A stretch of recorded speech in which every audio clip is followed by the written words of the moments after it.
This is a book called Beat Depression, written by David Hinds in 2001. It reads on the back, "When you're depressed, the last thing you feel like is the effort of reading. But this very supportive book by an author who has suffered from depression and come through it will really make a difference, moving the reader from hopelessness to optimism. Beat Depression does not try to explain the condition or theorize, like most of the books which try to help, but goes straight to the source, taking the reader step by step to relief and happiness. What's happening when you're depressed? Why me? Step-by-step strategies to heal your mind and emotions, self-help therapies, and learning to enjoy life." Contents Introduction. This book is for people who are depressed. It is written from the depressed person's point of view, but provides insights and information for carers, friends, and relatives of the depressed. Let's assume you are depressed and in need of help. I have been where you are now. What you need is release from your all-consuming feelings of misery, hopelessness, and isolation. You have just picked up the book that is going to make this happen for you. Life is going to get better, and you are going to have peace of mind. Chapter 1 invites you to take the first step towards recognizing, identifying, and gaining release from your condition. One tick in the appropriate box is all I ask of you. No matter how depressed you are right now, you can do it. Don't worry about defacing this book. These pages will have proved their worth when you are fully recovered and enjoying life as never before. Part 1, Depressed. Chapter 1, You are not alone. I have been where you are now. I will write for you and you will read for me. Today is the day we get started.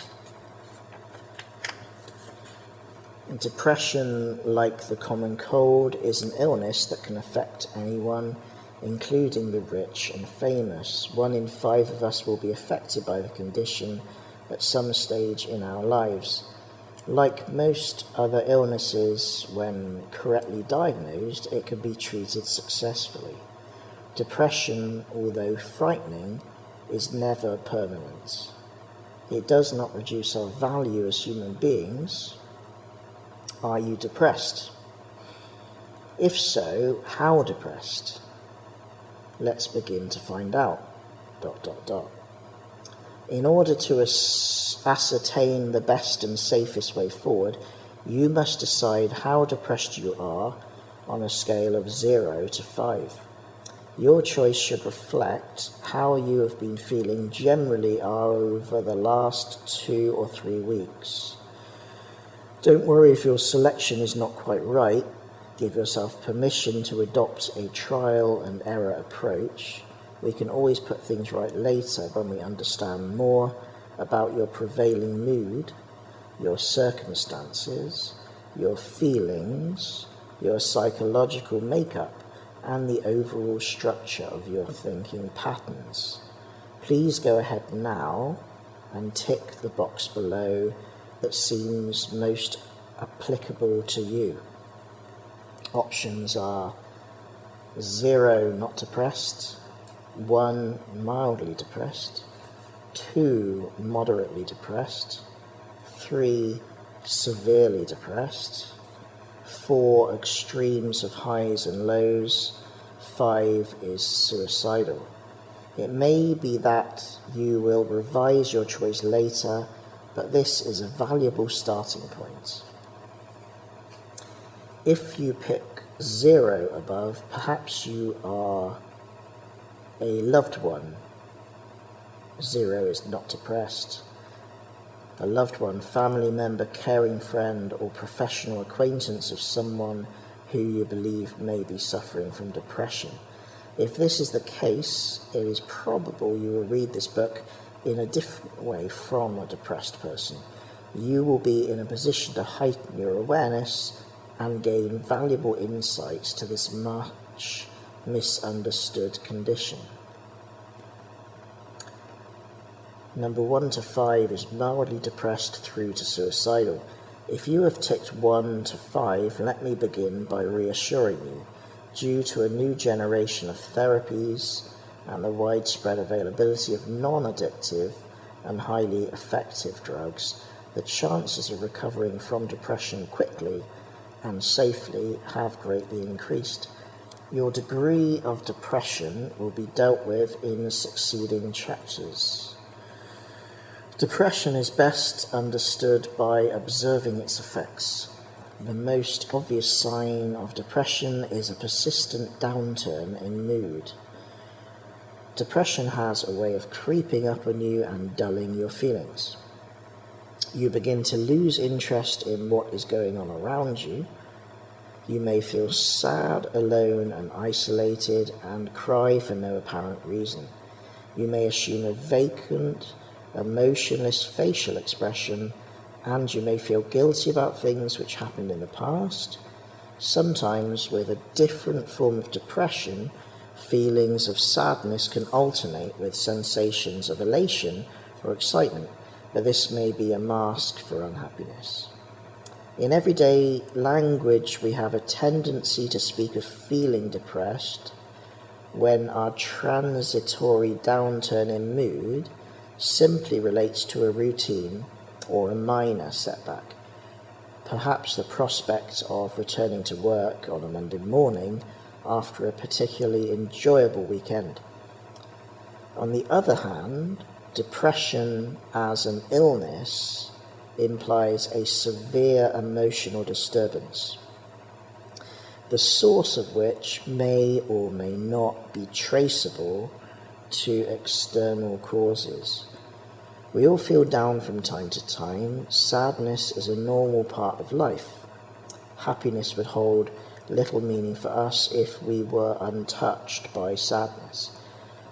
But when sadness takes an almost permanent hold of us and seldom returns to joy, the likely cause is clinical depression, also known as major depression. No one is immune from depression. It strikes people from all social groups, all countries, and all cultural backgrounds. 1 in 4 women and 1 in 7 men will experience depression in their lifetime. A staggering 340 million people are affected in the world today. Book is written in 2001. The death toll from depression is formidable. More people commit suicide every year than die in road accidents around the world. Statistically, at least 10% of the clinically depressed, whether diagnosed as such or not, will take their own lives. The impact of that one irreversible action on their families, friends, and loved ones will be enormous. Let's make further progress by examining where you are right now. It will be illuminating and helpful if you tick the boxes alongside any of the following statements that you believe are applicable to you. Once again, don't be afraid of making mistakes, and bear in mind that your choice should once again reflect how you have been feeling over the last 2 or 3 weeks. It is a general picture of your state of mind that we are forming here, not a medical diagnosis. Box question says, much of the time do you? Options are A, feel sad, B, feel helpless, C, feel tired, D, feel guilty about things, E, feel life is pointless. F, feel as if you are moving in slow motion. G, feel anxious or cry a lot. H, feel pessimistic or worthless. What's after H? I, have difficulty concentrating. And then J, have difficulty making decisions. Then the next question would be, lately have you, with a question mark, A, isolated yourself from others or wanted to. B, lost interest in things that used to give you pleasure. C, experienced problems at work or in school. D, experienced problems at home. E, lost your sex drive. F, lost your appetite or gained weight. G, felt restless and irritable. H, experienced persistent headaches, stomach or backaches, muscle or joint pains. I, had difficulty falling asleep, staying asleep or getting up in the morning. J, consumed more alcohol than usual. K, taken more mood-altering drugs than usual. H-I-J-K-L, this one is the last one, engaged in risky behaviour by not wearing a seatbelt or crossing streets without looking. Then you've got one more box, which has a question. It says, lately, have you been thinking about A, death, B, your own funeral, and C, committing suicide? That's 3 boxes. The exercise you have just completed can have the effect of helping to distinguish between depression and normal feelings of being under the weather. If you have ticked 4 or more boxes in total, the indications are that you may well be depressed. Have you been to a doctor? Question mark. To avoid unnecessary suffering and disruption to your life, I believe you should consult your doctor for a professional diagnosis and an opinion. You know from your participation in the self-screening test what is likely to be the matter with you. 10 minutes with your GP will confirm or disprove this. Knowing precisely what is wrong is a prerequisite to overcoming any of life's dilemmas, certainly this one. In chapter 2, let's find out what is happening to you.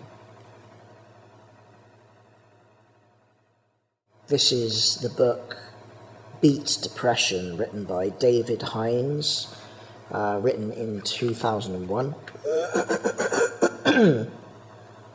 This one is chapter 2. It's called What's Happening to Me? Question mark. My mind is troubled like a fountain stirred, and I myself see not the bottom of it. Quote by William Shakespeare from 1564 to 1616. It says, Troilus and Cressida probably. 20% of us will experience depression in our lifetime. What's happening to me? Depression is a disorder of mood affecting the brain and the central nervous system. In general, it is characterized by extreme gloom, feelings of inadequacy and isolation, and an inability to concentrate. The illness can appear mysterious, variable, and elusive in the manner in which it creeps up and takes hold. It remains almost incomprehensible to those who have not experienced it. Depression can be so severe that life hardly feels worth living, and sufferers frequently feel unable to cope with their responsibilities. It causes a tremendous amount of misery and distress, and is a reason for people taking time off work. Even mild, persistent depression can take a huge toll on work and parental or personal relationships. Many people who kill themselves do so when they are depressed. It can be a potentially fatal disorder. Other people may notice that someone displaying the signs and symptoms of depression is more inclined to 1. Complain about vague physical problems. 2. Perform less well at work. 3. Seem unhappy, miserable, and difficult to please. 4. Appear to worry or feel guilty about things in general. 5. Be more irritable than usual. 6. Seem isolated and unable to talk about things. The fundamental cause of depression is a variation in the biochemistry of the body.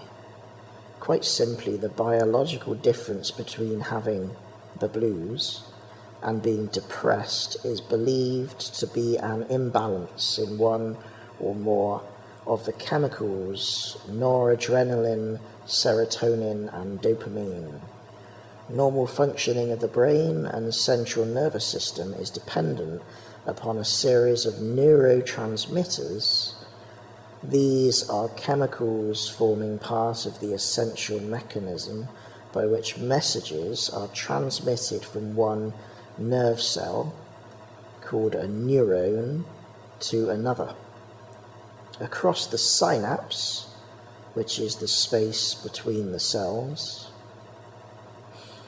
This regular transmission of electrical signals sets in motion the complex interactions which shape our thoughts, our feelings, and our individual patterns of behavior. Depression is an illness with a wide range of physical and psychological symptoms.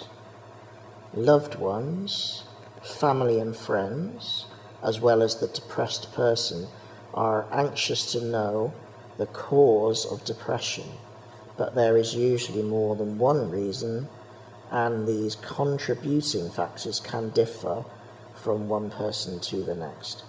Simply talking about your feelings to a loved one or a trusted friend can be enormously helpful, however depressed you are. But the energy and the motivation to put things right straight away may not be there if your depression is severe. It is only natural to feel depressed in the aftermath of a distressing event like a row with our partner, a burglary, or a death in the family. Normally, after a period of reflection or adjustments, we work through our feelings about what has happened and come to terms with them. It is at stressful times like these that our individual circumstances and our friends can make all the difference. If, for example, we find ourselves alone in difficult or unfamiliar situations, anxious, physically ill, exhausted, run down, in debt, or with other worries, we are more likely to succumb to depression, whereas in happier times we would cope. This applies equally to children, teenagers, and adults, male and female, notwithstanding the fact that men find it harder to admit to their feelings of depression and to seek medical advice and treatment. In my professional experience of problem solving, responding intellectually to a dilemma that will get worse if left unchecked is not a sign of weakness, just the opposite. Strong characters like Florence Nightingale and Winston Churchill were no strangers to depression. And Stephen Fry. That isn't in the book, I just added that. Personality is believed to play a part in depression. Some people seem to be more at risk than others. This may be due to body chemistry, or to the result of traumatic events from our childhood which have impacted on our personality, such as bullying, abuse, the various misadventures of youth, or problems occurring later in life. The genetic factor can be an important feature in depression, particularly with certain types of depressive disorders that can recur. Some people are more prone to depression than others because of their inherited genes. Until very recently, there remained a minority of depressed people who did not respond to the limited range of treatments previously available. The new strategy of multi-drug treatment for hardcore cases, announced in the Script report on depression and bipolar disorder from Script Reports 1997, offers exciting new prospects of rehabilitation to those who had given up hope of getting better. Our own thoughts play a major role in making us depressed or otherwise, and this is one area of therapy where in the course of this book we can make tremendous progress in relieving depression. Later, when you are ready, we are going to shape and use one of the essential keys to release from depression by using a system of revised thought patterns which will be fun and easy to grasp. Understandably, when we are depressed, we can make the mistake of assuming that our feelings are at fault, when the real problem is probably the way we are thinking about life in general. Many of us, particularly those who are depressed, have a tendency to blame ourselves for everyday events that happen, and to put the worst possible interpretation on things that are said to us. This misguided and rather selective way of thinking is self-defeating and further fuels our feelings of low self-esteem and depression. To get better quickly and to enjoy life to the full, you will need to adopt a new way of thinking which is forward-looking and blame-free. In order to differentiate between the two ways of thinking, we shall call the old way outmoded thinking and the new way revised thinking. Fortunately, to master this revised way of thinking is simple. It will be easy because you will cut out much of the stress and aggravation from your life at source, no matter who you are. Everything that is required for you to benefit is included in the chapters to come. A major purpose of this book is to help readers to look at their individual circumstances and to develop the skills necessary to beat depression. This book is Beat Depression by David Hinds from the year 2001. This is chapter 3. I cannot help myself. The mind is its own place, and in itself can make heaven of hell a hell of heaven. John Milton, 1608-74, Paradise Lost. The bottom line, the motivation to help oneself is simply not there. The title of this chapter and the bottom line are neither practical nor inspirational. They are defeatist. Why? The depressed person knows why, but family members, friends, and loved ones, unless they have suffered the misery of major depression themselves, cannot understand why their well-meaning and genuine attempts to give comfort and help are sometimes ineffectual. The tragedy of depressive illness, which, according to statistics released by the World Health Organization, will be the second biggest health problem in the world by the year 2004 is that it can creep up without the patient knowing and envelop the individual in a thickening cloud of energy-sapping misery, extinguishing almost all of the joys of living. No matter how intelligent the person may be, depression can at times make it difficult to concentrate on even the most simple of tasks.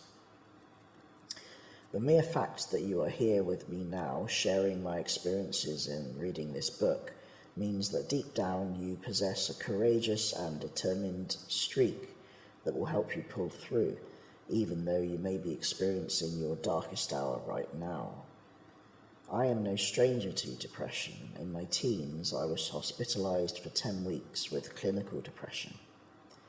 Throughout my life, approximately once every 7 to 10 years, I've had to go into battle mode to evict that devious, invisible lodger from my mind.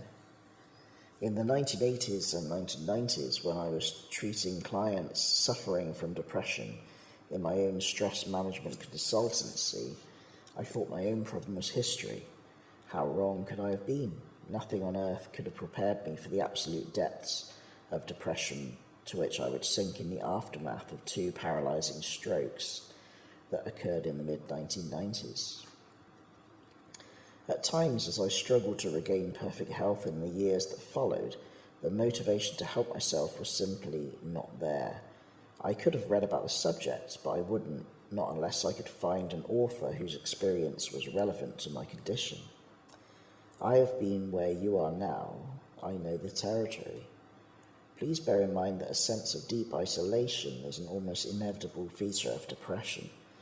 Difficulty in communicating with other people, even loved ones, makes you feel as though there is an impenetrable barrier between you and the rest of the world. This book is a medium of communication. It is for you to decide the pace and timing with which you respond to my ideas and experience. I fully understand that you may be lacking in motivation right now, possibly feeling fragile in the extreme, and perhaps unable to make any substantial effort to help yourself.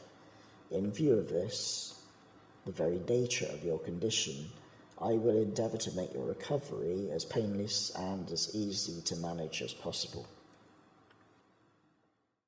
This is Beat Depression, the book by David Hinds from 2001.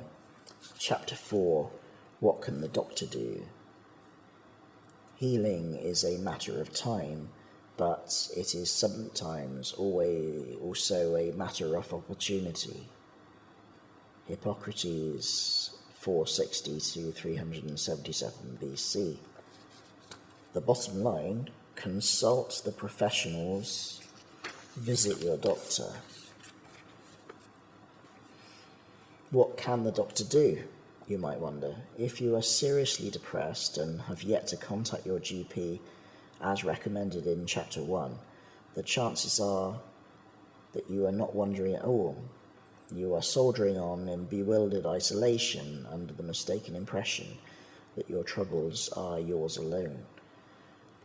This most unfortunate state of affairs is confirmed by the health department in the UK. Their figures show that only 1 in 2 people with depression consults a GP. Before I tell you about what the doctor should be able to do for you, please go ahead now and telephone the surgery for an early appointment, or allow someone to make the call for you. I am urging you to do this without further delay because I want you to be in a position to touch and enjoy the benefits that I am going to outline in Chapter 6. Doctors' schedules being as they are, it is possible that you may have to wait a few days for an appointment. Do not allow yourself to be dissuaded from seeing your doctor by people who do not understand the complexity of depression. At a recent conference in London organised by the National Depression Campaign, it was revealed that the overwhelming view of the lay public is that their relatives' or friends' depression is the result of money problems, bereavements or illness in the family, work or relationship difficulties. The importance of the underlying physical problems that render a patient vulnerable to these trigger factors have been seriously underestimated. Women, more than men, realize that an abnormal biochemical or hormonal balance may be the underlying root cause of the patient's depressive state. These days, doctors usually have a range of treatments at their disposal, including medical treatment with antidepressants and talking treatments comprising cognitive behavioral techniques, interpersonal care, and problem-solving therapy. The term talking treatments is a general umbrella for all therapies which treat depression by exploring what it was that made a person depressed in the first place and what it is that is keeping them depressed. It seems probable that the more severe forms of depressive illness are associated with chemical changes in certain parts or pathways of the brain. These changes are believed to vary according to the different forms of depression. Whether or not these chemical changes are the cause of depression rather than one of its consequences is not known. However, correct medical diagnosis and a sustained course of treatment with antidepressants can normally be relied upon to make good any biochemical abnormalities in the brain and to restore the patient's normal or perhaps a greater sense of contentment with life in general. Typically, antidepressants take a week or two to take effect. Although many people who respond to antidepressants begin to feel better soon after the commencement of treatment. Contrary to popular belief, they are not addictive. The Depression Alliance, a British charity offering practical guidance and help to the depressed, makes the point that the most important partnership in medicine is the one between doctor and patient. Partnership in this sense means trying to give your doctor as much information as possible about how you feel so that the doctor can understand your situation properly. This can be difficult when you are feeling depressed, and the following ideas from the Depression Alliance's booklet, entitled A Guide to Help You Through the Misery of Depression, are ingeniously thought out and very practical. Preparation for your visit to the doctor. Before you set off for your doctor's surgery, write down how you are feeling. This will help you to remember important points and will also help your doctor get a clear idea of what your symptoms and feelings are. Sometimes it can be helpful to go to your appointment with someone you trust. You may be feeling very fragile and therefore be unable to concentrate on everything the doctor tells you. Mention your most important concerns and symptoms at the very beginning of the consultation. If you feel you might clam up, especially if your doctor seems a bit scary, write him or her a letter ahead of your appointment explaining how you feel. On the outside of the envelope, clearly mark the words "concerning my appointment," followed by the time and date of your appointment to see the doctor. Be more concerned about your own feelings than the doctor's. If you are feeling pretty grim, say so. If you don't, you may never find out how sympathetic, supportive and informed your doctor can be. Follow-up is very important, and you should always ask your doctor if and when you need to see him or her again. After your appointment, you may begin to feel a little better straight after your appointment as a direct result of doing something positive about your condition. In the unlikely event that you are less than satisfied with the consultation you receive, don't hesitate to tell the doctor's receptionist the practice manager, or if necessary, your local health authority, they may suggest that you see a different doctor. When you are completely recovered and life is a joy once again, or for the first time in a long time, if you had forgotten what it was like to feel joy, spare a thought for your doctor and the level of service you received in your hour of need. Doctors can get depressed themselves, and the occasional letter of recognition or thanks for exceptional service, if deserved, goes a long way to compensate for unsociable hours and the hazards of the medical profession. This book is called Beat Depression by David Hinds from 2001. This is Chapter 5, Depression Can Break Your Heart. Depression is a risk factor for heart disease. Studies show that heart attack patients who are depressed are more likely to die during the follow-up period. Frasher Smith, Lesperance and Talagi, 1993. The bottom line, research has shown that depression and heart disease are common companions. Each can lead to the other. Research carried out over the last 2 decades in the United States on behalf of the National Institute of Mental Health on behalf of the National Institute of Mental Health and the National Heart, Lung and Blood Institute has shown that depression and heart disease are common companions. What is worse, each can lead to the other. It now appears that depression is an important risk factor for heart disease, along with high blood cholesterol and high blood pressure. In a study conducted in Baltimore, it was found that of 1,551 people who underwent tests, those who were depressed were 4 times more likely to have a heart attack in the next 14 years than those who were not. While researchers in Montreal found that heart patients who were depressed were 4 times as likely to die in the following 6 months than those who were not depressed. The first studies of heart disease and depression showed that people with heart disease were more depressed than healthy people. While about 1 in 6 people have an episode of major depression in their lifetime, the ratio goes up to 1 in 2 for people with heart disease. A recent study of individuals who were monitored after experiencing a heart attack indicates that those who became depressed after their heart attack are more at risk.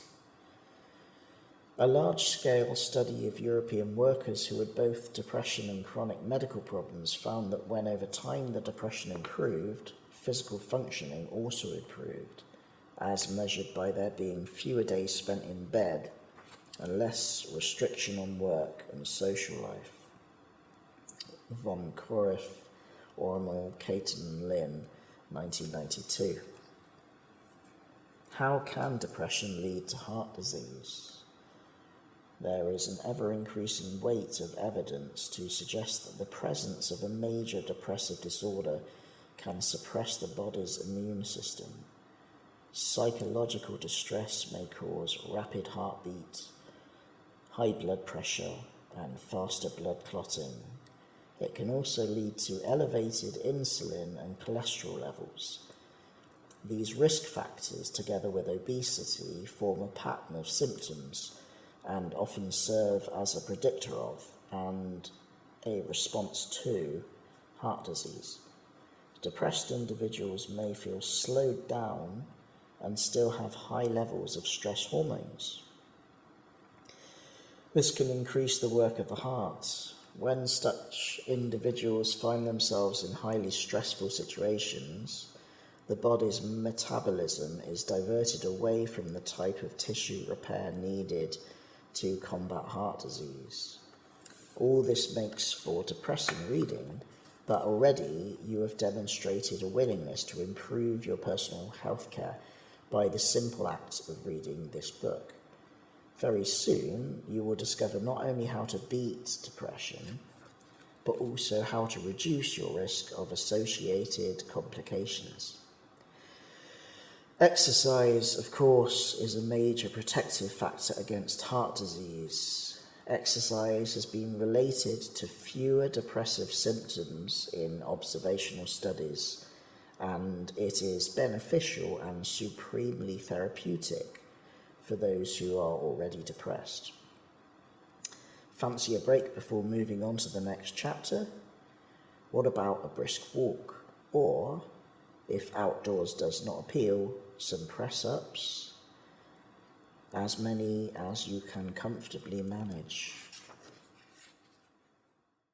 This book is Beat Depression by David Hinds, and it's from 2001. This is chapter 6. You mean I don't have to feel like this? If a man will begin with certainties, he shall end in doubts. But if he will be content to begin with doubts, he shall end in certainties. Francis Bacon, 1561 to 1626. The advancement of learning. The bottom line. You have the power today to choose how you will feel. This book will give you the means to use that power. With the major advances that have been made in medicine today and our greater understanding of brain chemistry and therapy for the mind, it is no longer necessary to wait for depression to lift. You can take simple steps to start the process right now. The first step, which I trust you have already taken or are about to take, is to consult your doctor and get the professionals working for you. There are 6 steps to complete recovery, and by the end of this chapter, you will be ready for the second step, which is to establish why you may have become depressed in the first place.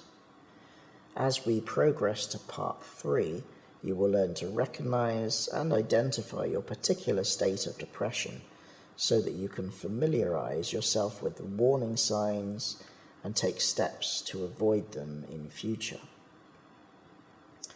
Part 4 is rather like a set of tools or a makeup kit. The basic essentials you will need to use or apply to bring about your recovery. In part 5, you should be in a position to ease the gloom by engaging in one or more of the therapies that appeal to you from the range on offer. In part 6, the final step in beating depression, you will have the opportunity to rediscover the joy of living.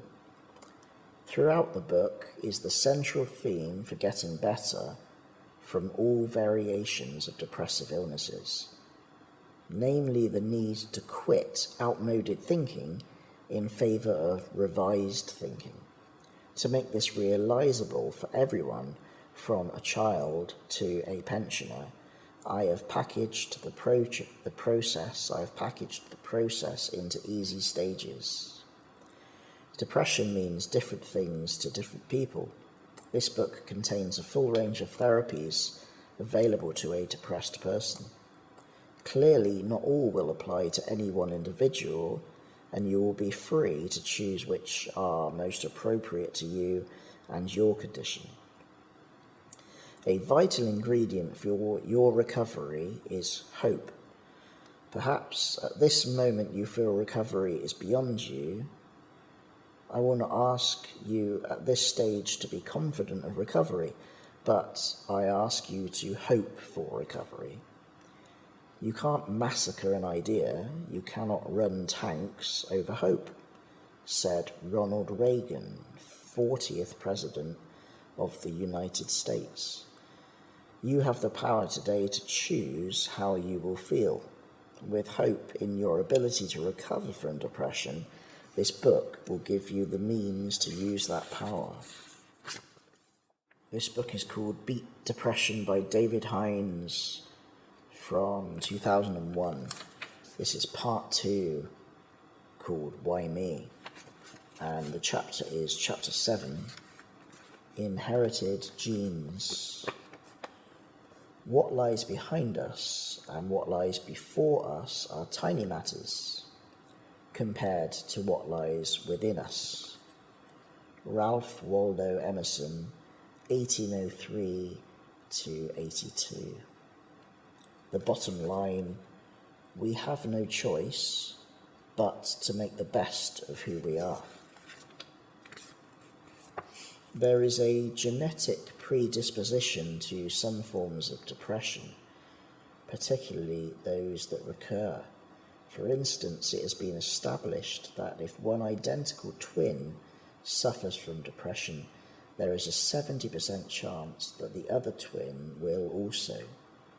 Non-identical twins, in common with other relatives, parents, or children of a person who suffers from depression, run a 25% risk of depressive illness due to the genetic factor.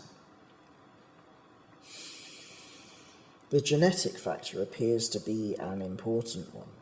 Researchers on both sides of the Atlantic identified two groups of adopted individuals: those who had been diagnosed as having a depressive illness and those who did not suffer from depression. They found that the biological relatives of adopted persons with depressive illnesses had higher rates of clinical major depressive illnesses than did relatives of those who were not depressed. How is it that our brains could be affected by the genetic factor to render some of us more vulnerable to depression than others? People who have a greater biological sensitivity to depression than others are more likely to switch into depressed states of mind because something goes wrong with the way that neurochemicals are produced and used in the brain. This malfunction is believed to be due to our genes, the segments of DNA that control a vast number of chemical processes. Genes are essential for life. They control the colour and texture of our skin, the face, the figure, the colour of our eyes and hair, and they bring about changes and developments within ourselves so that as we grow, our sexual organs develop. Genes also play a part in personality and susceptibility to certain types of illnesses, including depression. But our individuality and the type of person we become mostly depends on ourselves and how we interpret the experiences we have had during infancy and early childhood. The way the brain develops during infancy and early childhood depends very much on social inputs. The brain of a child who is loved and wanted might mature differently from that of a child who is abused and constantly threatened. Our actual real-life experiences condition the brain, and this aspect of development marries what we perceive is happening to us in the outside world with what is going on inside our heads. This may sound fine in theory, but how does it work in practice? At the fundamental cell level, a human brain might be compared to a computer. After all, computers are essentially a series of tiny switches that can be programmed for either on or off, depending on the task to be performed.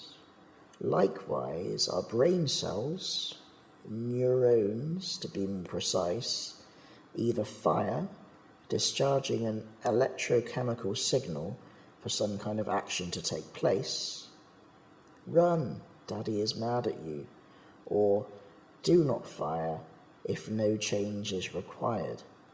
Don't run, mummy wants to give you a sweetie. When, as an infant, you were distressed, as in the first bracketed example above, your brain chemistry changed to prepare you for the ordeal at hand, arousing tension in the body. Hormones such as adrenaline, noradrenaline, cortisol, and a number of different chemicals impact together to affect the way transmission takes place in the brain. Over time and with repetition, those significant chemical changes which occur in response to what is happening to us in the outside world can have the effect of modifying our brain receptors and the kind of attachment that one nerve cell makes with another.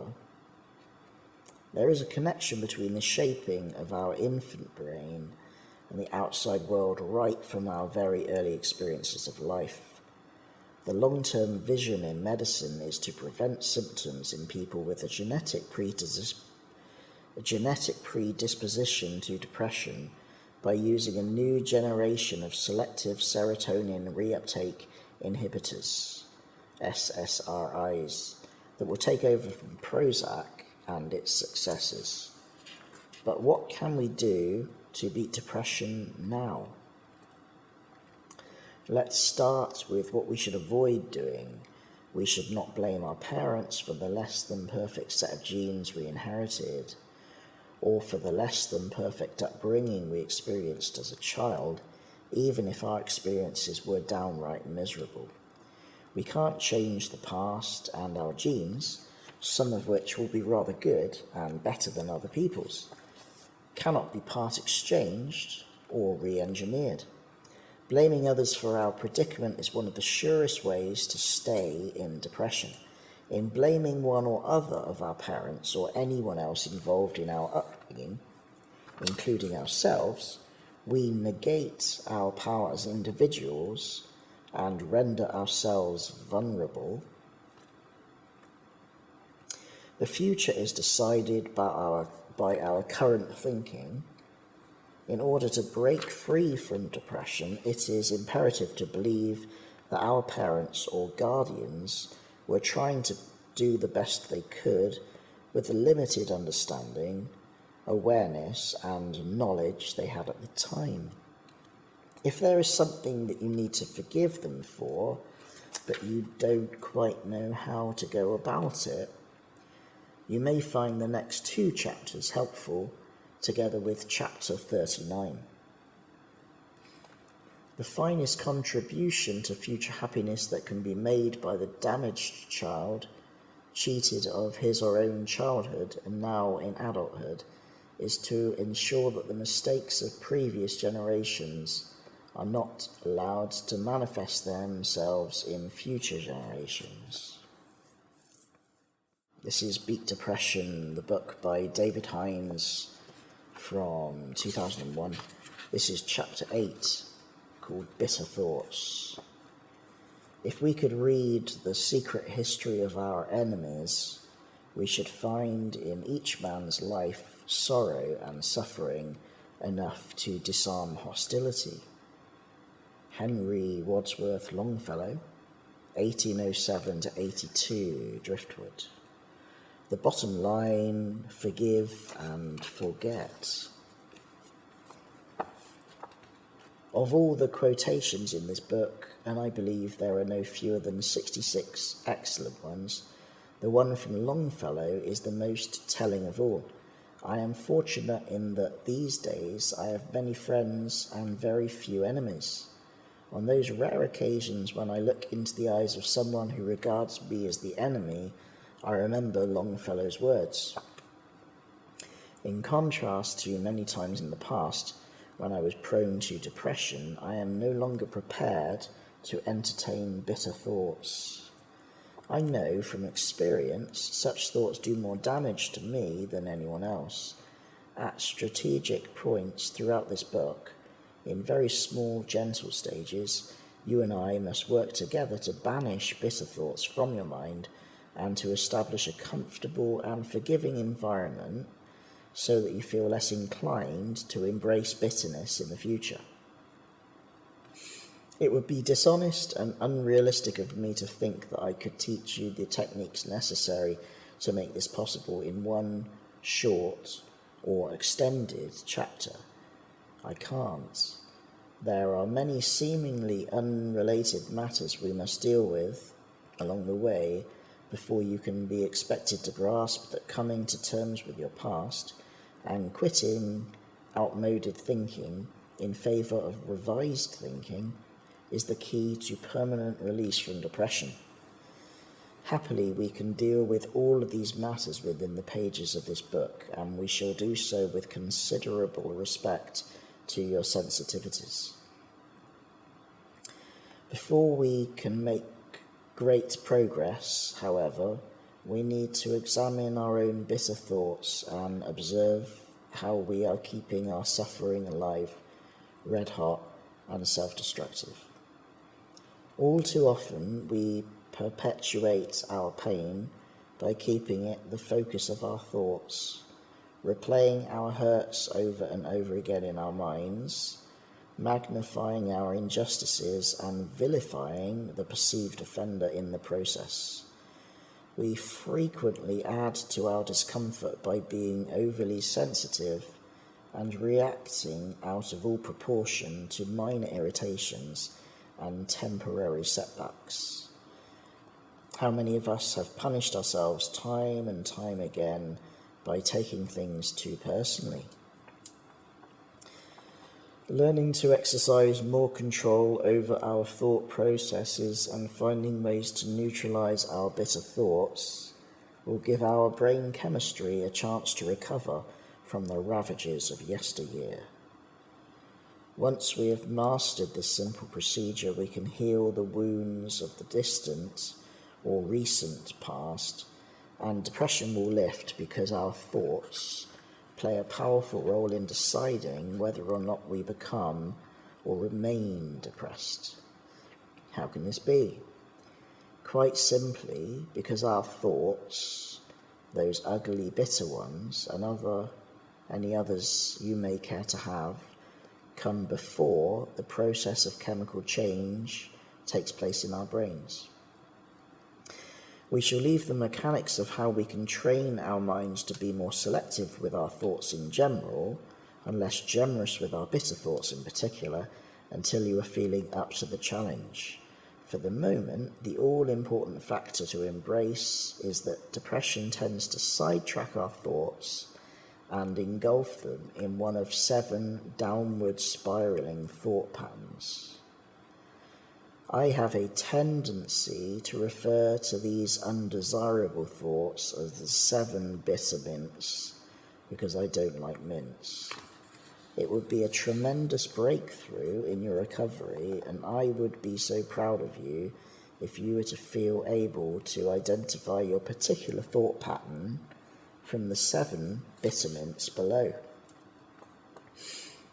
If you think that more than one applies to you, select the predominant one. We will address your findings later. The 7 bitter mints. Number 1, unlovability. Example, my boyfriend, stroke girlfriend, stroke partner, stroke date, stroke that handsome stranger, etc. Dumped me, stroke doesn't love me anymore, stroke doesn't want to know me. I am unlovable. No one will ever love me again. The 7 bitter mints. Number 2, inferiority. Example, my parents didn't care for me, stroke I was abused, stroke abandoned, stroke imprisoned, stroke terrorized, stroke they wouldn't let me join the club, stroke nobody likes me, stroke I have no education, stroke no money, stroke job, stroke friends, stroke home, stroke prospects, stroke sexual prowess, etc. I will never be as good as others. The 7 bitter mints. Number 3, entrapment. Example, I feel trapped by my family, stroke child, stroke partner, stroke job, stroke circumstances, stroke age, stroke state of health, stroke environment, etc. I can't do what I want to do. The 7 bitter mints. Number 4, failure.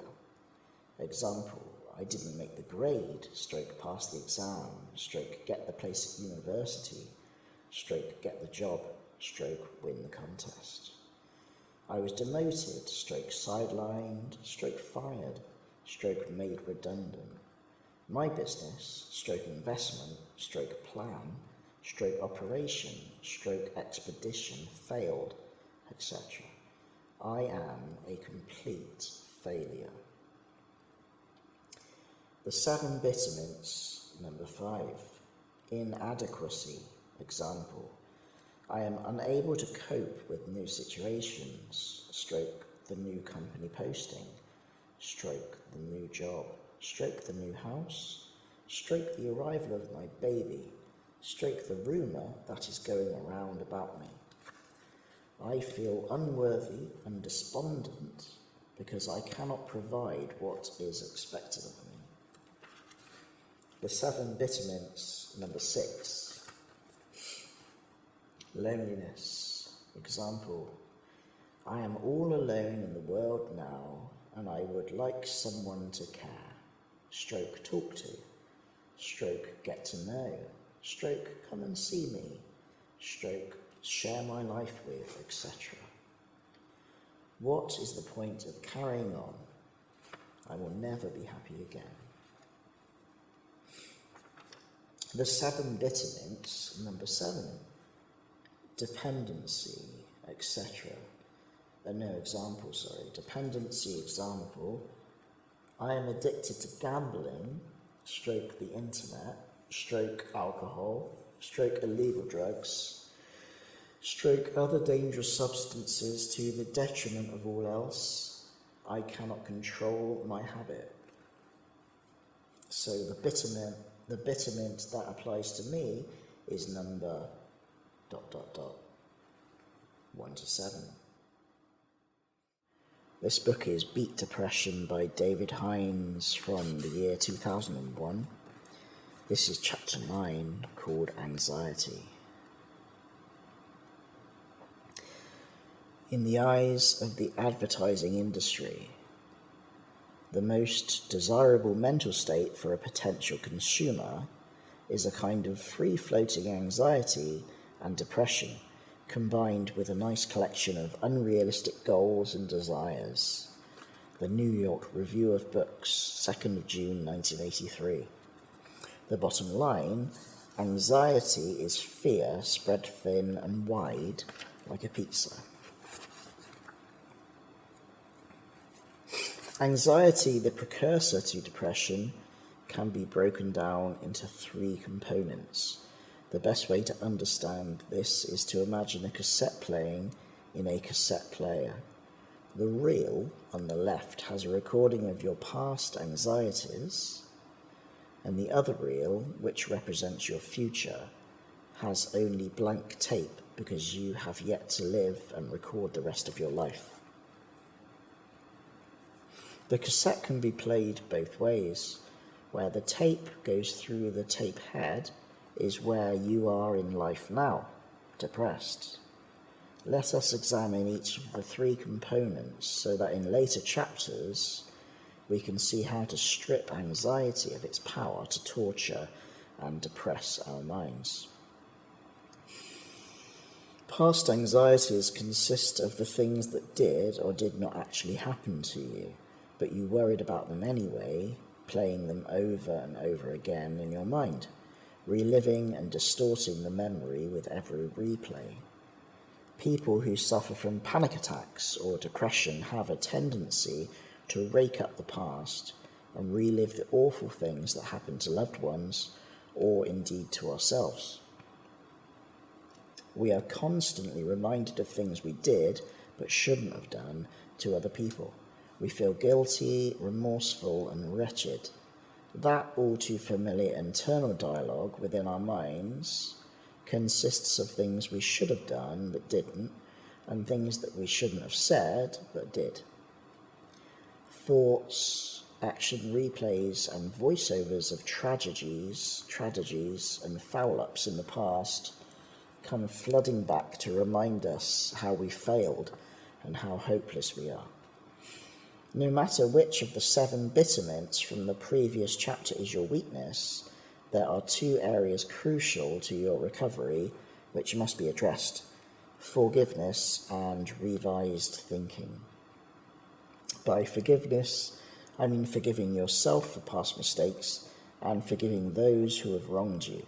By revised thinking, I mean the phase I mean the phase that follows clearing the mind of blame for past failures and the internal clutter that gets in the way of recovery.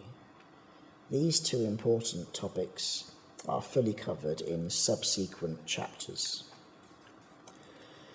To continue the analogy of a cassette player in your mind, forgiveness and revised thinking are what will be recorded on the right-hand reel of tape, your future without depression. Later in parts 4 and 6 of the book, we have some unfinished business on the left-hand reel, your past, to sort out. In the meantime, let's ease our more immediate anxieties passing through the tape head with an excursion to Paradise Beach.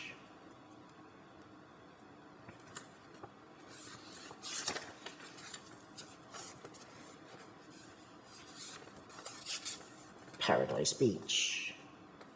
First, read and master the rest of this chapter. Then relax, take off your shoes and close your eyes. Become aware of your breathing and give yourself a few moments to settle. Keep your eyes closed, but imagine what you could see if you were to open them. Fix your mind on just one object in the room with which you are familiar and explore its shape, its texture, its contours. Imagine this object melting in front of your eyes without warmth or danger. Imagine it dissolving into white sand, crumbling under its own weight and becoming an assemblage of sand. Be aware that everything around your object is also crumbling into sand until you are left lying or sitting on an expanse of shimmering white sand. You are on Paradise Beach, a beach of soft white sand. Towering behind you are palm trees gently swaying in the breeze. In front of you is the crystal clear sea. You can hear the water lapping the beach and feel the warmth of the sun on your skin. There is a slight breeze keeping you at a constant, safe and comfortable temperature. Be aware of the sky above you with its fluffy cotton wool clouds passing overhead and away to the horizon. Feel your muscles relax and become more flexible as you lie or sit on this beautiful island where you are alone and undisturbed. You are happy under the sun and enjoying the peace and quiet of solitude with only the birds to keep you company. Above the sounds of the sea, listen to the far-off cries of seagulls and experience the bliss of freedom from all your cares and worries. If you want to, you can move into the water and feel the gentle waves pulsating against your ankles. Feel the sun penetrate your body, reaching deep into your bones, loosening all your ligaments and tendons, filling you with a warm sensation, calming and relaxing you. Now prepare yourself to leave this place and come back to reality. Keep your eyes closed. Take a last look around you, firmly stamping whatever you see on your consciousness so that you can easily return here whenever you wish. Slowly become aware of the sand around you reverting back into the shape of the object you originally fixated your mind upon. Without opening your eyes, visualize the rest of the room you are in. When you feel ready, gently stretch your body and open your eyes. You are calmer and more relaxed than you were before. Say the following words to yourself with conviction. They will become true and relevant to you as you repeat this exercise once a day for 30 days. Following words. I am feeling calmer and more relaxed. Physically, I will begin to feel stronger and more capable. I will gain more confidence, and because of this feeling of confidence, which I can feel in my very fingertips, I will be able to face things more easily. I will be able to do all of the things I need to do. I will feel this confidence welling up inside me, and I will feel rested and relaxed. I will find it easier to concentrate, and as I do so, I will feel a deep sense of security and comfort. I will find that my thoughts are less centered upon myself, and as each day goes past, I will feel stronger in my mind and in my body. This is the book Beat Depression by David Hinds from 2001. This is chapter 10 called Losing in Love. There are two tragedies in life. One is to lose your heart's desire. The other is to gain it. George Bernard Shaw, 1856 to 1950. Man and Superman. The bottom line, life can be a bitch, but tomorrow may be a peach. Losing in love hurts like hell and is almost guaranteed to induce anger, depression, and despair. You may feel that you will never love or be loved again. You will, of course, but you cannot be expected to believe this for a while yet.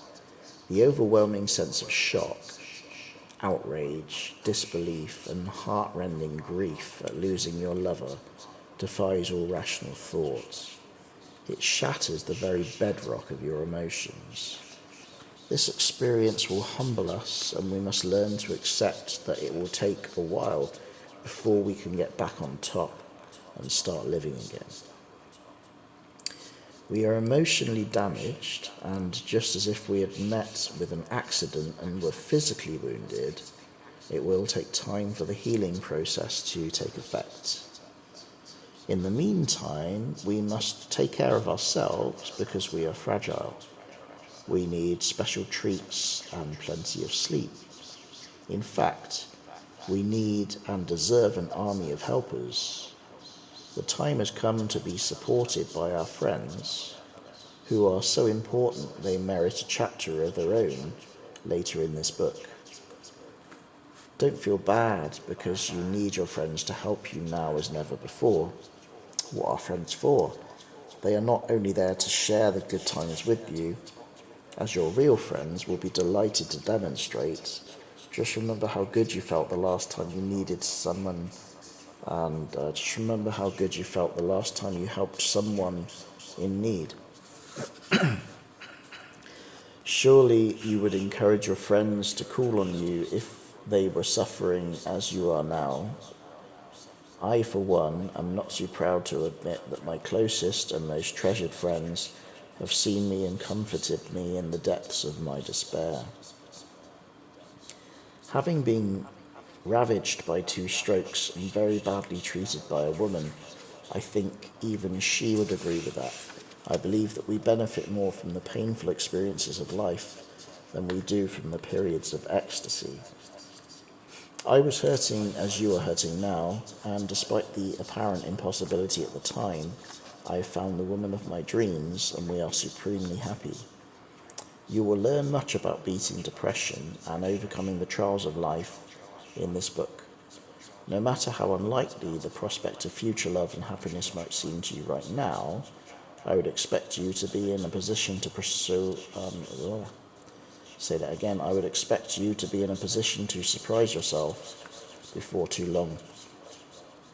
In the meantime, since you're hurting so much already, I have no qualms about introducing you to yet more pain aversion therapy in the form of a rubber band to be worn around the wrist at all times, day and night.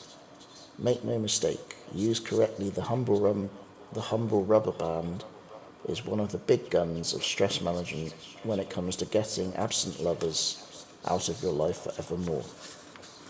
Make sure it fits loosely enough not to restrict circulation, but snugly enough so it won't fall off. Every time you think of your ex, snap the rubber band. Snap it firmly so that it stings, but not hard enough to leave welts on your wrist. This type of aversion therapy might seem crazy, but it works. How does it work? Your subconscious mind quickly comes to associate the twang of pain from the rubber band with thoughts of the offending ex-lover. Your subconscious mind will, over time, short-circuit the thought process to avoid the pain. Thoughts of your ex become less and less frequent, and soon it will be time to cast off the rubber band and celebrate your newfound freedom with champagne and friends. Beat Depression book by David Hinds from 2001, Chapter 11, Career Crash. It's a recession where your neighbour loses his job. It's a depression when you lose yours. Harry S. Truman, 1884 to 1972. The bottom line, there is always another opportunity. After 2 strokes, I know this to be true. For just about everyone, losing a job or experiencing a career crash can be a shattering and soul-destroying experience. For many people, however, once the initial shock has worn off, it can be a golden, forced, unexpected, probably inconvenient, but nevertheless there for the taking, opportunity to demonstrate the strength of their character. As a direct result of misfortune, or in some cases foul play by employers, millions of people the world over have found satisfaction in self-employment or been motivated to seek that special job that they might otherwise never have striven for. Everyone recovers from depression unless, of course, one throws in the towel while gripped in the depths of despair. It might seem all-embracing while it has you in its clutches, but depression, however frightening, is never permanent. Many people, when they beat it and return to the real world, are supercharged with energy and determination to change their lives for the better. This is the reason why we shall have more fun and make accelerated progress as we graduate to the second half of this book. Think back to your school days. The general idea was to learn your lessons in class first and then be tested later. In the University of Life, things often appear to be the other way around. We are all tested at some time or other, during a career crisis or a bout of depression, perhaps, before a learning curve follows. When we have both the opportunity and a vested interest in learning our lessons so that we can end up benefiting greatly from our present predicaments. Hopefully, you are already on my wavelength because you are several chapters into the book that is going to help you to get things right. Here are some useful questions to ask yourself and to discuss with your family, friends. Be aware that your first reaction may be to dismiss the questions. It is not your first reaction that I am interested in, it is your second, third, and subsequent thoughts that count. It is your considered opinion that I am after, and I know how difficult it is for you to give this when you are depressed. Question 1. How many different ways are there in which I could plausibly end up benefiting from my present predicament? Question 2. Have I failed if I benefit from the experience and move my life forward? Question 3. Are there any circumstances in which one day I could conceivably say, I'm glad this happened to me, or this is the best thing that ever happened to me? Believe it or not, I can honestly say that the 2 major strokes I suffered in 1995 were ultimately beneficial to me. Okay, so it took me 4 years to make a complete recovery, but this tragedy forced me to review my life and change my ways for the better. I'm happy now. This is the Beat Depression book by David Hinds from 2001. This is chapter 12, and this is called Alcohol. Of course, you can get a quart into a pint pot. You can get a couple of gallons into it if you stay until closing time. Patrick Skene Catling, 1925 to date. The bottom line, many former alcoholics have found happiness without booze. These days, there is renewed acceptance that some alcoholic drinks, when consumed in moderation, may have a part to play in health and nutrition.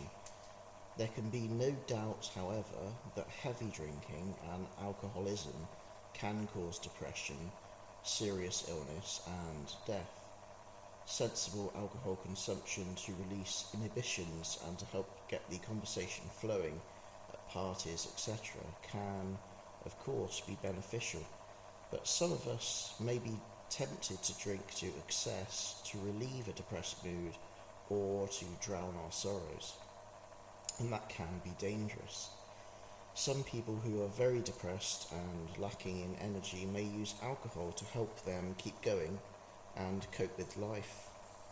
This might seem sensible to the depressed person, but will prove to be a short-lived solution because any benefits from alcohol soon wear off and excessive drinking can so easily become a habit. Furthermore, there is evidence that changes in brain chemistry produced by excess alcohol increase the likelihood of further depression. In view of the fact that many doctors who have questioned patients about their drinking habits believe that most people underestimate their alcohol consumption by as much as 50%, I would urge you to adopt the sound medical advice outlined below. Avoid the temptation of using alcohol as a means of drowning your sorrows or lifting your spirits. Seek immediate help from Alcoholics Anonymous if you get frequent hangovers, along with the shakes, that are cured by yet another drink. Get into the habit of sipping your drinks slowly and substitute every other drink with a non-alcoholic drink. Do not drink on an empty stomach. If you are hosting a party or an event, be considerate. Offer non-alcoholic drinks as well as alcohol. Ask your doctor or pharmacist if it is safe to drink with any medicine that you have been prescribed. Excessive drinking actually leads to depression more often than it is a symptom of depression. If you have difficulty cutting down or knowing when to stop, total abstinence may be the only sustainable option. Many former alcoholics have found happiness without booze, but not before they recognized they had a problem with alcohol. This book is Beat Depression by David Hinds from 2001. This is chapter 13, called All Alone. Pray that your loneliness may spur you into finding something to live for, great enough to die for. Dag Hammarskjöld, 1905 to 61, Diaries. The bottom line, never give up hope on love. The difference between enjoying the luxury, the independence and the freedom of being alone and being lonely is essentially a matter of how we feel about the experience of actually being on our own. Being alone by choice is beneficial to the soul. Being lonely can be soul-destroying because it feels as if you are stranded in your own private world where only you speak the language and know the customs. You can see other people, you can hear their voices, but you don't seem to be able to relate to them, and that hurts. It is humiliating. When you don't bond with anyone else and can't remember the last time you shared an intimate look with another human being, you begin to feel the pain of emptiness and abandonment. If you don't have someone in your life who cares, what incentive is there for you to get up in the morning and do your best? Perpetual loneliness can result in shame and self-neglect, and eventually you start to wonder if there really is anyone in this world who will love and cherish you. Almost everyone knows that dreadful sensation of being with people and at the same time experiencing devastating loneliness. There are many possible reasons why we feel isolated and alone, when in reality we are not. Of all the symptoms of depression, the sense of being isolated and cut off from the rest of humanity must surely be the cruelest. On the other hand, all the lonely people who John Lennon and Paul McCartney were referring to in their song Eleanor Rigby were surely not all depressed all the time. Some of them may simply not have had a partner with whom to share their lives. I recognise the paralysing effect of loneliness and how it can impede recovery from depression.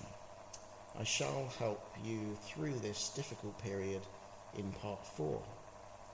The chapter Greater Self-Esteem, in particular, may be useful to you, but don't be tempted to rush ahead to it now.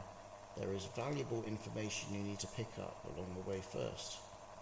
In the meantime, please believe that loneliness is a problem for many people, and it is conquerable. We shall conquer it. A chance meeting with a former secretary of mine certainly provided information helpful to me.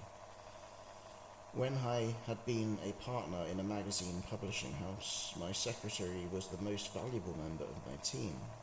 Whenever I walked into the office, she would immediately decipher my mood and determine, as she smiled and said, "Good morning," whether or not that moment was the right one to present me with any bad news or tricky assignments. I always held her in high esteem, as indeed I still do, and several years after selling my interest in the business, I stepped out of a cab, and there she was. It was lunchtime, so naturally we headed straight for the nearest pub and got ourselves up to date with all the latest news and gossip. Just as we were about to leave, I couldn't resist the urge to ask her what she thought of me as a boss. At first she tried a touch of subtle diplomacy to sidestep the question. I persisted, confident in my mind that working for me had been the happiest 5 years of her working life. Being me, I just had to hear it from her lips. She sat upright and looked me directly in the face. "Are you quite sure you want to hear this, David?" she said, sipping the last of her wine.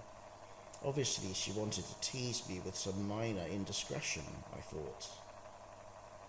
"You are the most inconsiderate person I have ever worked for.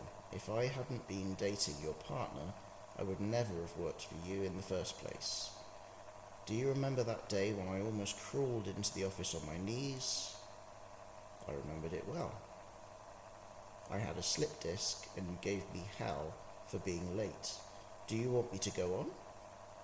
This was not what I wanted to hear, and it prompted me to reflect that maybe I had some work to do on myself. I never got around to it, of course, not until stroke time, when I was seriously ill, alone and depressed. This was the time when I found myself with a need, forced opportunity, to work on my social skills. Strangely enough, my relationships, business and personal, seem to function more smoothly these days. You too will have your own opportunities to develop your new life and relationships. Who knows what satisfaction you will attain. This is the book Beat Depression by David Hinds from 2001. This is chapter 14. perceived failure. For far better it is to dare mighty things, to win glorious triumphs, even through checkered by failure, than to rank with those poor spirits who neither enjoy much nor suffer much, because they live in the grey twilight that knows not victory nor defeat. Theodore Roosevelt, 1858 to 1919. The bottom line: failure is merely a detour on the route to success. Do you, in common with most depressed people, live much of your life in the past? Do you dwell on past mistakes, misfortunes and mishaps, turning them over and over in your mind as if you were stuck in a time warp? One of the most disabling beliefs that many of us have is that the person we were yesterday is the person we must be today, tomorrow, and forevermore. This severely limiting and unhelpful conviction keeps us tied to our past mistakes, our previous practices, and our current limitations. We somehow buy into the convenient but fraudulent notion that history really does repeat itself, and that if we weren't successful in the past, we can't possibly be successful in the future. This ridiculous thought is flawed. One of the most famous presidents of the United States, Abraham Lincoln, 1809 to 65, illustrates the point. Between 1831 and 1860, the year of his election to the presidency, he suffered 2 business failures, a nervous breakdown, and no fewer than 8 election defeats. 1 for legislature, 1 for speaker, 2 for Congress, 2 for the Senate, 1 for elector, and 1 for the vice presidency. What is particularly striking about Lincoln's procession of failures is that they were public defeats. Everyone knew about them, including his peers, and yet he went on to win the presidency, and far more importantly, to prove that there is life after failure. In fact, success often follows hard on the heels of failure, but the rewards of persistence are only available to those of us who are prepared to pick ourselves up, dust ourselves down, learn from our mistakes, and carry on trying. Personally, I believe failure to be the greatest teacher of all time. She is not a kind teacher, but who can deny she is an effective one? When your mind is full of confusing or conflicting data, compounded with the aftermath of mistakes and their consequences, your attention is riveted in the wrong direction, and you can't see the right way forward. Difficult though it may be, if you can learn to lighten up in these situations, to laugh at yourself even though you are close to despair, you will free up powerful and potentially useful mental energy that can take you on a learning curve. When we are able to laugh at our failures and mistakes, and at ourselves, we draw the venom from our own misgivings. We allow ourselves to become open and receptive to finding new ways of avoiding making the same mistakes again. Our fears, concerns, and other limiting emotions dissolve a little every time we laugh, and depression no longer feels completely at home in the crevices of our mind. Laughter facilitates detachment from the reality of apparent failure and presents us with a welcome opportunity to take a break and find a new perspective. Understandably, when we are depressed, we experience great difficulty in letting go of our mistakes, learning from them, and moving on. Later, as we progress through the book, I shall present you with all the strategies necessary to come to terms with your past, to learn from it, to kiss it goodbye, and to move forward out of depression. Letting go of the sad things in your past will free you to pursue your dreams and arise to your greatest potential. This is the book Beat Depression by David Hinds from 2001. Chapter 15, Dominant Personalities. If I were your wife, I would poison your coffee. Nancy Astor, 1879 to 1964. If I were your husband, I would drink it. Winston Churchill, 1874 to 1965. The bottom line: if you are adversely affected by a dominant personality, master this chapter. A healthy relationship in which the participants accept one another for who they are and are mutually supportive is the perfect recipe for avoiding depression. Whereas a difficult relationship, one built on falsehoods and unreasonable expectations, or domineering behaviour that oversteps the mark, can cause depression. In the ideal personal relationship, each party starts as he or she means to go on, truthfully. In reality, what actually happens at the start of many relationships is that we put on our best behaviour in order to create a good impression. We hide or fail to disclose the darker, less attractive side of ourselves and throw in a few white lies for good measure. Although your partner may have embarked on the relationship in much the same way, he or she tends to assume that this is the real you and may in time become disenchanted and complain that you have changed, when in fact you have simply reverted to being yourself. Those individuals whose wishes, hopes and aspirations are frequently frustrated run a far higher risk of succumbing to depression than most.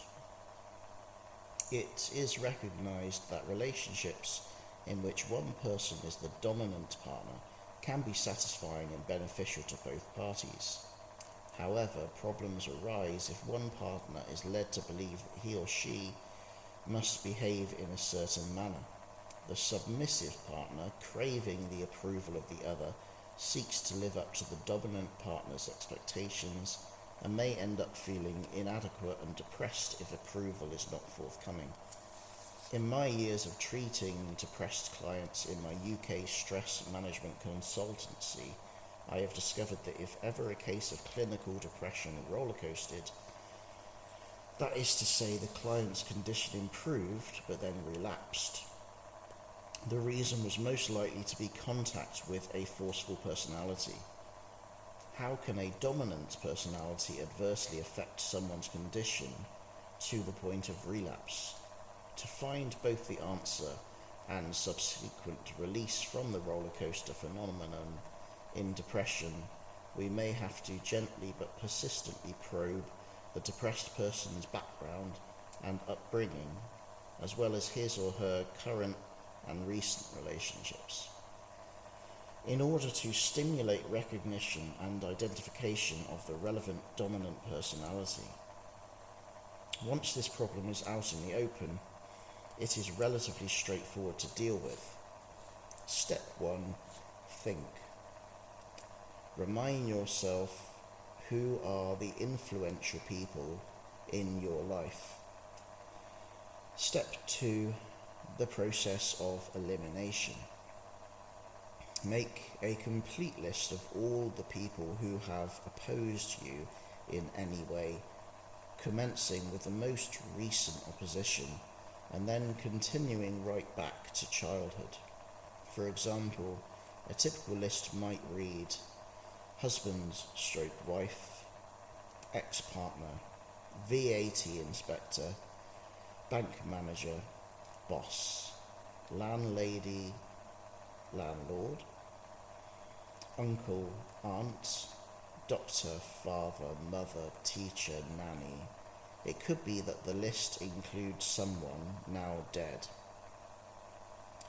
Go through the list, deleting only one entry at a time. Commencing with the least influential, and therefore the least likely to be unknowingly causing you problems, repeat the process until only one name remains. There must be only one, the significant one.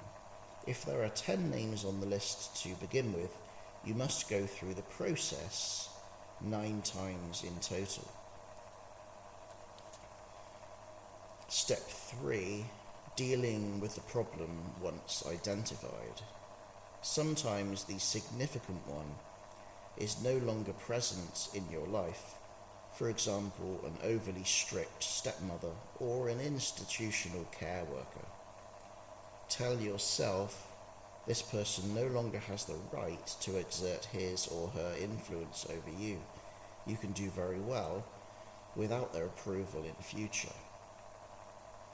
Later in part 4 of this book, you will discover powerful new techniques that will enable you to disconnect from the past and move ahead.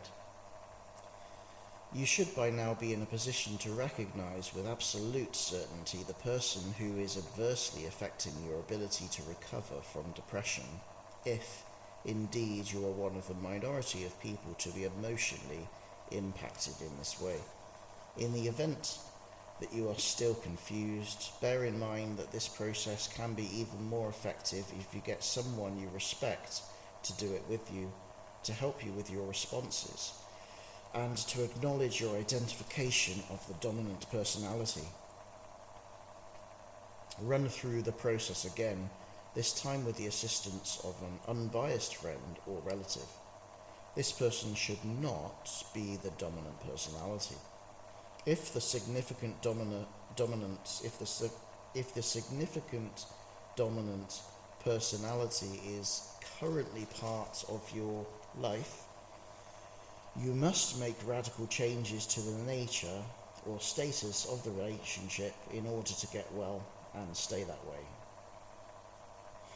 In the event that you are romantically attached to or professionally connected with this person, he or she or they must be willing to respond positively to your sensitivities in future, or the relationship is doomed.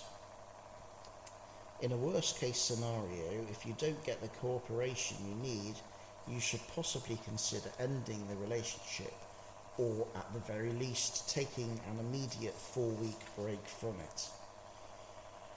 Why 28 days? That's how long after a trauma like this it will take for your mind to rest easy and regain equilibrium. This is a difficult process, and you should feel proud that you have identified the person responsible for your discomfort and been able to understand how he/she has influenced you.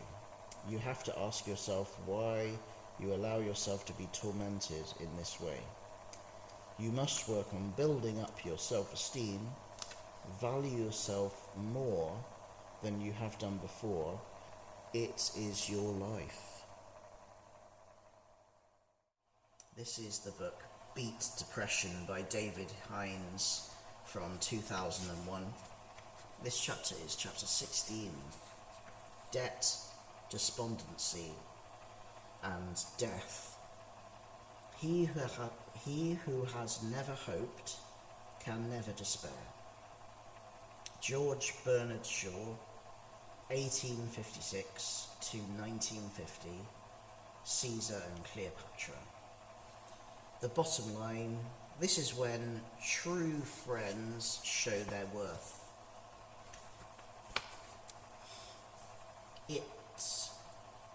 Is it possible, in one short chapter, to do justice to the complexities of debt, despondency, and the death of a loved one, explaining in detail how each may impact on depression?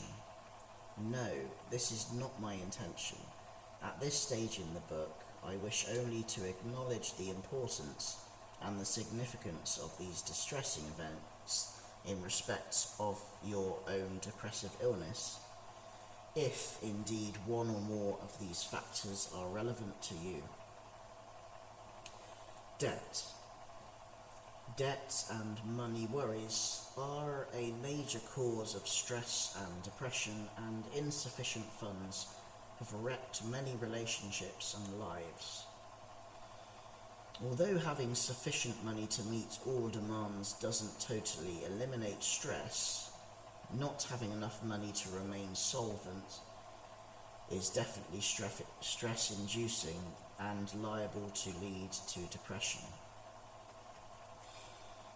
Financial consultants recommend that we should save at least 10% of our earnings.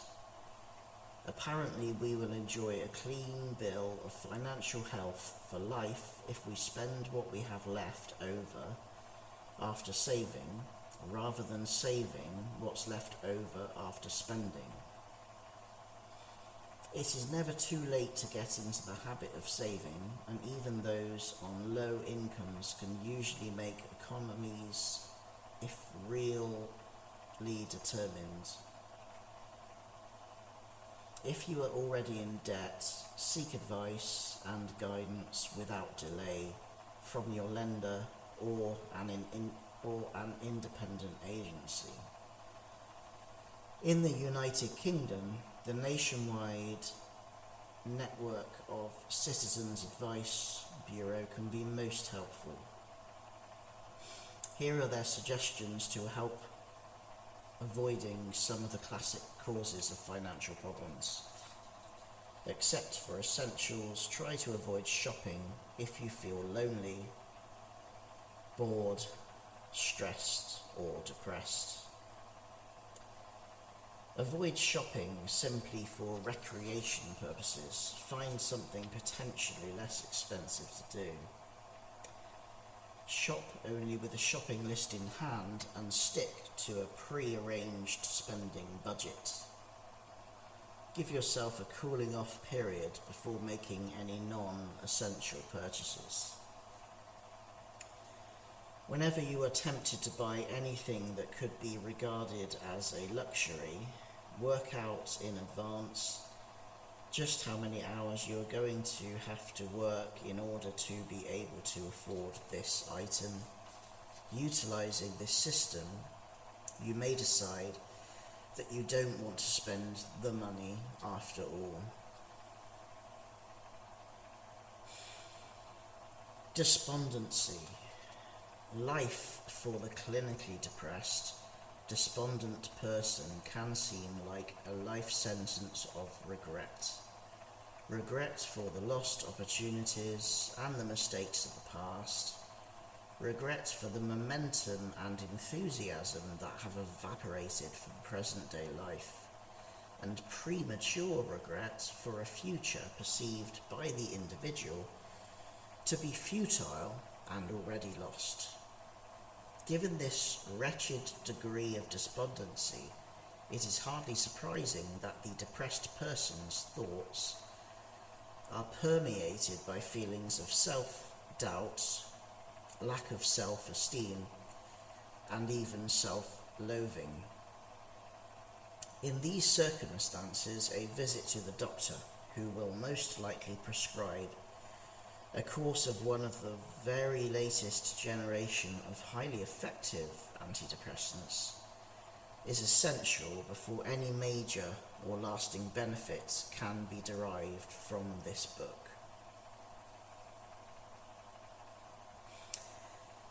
Death. The death of a loved one can be the most awful thing to come to terms with. Grieving is a natural way to release emotional feelings, and it is our traditional way of making peace with whoever has been taken away from us. The process takes time and cannot be rushed. Many people choose a period of solitude as their way of coming to terms with what has happened. For others, equally devastated by their loss, the comfort of others is what is needed. Family and friends can help to keep depression at bay by spending time with a person who has been bereaved. It is not so much words of comfort that are needed at times like this, more the willingness to be with them during the time of their pain and distress. A sympathetic arm around their shoulders will express care and support when words are not enough. Grief is a process of adaptation and passes through a number of recognizable stages. These stages include alarm, shock, denial, anger, guilt sometimes but not always, acceptance, and adjustment. People in mourning who become depressed are often having difficulty transcending the last two stages, acceptance and adjustment. They should be encouraged to refer to the sources of help and support section at the back of this book. Touch can be instrumental in opening up the pathways to emotion and helping to release the anguish of grief. When we are trying to hold back painful emotions, we clench our muscles, locking in memories and thoughts that we have difficulty in dealing with. The professional touch of a masseur or masseuse in a relaxed and private environment can have the effect of allowing blocked emotions to flow more freely. The change of seasons can provide a change of focus and a turning point in your life. Even in the depths of winter, we can see snowdrops rising from beneath the snow. If you have access to a small piece of soil and a few seeds, why not plant a miniature garden of remembrance? Many people find that growing new life while they're in mourning soaks up some of the pain associated with bereavement. This is the book Beat Depression by David Hinds from 2001. Part 3, States of Depression. Chapter 17, Is This Your Child? Children begin by loving their parents. After a time they judge them. Rarely, if ever, do they forgive them. Oscar Wilde, 1854 to 1900. A woman of no importance. The bottom line, a happy childhood for their offspring is the wish of every parent, but not the experience of every child. It is unrealistic to expect a child, particularly a young one, to say, "I am depressed."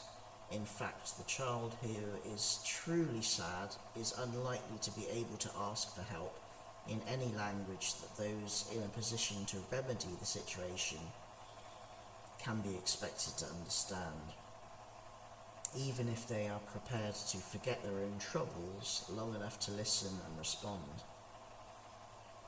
My childhood got off to a flying start, but crash-landed at the age of 7.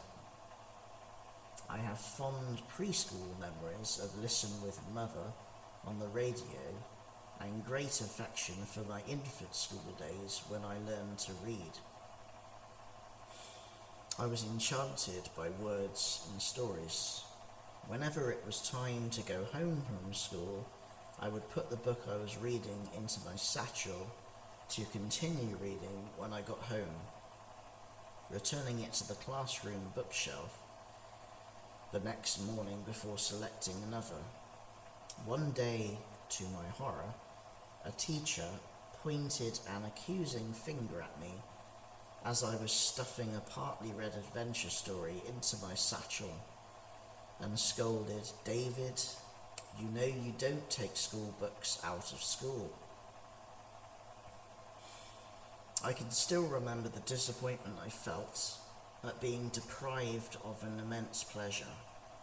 This famine in reading material coincided with a marked deterioration in my parents' marriage,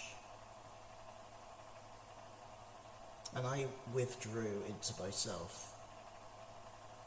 I left both school and home in the early hours of my 16th birthday with no academic qualifications. The following year, I was admitted to a psychiatric hospital for 10 weeks, following an attempted suicide. I did not know and would probably not have cared at the time if I had known that I was suffering from clinical, major depression. Anxiety, depression, and mood disorders are serious problems that afflict all too many children and teenagers. Sadly, in many but not all such situations, had their parents or teachers been more informed and less preoccupied with other issues, problems could have been identified and treated, and in some cases prevented in the first place. What greater gift can you give a child at risk of losing their childhood than that of restoring it? Even if they have the most loving and caring mums and dads in the world, some children will become depressed either through biological factors, traumatic experiences, or a combination of both. Furthermore, it is a fact of life that parents cannot protect their children from all the possible causes of depression all of the time. Although much pain and heartache can be avoided with early recognition and treatment when depression occurs. In childhood, young boys are far more likely to be depressed than girls. In adolescence, however, the reverse is true. By the time children reach their teens, girls are twice as likely as boys to become depressed. It is worth noting that boys usually show different symptoms of depression from girls. When young or adolescent boys get depressed, they have a tendency to become angry, disruptive, sullen, even aggressive. The indications of depression in girls of all ages are harder to distinguish because they can be confused with behavioural patterns which are sometimes regarded as socially acceptable. Withdrawal, acquiescence, and passivity. The best defence against depression that parents can give their children is to provide a stable and loving home environment and to help them to develop resilience in life. Resilient children recover more quickly from frustration, disappointment, misfortune, and change.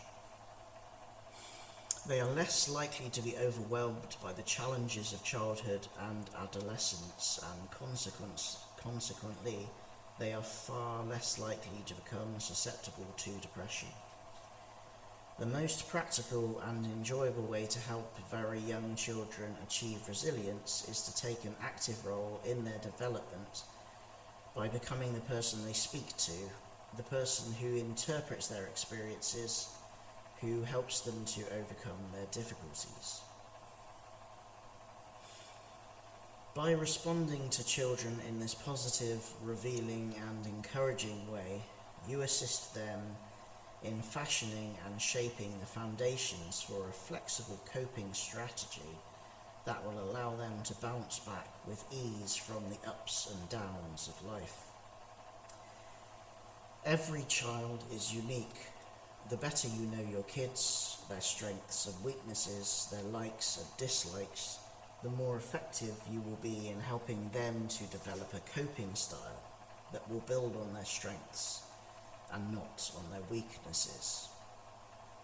Children who are encouraged to build confidence and self-esteem on their strengths tend to become individuals who can handle stress without distress and adults who can achieve their ambitions.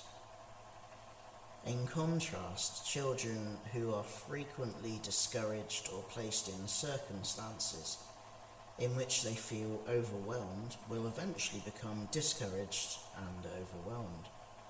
They may retreat into themselves in response to their feelings of helplessness and insecurity. This can and often does provide fertile ground for high anxiety, mood disorders, and ultimately for the onset of clinical depression. This is the book Beat Depression by David Hinds from 2001. Chapter 18, Teen Depression. We do not see things as they are, we see them as we are. The Talmud, AD 500. The bottom line, a wise and trusted mentor is invaluable right now. Depressed teenagers need to have their feelings acknowledged and taken seriously. They need to be allowed to feel what they feel for as long as they need to feel it. They do not need to be told to snap out of it. Telling a depressed young person to grow up or not to be silly only serves to ensure that he or she or they will hide their true feelings in future. Nobody stays depressed if they can help it. It is the most awful, empty, joyless existence imaginable. One feels isolated and in turmoil, and nothing seems to matter anymore. Teenagers who are depressed are often unresponsive. They find it hard to tell others exactly how they feel or what they want, and they seldom seem to have the energy to do anything constructive. One teenager, an intelligent, good-looking 15-year-old girl with kind, loving parents, said, "I feel so lonely, so worthless. I don't know what I want. I just want to stop all this pain." Typically, teenagers will fail to let their nearest and dearest know how they are feeling and what might be of help to them because they genuinely cannot see how things can improve. They may only come to know what they don't want after they have been given it, or realise they really don't want to hear after they have been told it. Rarely, without a wise and trusted mentor, do they discover what really helps because too few of those who care about them understand. To someone else, the fact that they feel as they do may appear unjustified, illogical, or downright ungrateful, and the depressed person may well agree. But realization alone cannot stop them feeling the way they feel because their feelings are all too real. To attempt to deny how they feel is to deny them the right to their feelings. It is tantamount to saying that your opinion in a matter that you may know little about is more valid than their feelings. It is this very same failure to accept their feelings that can contribute to depression in the first place. Young people in their teens often assess their predicament, their prospects, and their self-worth inaccurately, based on no more evidence than a foolish, unkind, or child's remark. They may come to believe that nobody will find them attractive, give them a job, invite them to the right parties, etc. It can be devastating to a teenager not to be allowed to dress and behave as their friends do, and it is a supremely confident youngster who is able to resist peer group pressure. Bullying at school or college is another source of depression. Students will undoubtedly fear the bullying, but they may fear the risk of reprisals even more if they were to report it. Most survive by looking forward to the day when they will leave, or by skipping classes. Those who cannot cope become depressed. A young person whose behaviour gradually changes, who becomes either disruptive or withdrawn, needs careful assessment. There is likely to be either something seriously wrong at home or at school, or a real or perceived problem connected with a personal relationship. In a growing minority of cases, the problem could also be linked to drug abuse or trauma. If your teenage children are depressed, if you truly want them to confide in you, then you must be prepared to listen but not judge. Plan the moments, seek informed advice if you need to, encourage them to talk, then let them talk for as long as they want, for as long as it takes. After listening, gently probe if appropriate to make sure you are dealing with a real problem and that you understand it. Make your own helpful suggestions by all means, but let them draw their own conclusions. Your duty as a wise and trusted mentor is invaluable right now. Perhaps I have made this sound easy. It is not easy, anything but. If you are unsuited to the task, as many good people are, admit it and seek alternative or professional help. Simply placing a copy of this book in an appropriate place can do tremendous good should they choose to read it. You don't have to say anything, just do it. For your, or with the consent of her parents, somebody else's daughter, one single rose placed on top of the book will draw her attention to it. For your son, you decide.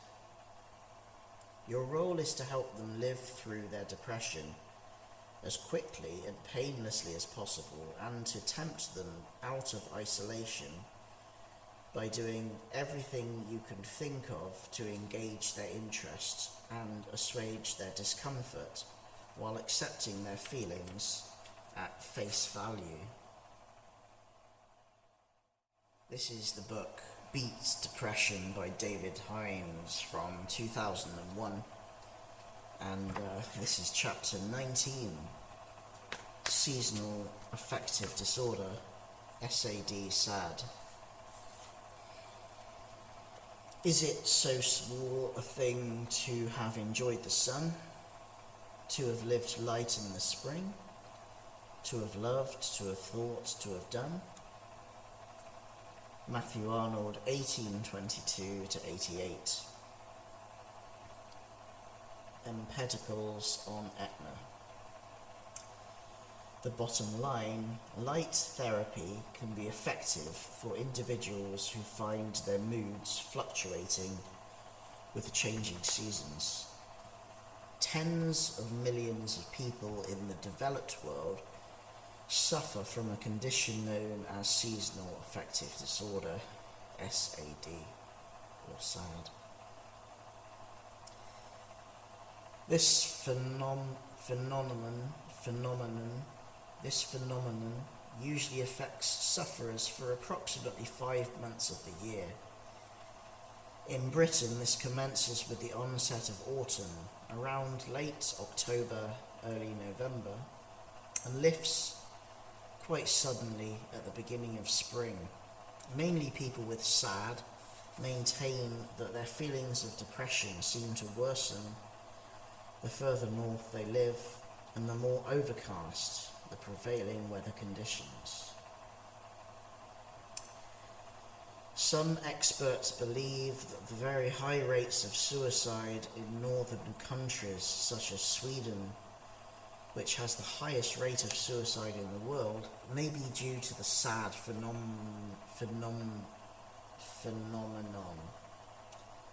However, I have not seen any conclusive evidence to support this theory.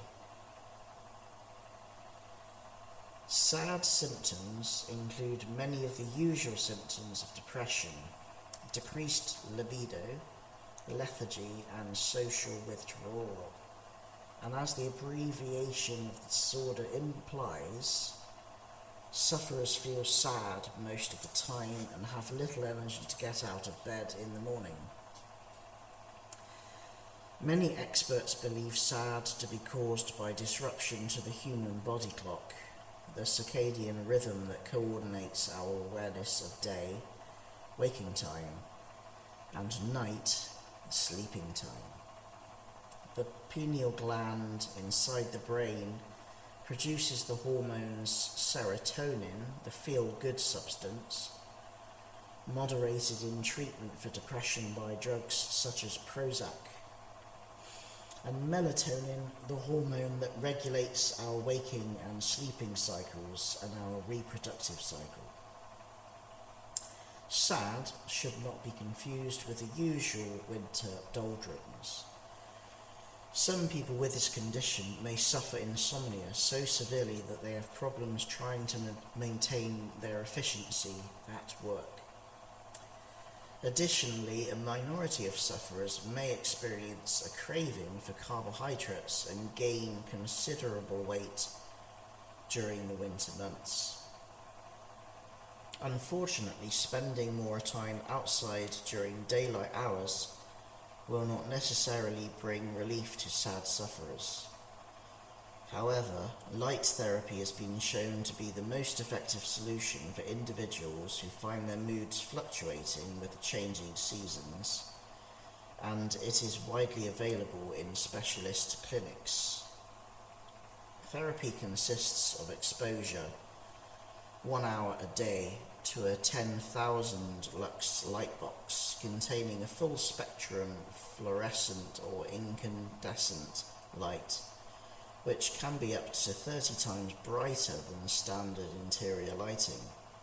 Treatment is normally recommended to commence early in November and to end during the month of March, but times for treatment may vary depending on where you live. Be sure to follow the safety guidelines that your therapist will point out on your first visit.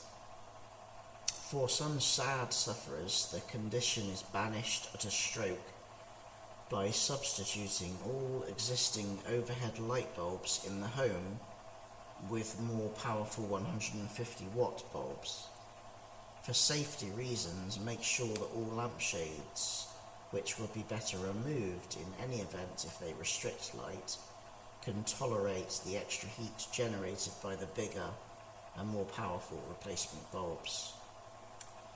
Finally, before concluding this chapter, I would like to touch on 3 further ways to help yourself get better.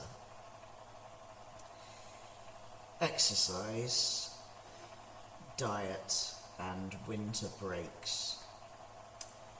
The chapters on getting active and food for thought are particularly relevant to SAD sufferers, with the additional recommendation that those affected should ideally exercise outside at noon, your lunch break perhaps, when the winter sun is brightest. It also makes sense to skip your annual summer holidays, if possible, and take winter breaks in the sun instead. This is the book Beat Depression by David Hinds from 2001. This is chapter 20, Internet Blues. Modern man lives under the illusion that he knows what he wants, while he actually wants what he is supposed to want. Eric from 1900 to 80, The Fear of Freedom.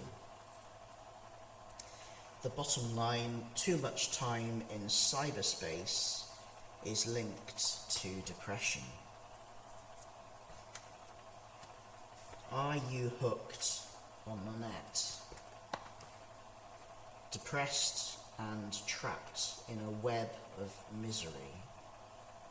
More and more people of all ages around the world are discovering that the internet can be an effortless expressway to information about virtually any subject, including depression.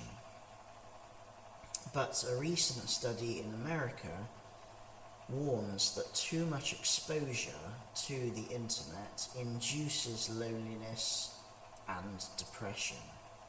Worse, a BBC TV investigation into the internet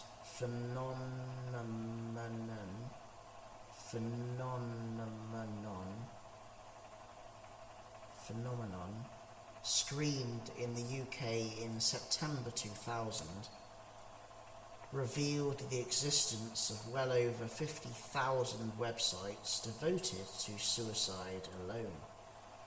Some of them linked to those in suicidal despair themselves and hardly qualified to help others in need. The depressed, the vulnerable, and the potentially suicidal. Many depressed people become obsessive in communicating their suicidal feelings over the internet, and they may even encourage others to follow suit.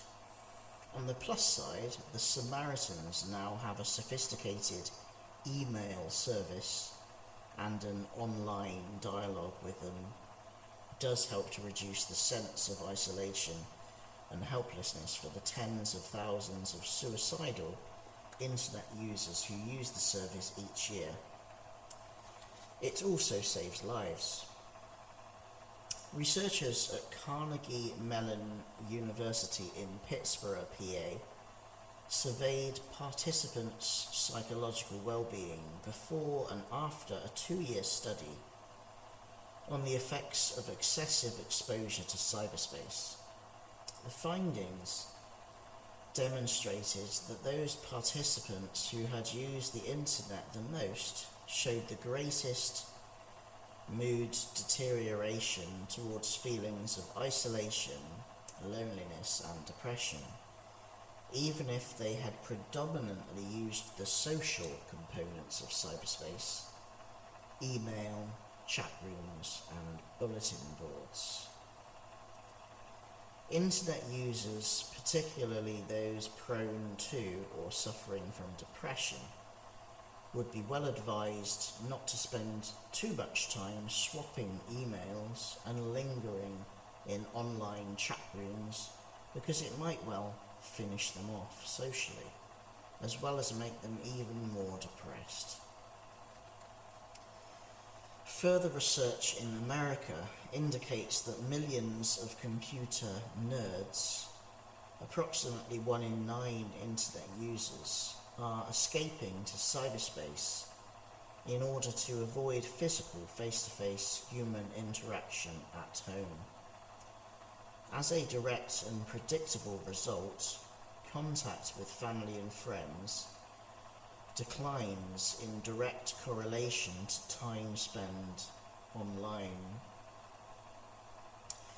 Kimberly Young, an American psychologist and author of the book Caught in the Net, John Wiley & Sons, 1998, believes the internet to be as addictive as drugs, alcohol, or gambling, saying, "In cyberspace, a shy person can become outgoing, a non-sexual person can be sexual, a non-assertive person can be forceful, and a normally aloof person can be gregarious." Andre Levy, a London-based computer expert, says, people who use the internet to that extent are living their lives in a substitute world, one in which they have no physical interaction. Inevitably, the price to be paid in psychological and emotional terms must be internet blues for some, lost and broken relationships for others, and clinical depression for the most vulnerable. The alternative? Live your life in the real world and use your mouse outside office hours only when necessary and in moderation for a maximum of an hour or two every day. We were born to live our lives, not surf the internet. The computer was designed to be our slave, but so many of us are becoming slaves to our computers. This is the book Beat Depression by David Hinds from 2001, and this is chapter 21. Depressed functioning on autopilot. Oh, for a life of sensations rather than of thoughts. John Keats, 1795 to 1821. A letter to Benjamin Bailey, 22nd of November, 1817. The bottom line. Depression will lift in time. The pilot will take control. It is the experience of everyone who has suffered from depression that depressive episodes frequently vary in their intensity, and these episodes may come and go for no apparent reason. The initial part of the depressive phase is usually of a reasonably slow onset, but in some more serious cases of depression, individuals can find themselves engulfed in gloom and despondency without warning.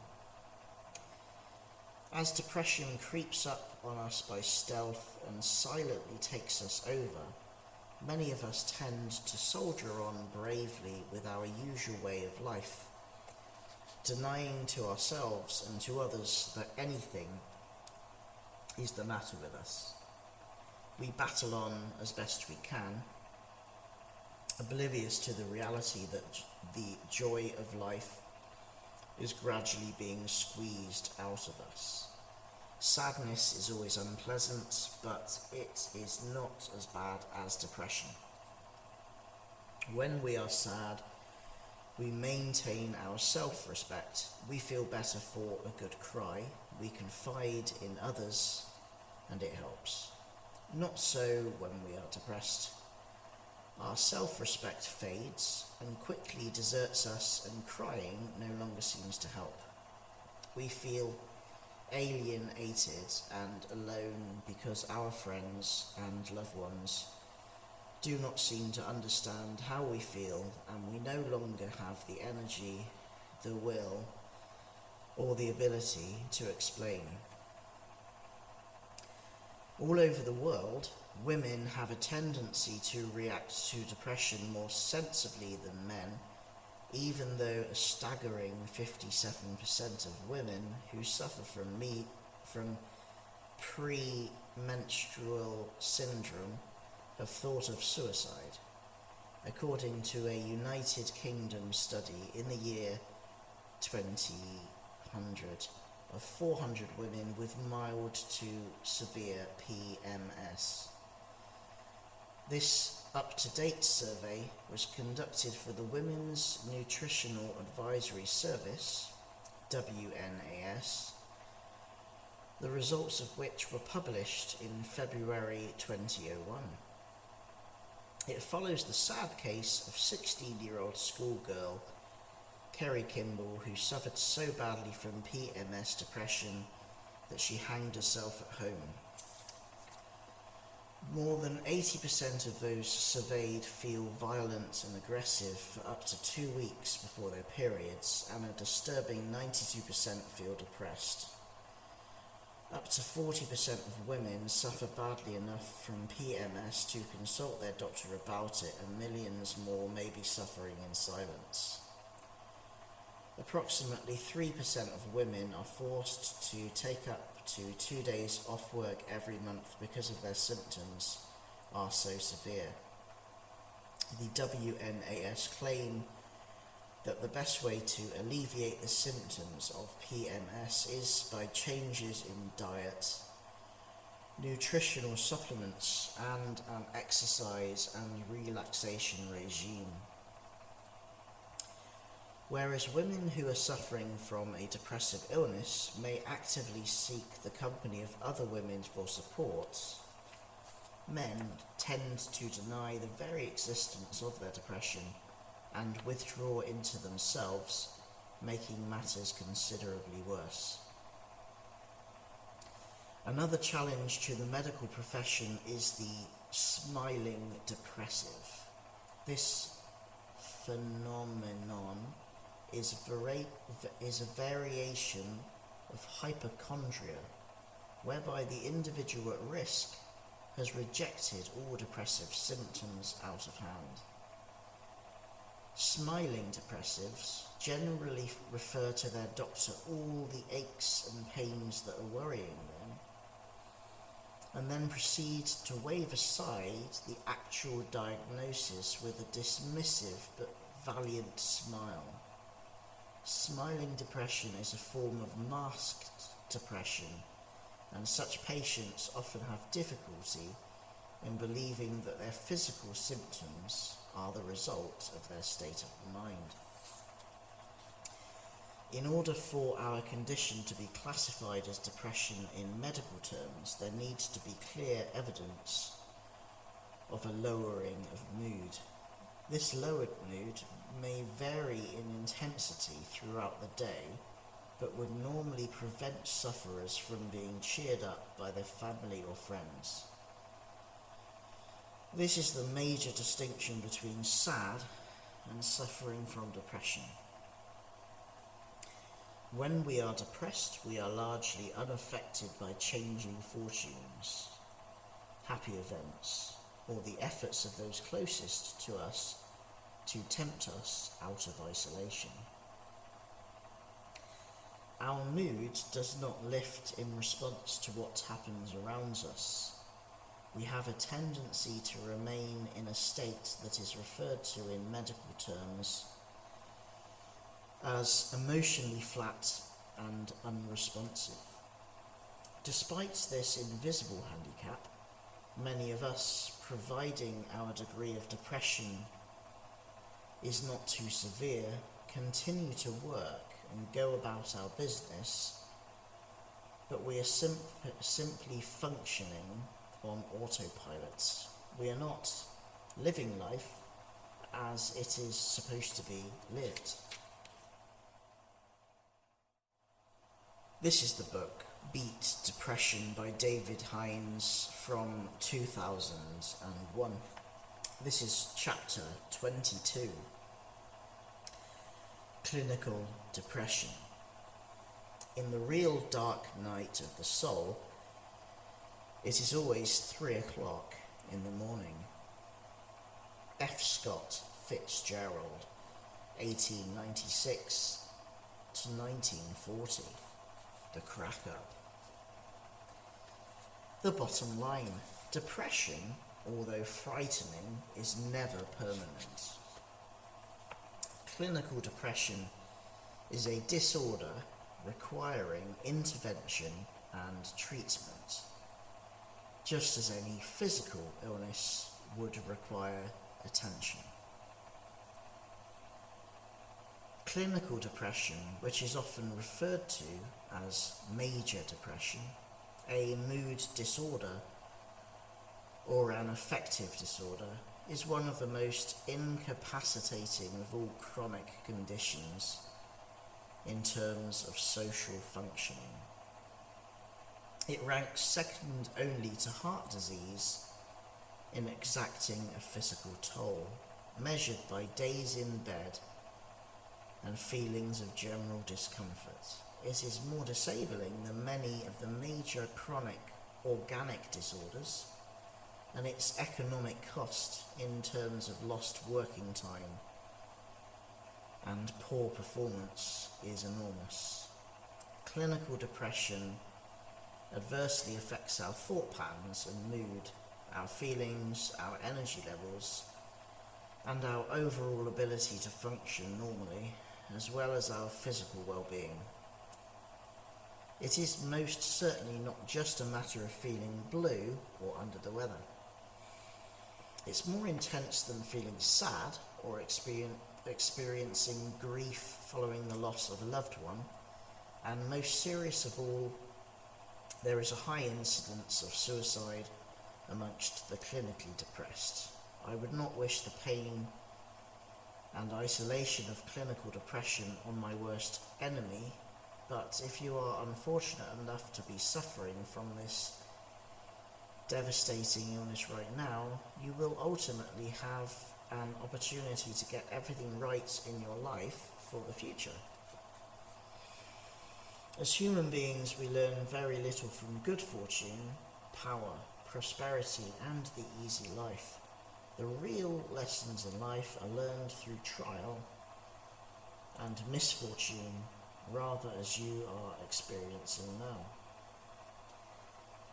I learned the hard way too, and although this may come as something of a shock to you in your present condition, I am grateful for the lesson, grueling as it was at the time. Now, instead of missed opportunities, broken romances and shallow living, I have an enviable and sustainable lifestyle doing what I enjoy doing, writing. I live where I live because the people of the village are pleasant, and I am not willing to move away to more exotic places. Despite my failings, ill health and mistakes of the past, I have found happiness and contentment away from the rat race. Why am I telling you all this when you are feeling so miserable? Am I a sadist? I want you to know that the reason is because the seeds of my happiness were sown in the misery of clinical depression.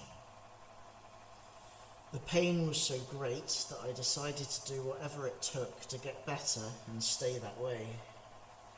Now you have the essential tools you will need to do the same, laid out in a book for you. Read this book carefully. I wrote it for you. Later, when we have dealt with the mundane but necessary aspects of your illness, and you are beginning to feel a little better, I will show you how to reach for your finest hour and to put real meaning into your life. The key to release from all that pain you have been suffering may be staring you in the face or be inside your heart, or you may have to look in a completely different direction.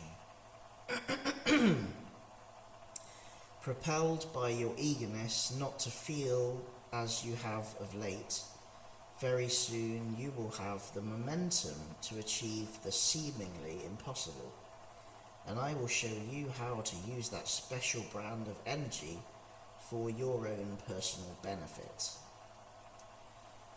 Clinical depression is a tragedy by any standards, but much good can come out of it if we are persuaded to put right what is wrong in our lives. Some people may see it as a signpost, a forced opportunity to do something else, something meaningful with their lives. Right now, the only sensible thing you can do is to remain calm and focused on beating depression. In the closing chapters of the book, When you have absorbed all those things that you must absorb in order to be free of depression for life, your heart will begin to pound with excitement as we touch upon some of the distinct possibilities for happiness for you. This is the book Beat Depression by David Hinds from the year 2001. Chapter 23, Depression in People with Learning Difficulties. Words may be false and full of art. Sighs are the natural language of the heart. Thomas Shadwell, 1642-92, Psyche. The bottom line: I cannot express my feelings in words. My actions may have to speak for me.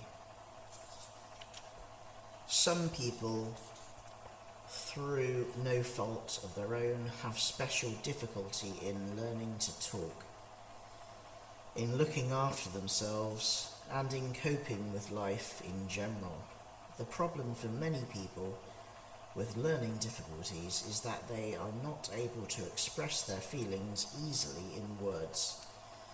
They have little option but to let their actions speak for them. Sudden changes in behaviour or mood, withdrawal, or not being able to do things they could previously do may be signs of depression.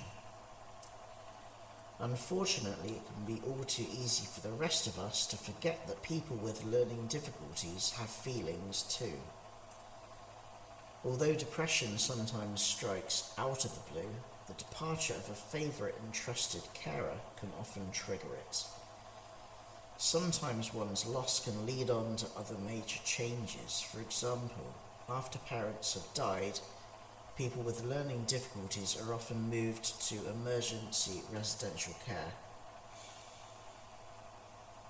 This means that they not only lose their parents and carers, but also their homes, their familiar possessions, and routines as well.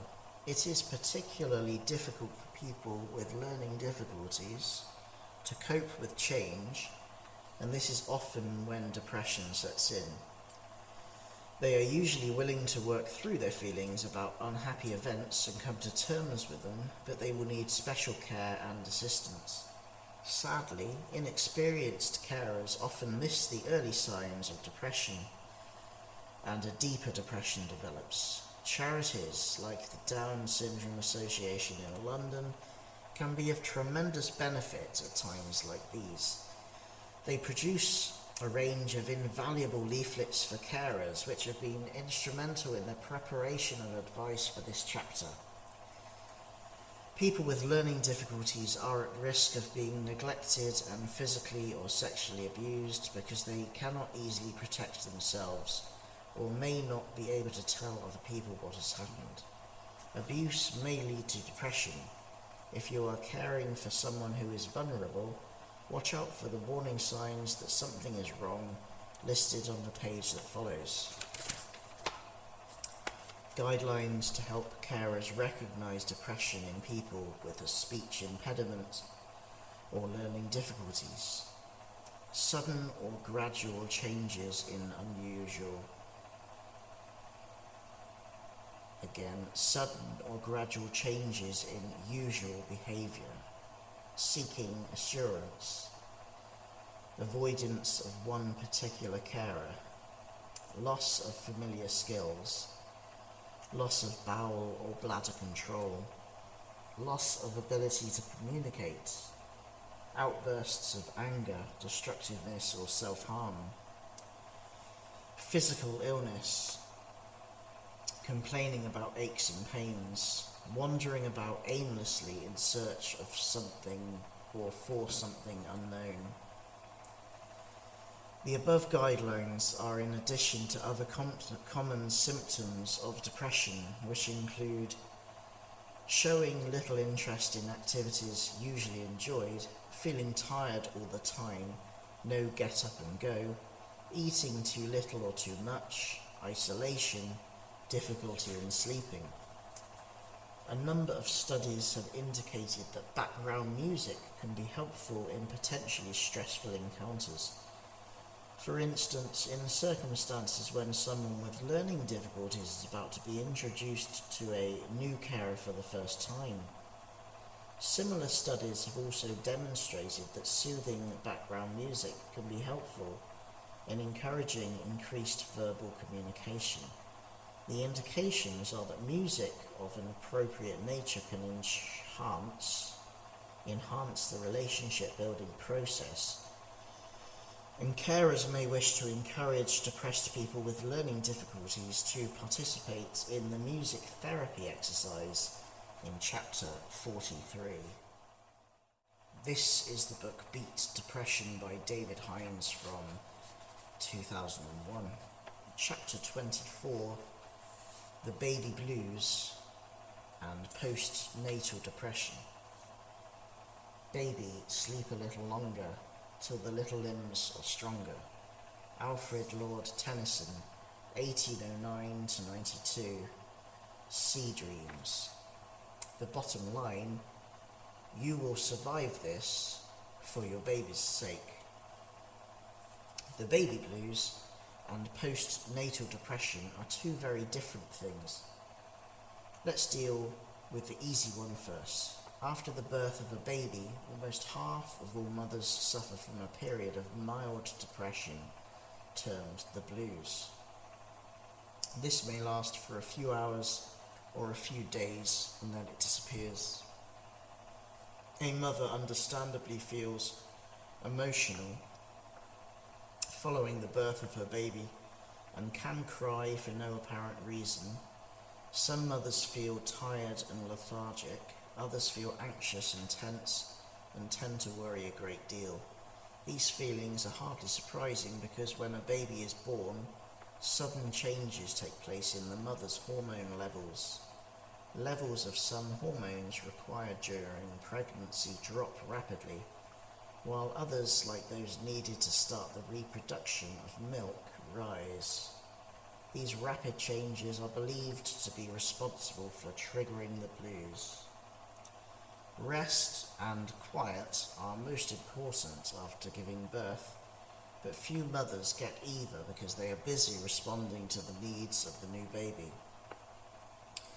The support and understanding of father is most important at this time, and visitors should be encouraged not to stay too long. Mothers who have the blues should be allowed to cry if they want to and be allowed to express their fluctuating emotions. Plenty of rest is necessary. Should they appear miserable, they should not, under any circumstances, be told to pull yourself together, and it can be a great help to the new mum if someone will listen to her and reassure her that her worries and feelings of misery will not last and that she will soon feel better. If the blues do continue for more than a couple of days, then she should see her doctor and discuss the problem. Postnatal depression is a depressive illness that affects 1 in 10 new mothers, and it can set in during the week of the birth and up to 6 months afterwards. Some mothers find that they are less able than others to cope with the demands of the new baby, and they may be tearful, sad, and despondent, or even downright fearful. Some may even experience pain for which there is no obvious cause other than, perhaps, anxiety and tension. Many have difficulty in sleeping and have a marked reduction in appetite.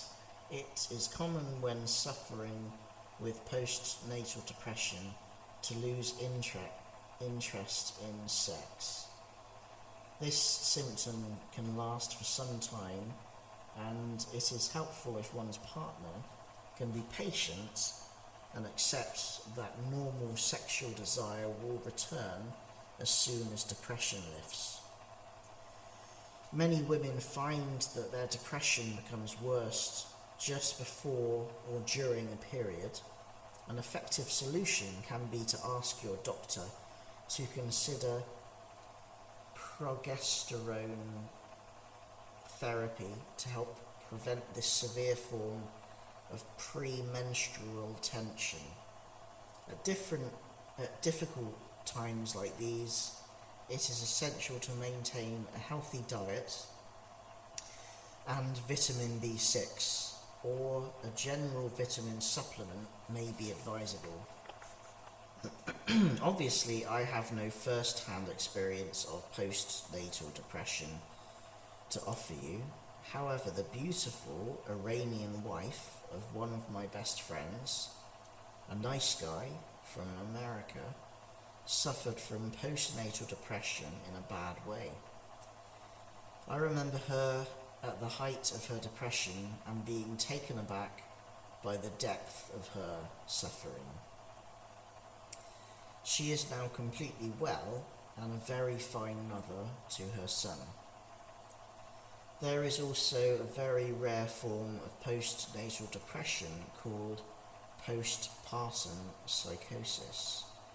Only 1 in 1,000 mothers will suffer from this, and it requires immediate medical treatment.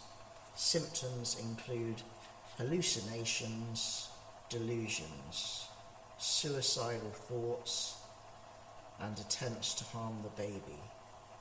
Tragically, in exceptional cases of postpartum psychosis, which have gone undiagnosed, mothers have killed their newborn babies and or themselves.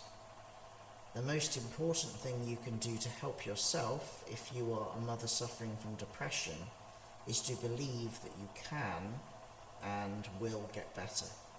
Reading this book should help. Depression, however frightening, is never permanent. There are organisations and self-help groups throughout the world to help you through this difficult ordeal. In the United Kingdom, please refer to the sources of help and support pages at the back of this book for details of the Association for Postnatal Illness, the National Childbirth Trust, and the Meet a Mum Association. This is the book Beat Depression by David Hinds from 2001. This chapter is chapter 25. I'm a man, we don't do depression. Telling one's sorrows often brings comfort. Pierre Corneille, 1606 to 84.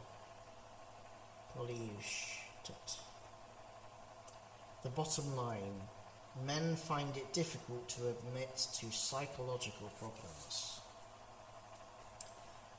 Depression is an illness that affects both men and women, but GPs throughout the world report treating far fewer men than women for depression. It seems likely that men suffer from depression just as much as women, but because of their macho mentality, they are less likely to admit to depression or to ask for help. Come on, guys, the game is up. We suffer every bit as much as those lovely ladies, but because they are reputed to be the gentler sex, they feel able to put their tender hands up to depression, while we bury our heads in the pillow and suffer in agonizing silence. It is the way we often think about ourselves in matters of mental health that can be unhelpful. Compared with women, we have a tendency to be far more concerned with being competitive, powerful, and successful. Most of us simply cannot admit that we can be fragile or extremely vulnerable. Traditionally, we have been conditioned to think that as males, we should depend on ourselves and that it is weak to have to depend on someone else, a doctor, for instance, even for a short time.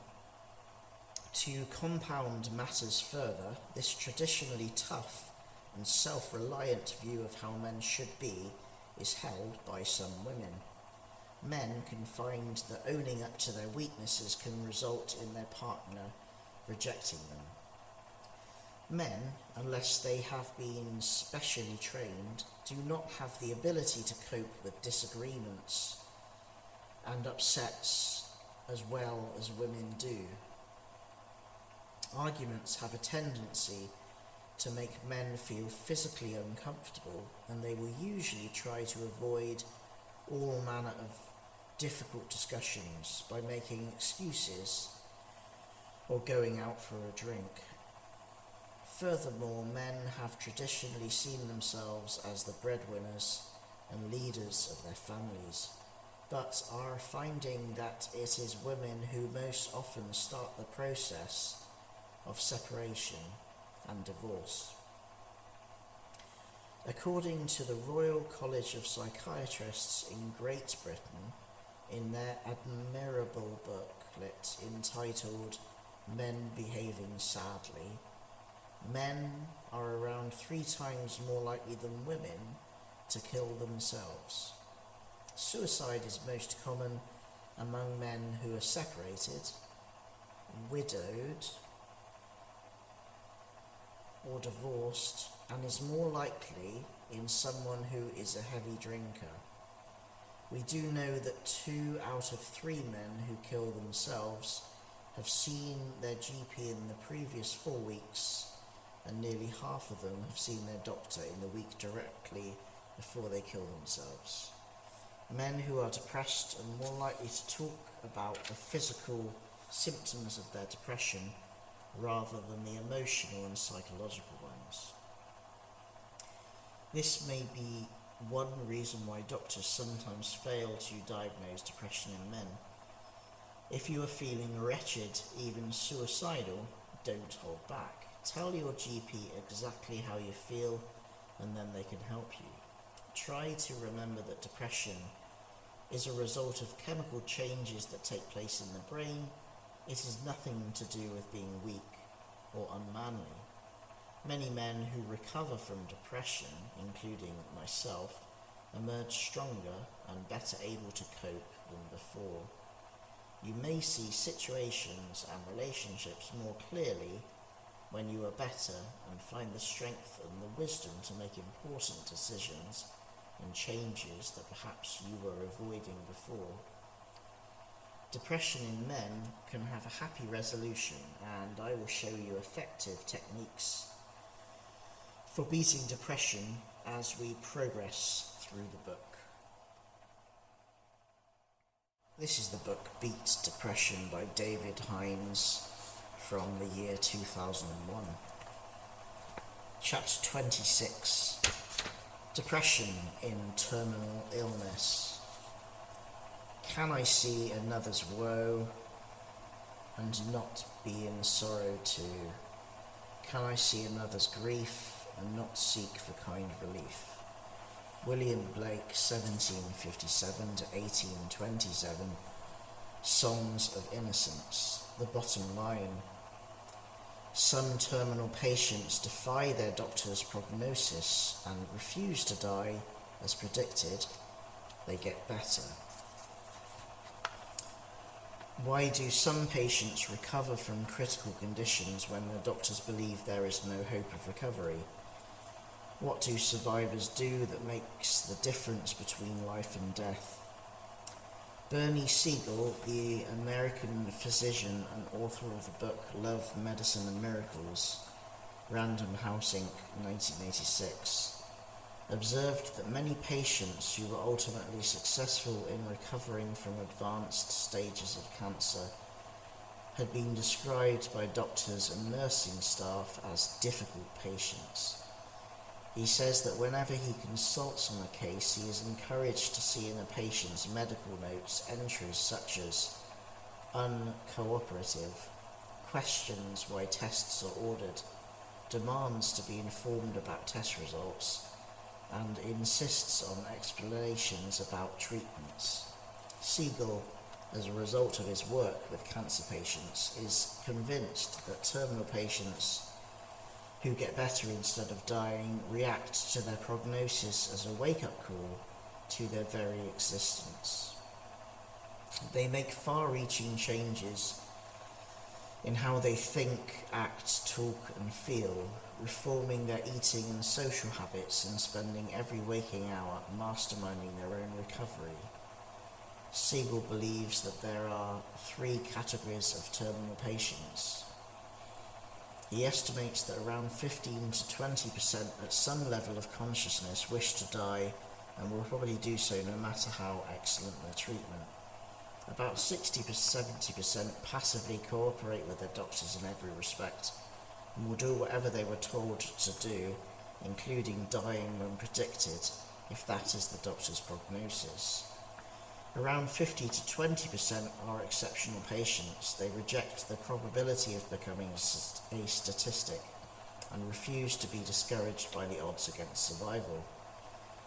On the day of the UK launch of my first health book, After Stroke, I appeared on the ITV network programme This Morning with Richard and Judy. In the live television phone-in that followed our discussion on the book and serious illness, a woman who had been told by doctors 7 years previously that she had a life expectancy of 2 weeks due to cancer, which had been deemed inoperable, phoned in to tell us that she was very much alive and kicking. The show's joint host, Richard Madeley, in his own inimitable style, asked her, "Why are you not dead? How come the Grim Reaper didn't get you?" It transpired that her story had a lot in common with the views of many leading doctors and psychologists. Survivors are not easy patients. She had been defiant, angry, indignant, and not at all ready to die. By her own admission, she was not an easy patient and refused to accept the prognosis of imminent death. She used her anger, which sets off the stress hormones, adrenaline, noradrenaline, and cortisol, arousing tension in the body, to fuel her desperate quest to find a way, any way, of cheating death. She resorted to praying, healthy eating, positive thinking, and self-talk, convincing her mind, body and soul that she really was defeating her cancer, plus just about anything else that she could think of. Even the most sceptical of readers must concede that something must have worked, because she is still here with us now, fit and well and cancer-free. In essence, she showed herself to be willing to adopt and utilise any possible action or reaction to aid her recovery. She expected to be able to influence events concerning her own body in a way that would lead to a satisfactory outcome, and she was proved right. I can relate to her recovery. In 1995, after 2 strokes and a subclavian bypass operation, I remember staring up at the ceiling from my hospital bed, partly paralysed and unable to comprehend the words of a newspaper, thinking, "Is this me? Yes, it is, but I'll be back." I promised myself there and then that I would reclaim every single one of my faculties and then write a book based on my experiences. It took me many years, but I made good on all aspects of that promise. Sir Peter Morris, Nuffield Professor of Surgery at the University of Oxford, carried out my operation and was generous enough to write a foreword to the book, in which he quoted an entry made in my medical records by nursing staff. He is extremely angry about his condition and shows this in his relationships with his carers. These difficult patients question why alternative treatments are not being offered, and they insist that their doctor try something different. They are patients with an attitude fueled by the unshakable will to get well. They hold the view that although they need the expertise and care of their doctor, they are very much in charge of themselves and this is not necessarily an attitude that all doctors fully understand or are equipped to deal with. At this point, we need to make an important distinction between the terminally ill and the seriously ill patient. The information in this chapter is intended primarily for the terminally ill patient who may feel defeated and depressed, but who really wants to live. The advice I would offer to any seriously ill but not terminally ill patient would be very different. I would stress the need to relax, keep calm, and to take things easy, cooperating fully with the medical team in order to secure the best possible recovery available to them. There are tens of thousands of people alive and kicking and enjoying their lives today who were not expected to live or to make a 100% recovery. Because of limited space in this chapter, you have read about only 2. If, despite all, you still possess the will to live, why not give recovery all you've got and then some? It seems to me that you have everything to gain and nothing to lose. Don't worry about being a less than perfect patient. Doctors and nursing staff harbour a secret admiration for survivors, and so do I. Is it possible for doctors to be right on every occasion when they predict life or death? Sometimes the terminally ill patient survives. Can you steel yourselves to believe that the doctor could be wrong in your case and fight to live? This is the book Beat Depression by David Hinds from the year 2001. This is the chapter 27, Retired, on the scrap heap, depressed. I love everything that's old. Old friends, old times, old manners, old books, old wines. Oliver Goldsmith, 1728 to 74. She stoops to conquer. The bottom line, it is better to wear out than to rust out. Retirement can pose a tremendous problem for people who relied upon their job to give them purpose and structure in life. Except for those people who relish the prospect of retirement and have many other interests or projects in mind, retirement, when it comes, can seem bleak and unstructured. Many retirees miss going to work. They miss their workmates, and they find themselves wondering how everybody is coping without them. Sooner or later, they are forced to conclude that their former colleagues are probably managing perfectly well without them, and that realization brings with it a certain emptiness, a chilling awareness of being destined for the scrap heap. According to a MORI poll commissioned by the UK charity Help the Aged in association with British Gas and conducted nationwide during the year 2000, old people in Britain are facing an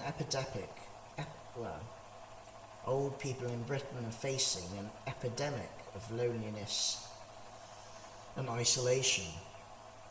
More than 1 million of those over 65 revealed that they felt trapped in their own homes. Even more disturbing is the revelation that no fewer than 18% of them say they have gone for a whole week without speaking to friends, neighbours or family.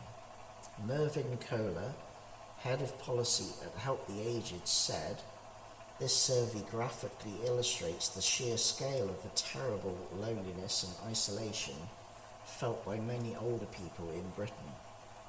You shouldn't feel lonely, isolated or depressed just because you are old. If you feel this way, don't hesitate. Contact your doctor, your social services department, or the local or regional office of Help the Aged and ask for help. Despite evidence to the contrary, this is still a caring country and there is someone sitting behind a desk right now, or there will be at 9 a.m. waiting to help you. With the best will in the world, they can't tell you about the wonderful initiatives and opportunities available to you to meet socially with others, unless they are made aware of your predicament. In my experience of working with the older generation as a stress management consultant, they are a wily lot. They have known tough times before. Once they have been given sound advice and pointed in the direction of a solution, they can often steal a march on their younger counterparts because they have recourse to a lifetime of wisdom and experience. Do make the effort to get out whenever you can. I know it can be difficult when you are old because of physical problems like stiff joints or swollen ankles, but it is worthwhile.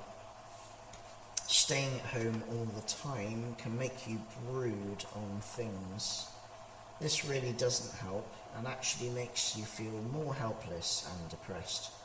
So whenever neighbours, family, friends, charity workers or the local community warden offer assistance, let them help you to get out. Even if you are not interested in making new friends, it is a good idea to have some diversity and excitement in your life to keep boredom at bay. If you go to a day centre, they may have their own transport that you can use. Above all, be open to new possibilities. My Aunt Frida, crippled at birth and born with no neck, has lived alone in North London ever since the death of my grandmother. I am not aware that she has ever had a partner, not until a few years ago, that is, at the age of 79, when a retired British Army captain stopped her in the street and offered to carry her bag of shopping for her. Instead of instinctively saying no thank you, she studied him, smiled her lovely smile, and said yes please. This simple act of chivalry marks the beginning of the most wonderful period in her life, until sadly last year Robert died. My aunt, for the first time in her life, had discovered the joy of love, and her life is richer and more meaningful for the experience. She has food, rereads as she has fond and happy memories of their short time together that sustain her to this day. So the recipe for a happy retirement is to gently bring to a close your previous working life, unless you can benefit from it from home, of course. Be open to new possibilities and move on. This doesn't mean you can't remember your achievements with pride and enjoy thinking and talking about the old times. It just means you mustn't allow yourself to be frozen into your former working life. This is the book Beat Depression from 2001 by David Hinds. This is chapter 28, Depression Requiring Specialist Intervention. I do not know whether I was then a man dreaming I was a butterfly, or whether I am now a butterfly dreaming I am a man. Chuangzhou, 396 to 289 BC. The bottom line, be sure to take any medications prescribed. The term clinical depression is used to categorize any form of depression where symptoms are severe and lasting enough to require treatment. The general advice and guidance in this book is believed to be suitable for those suffering from any depressive disorder, however mild or severe the symptoms. There are, however, some forms of depression that exceed the scope of this book, and those afflicted will require specialist medical intervention. Brief descriptions of these conditions follow. Melancholic depression is a severe form of clinical depression in which the patient has lost virtually all interest in the activities of life and does not respond positively, even temporarily, when something good happens. Quite simply, the patient has lost the ability to experience pleasure. By contrast, most people with severe clinical depression can usually be cheered up by good news, albeit temporarily. Manic depressive psychosis is a condition that takes the form of alternating periods of extreme melancholia and equally extreme periods of elation and excitement. A more technical term used to describe some patients who typify many aspects of this diverse and complex category is bipolar affective disorder. The manic element of the disorder is an abnormal exaggeration of the feelings of elation and excitement that we all experience from time to time. Some notable writers, artists and composers are believed to have suffered from this condition, including Ernest Hemingway, Charles Dickens, Virginia Woolf, Mark Twain, Beethoven, Van Gogh, and Mahler. When someone is experiencing a manic episode for the first time, the person concerned may not realize that there is anything abnormal in his or her behavior. It is often a family member, a friend or colleague who is the first to notice that something is not quite right. Atypical depression, which usually starts in adolescence and can be persistent rather than periodic, turns the typical symptoms of depression upside down. While people with most types of depression have a tendency to sleep and eat less than normal, patients with this kind of depression tend to oversleep, overeat, and gain weight rapidly. They can be very sensitive to rejection, particularly romantic rejection. Schizophrenia is a serious mental illness that affects 1% of the global population. There is abundant scientific evidence, though as yet no conclusive proof, to suggest that faulty genes may contribute to the onset of the illness. The illness generally becomes apparent in the sufferer's late teens or early 20s, although it can be middle age or even later before symptoms become apparent. Patients are usually advised, because of the risk of repeated episodes, to continue taking medication for many years, perhaps for the rest of their lives. Sadly, schizophrenia causes tremendous difficulty and distress for the afflicted and their families. Not only do sufferers have to contend with the likelihood of hallucinations, delusions, and interruptions to their train of thought, they also have to live with the image of a deranged killer as portrayed in so many films and TV programs. A representation which is far from typical.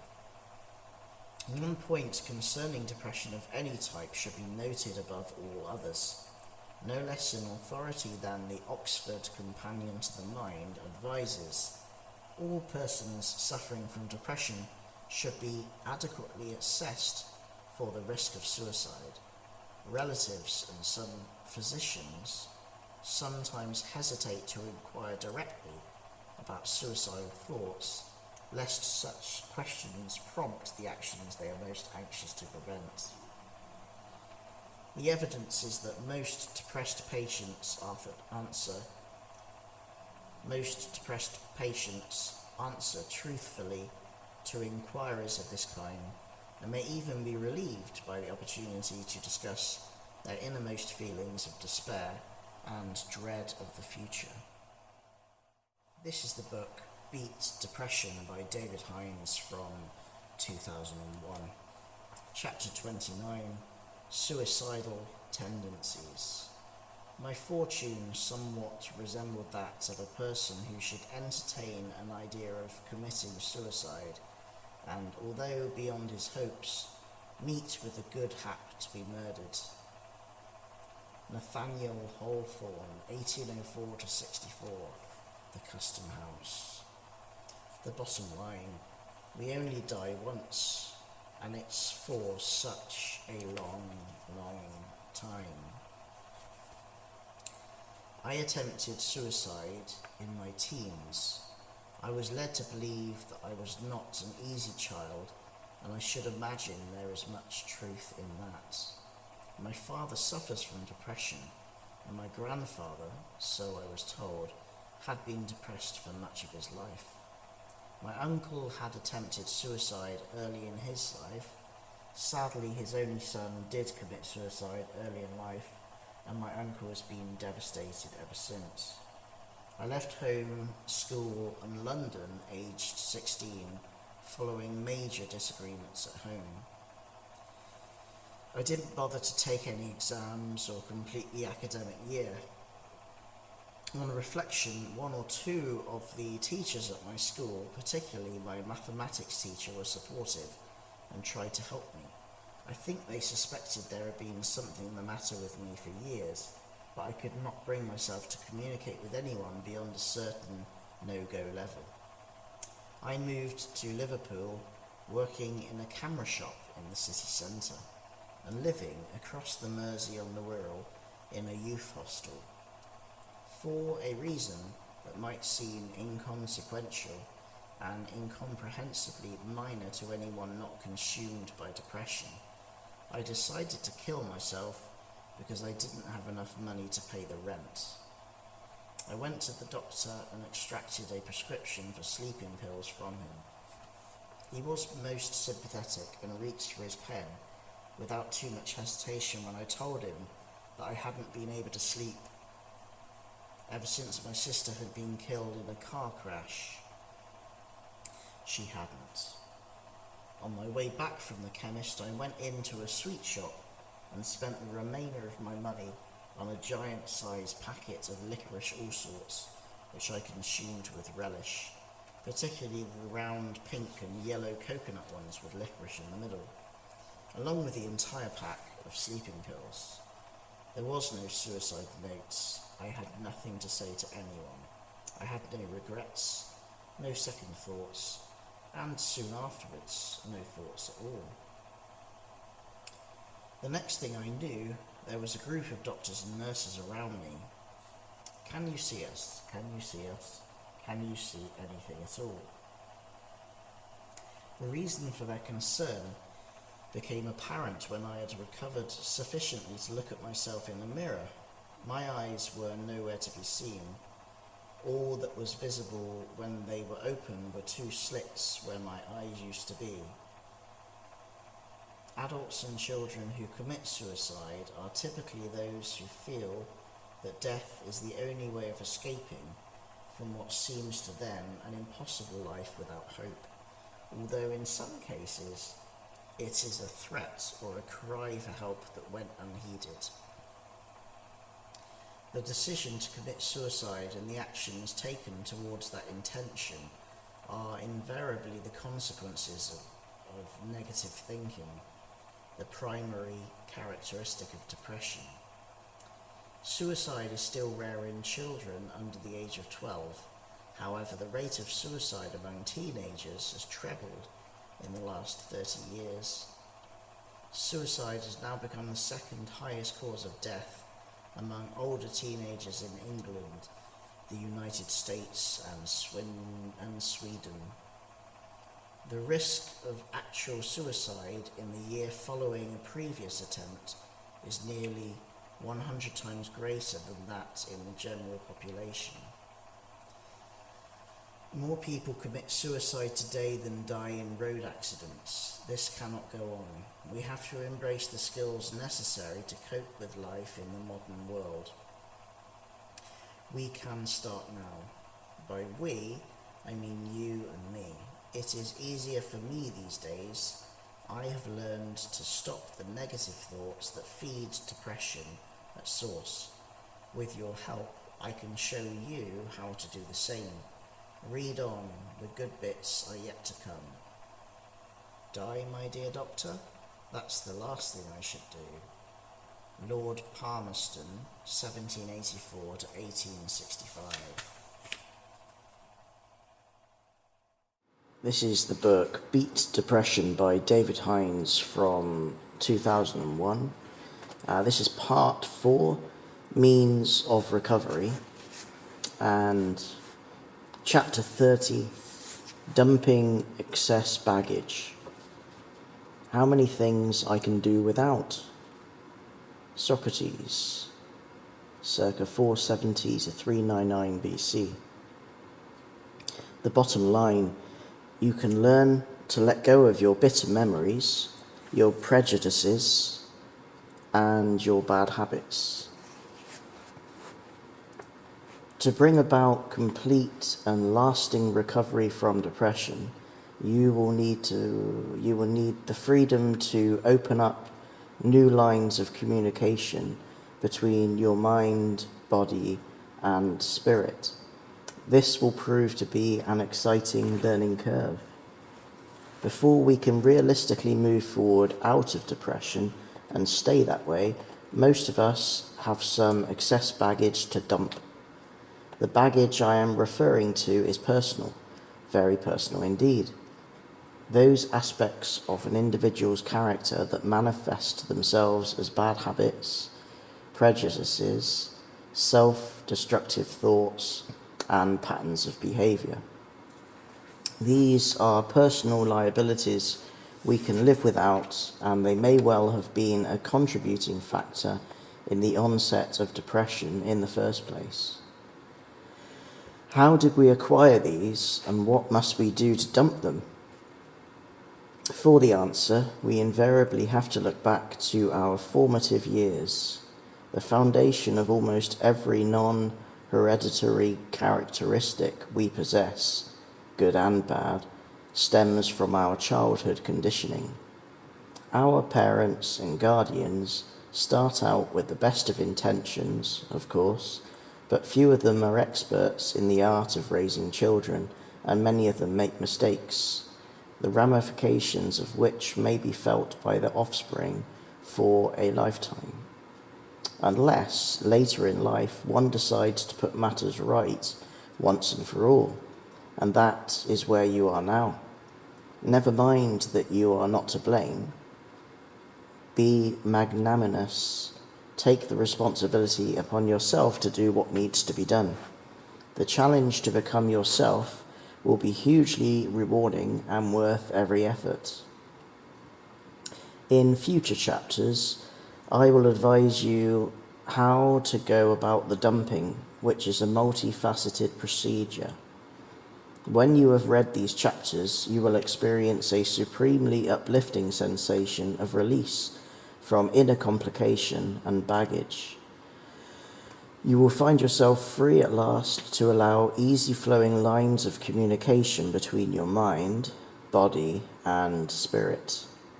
Real progress will be there for all to see, just as soon as you start to make the little changes, one after another, that are suggested in the chapters to come.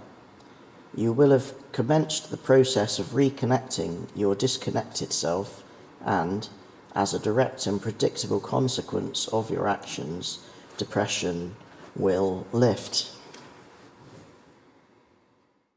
This is the book Beat Depression by David Hinds from 2001. This is chapter 31, Thought-Stopping Strategies. Life does not consist mainly or even largely of facts and happenings. It consists mainly of the storm of thoughts that are forever blowing through one's mind. Mark Twain, 1835 to 1910. The bottom line: empty your mind for one beautiful moment. We are about to discover in this short chapter how to begin to stop, at will, the storm of thoughts that are forever blowing through our minds. This will allow us to interrupt, minimize, and eventually eliminate all those anxiety-producing, depressing, and self-defeating thoughts which plague us so much of the time. The procedures for doing this are enjoyable and straightforward. We shall call the process SOS because this is an internationally recognized distress code that you are unlikely to forget, and it just happens to be an abbreviation for the experiences I want you to enjoy. Silence, oblivion, and serenity. To achieve a high measure of success in SOS, you will need to set aside 10 minutes a day for 30 consecutive days to practice immersing your mind into this tranquil but at the same time disciplined state, which is not unlike yoga. The dividends you will get for this small investment in time are immeasurable. Your recovery will be greatly accelerated, and you will continue to enjoy the therapeutic benefits of SOS for the rest of your life. Press on with your practice sessions, even if you are one of those people, like me, who find new techniques a little tricky to understand at the outset. This is like escaping to an internal paradise for a few enchanted moments and discovering, on your return, that a curative lotion has been applied to your troubled mind. It is too good to give up just because you may not be able to get it right the first few times you try. The type of thoughts we are going to target and stop are the unwanted, repetitive, sometimes irrational, and frequently obsessive ones that invade our minds when we should be considering more important matters or enjoying our leisure time. The things you will need to prepare for your first SOS experience, which, ideally, should commence today or tomorrow, are a lighted candle, a quiet, darkened room, or a safe, peaceful hideaway, and the freedom of mind that comes with knowing that you will not be disturbed by anyone or anything during your 10-minute session. No ticking clocks, mobile phones, or other potential distractions. The object of the first session is to empty your mind for one beautiful moment of all thoughts, to stop thinking, to experience nothingness. If this sounds too easy, just wait until you try. To begin with, it might seem almost impossible to silence all those irritating little thoughts for a mere 2 seconds, let alone 10 or 20. But with persistence and regular sessions of SOS, you will succeed in emptying your mind for several minutes at a time. By then, you will be primed for the first of many bonuses to come in future chapters.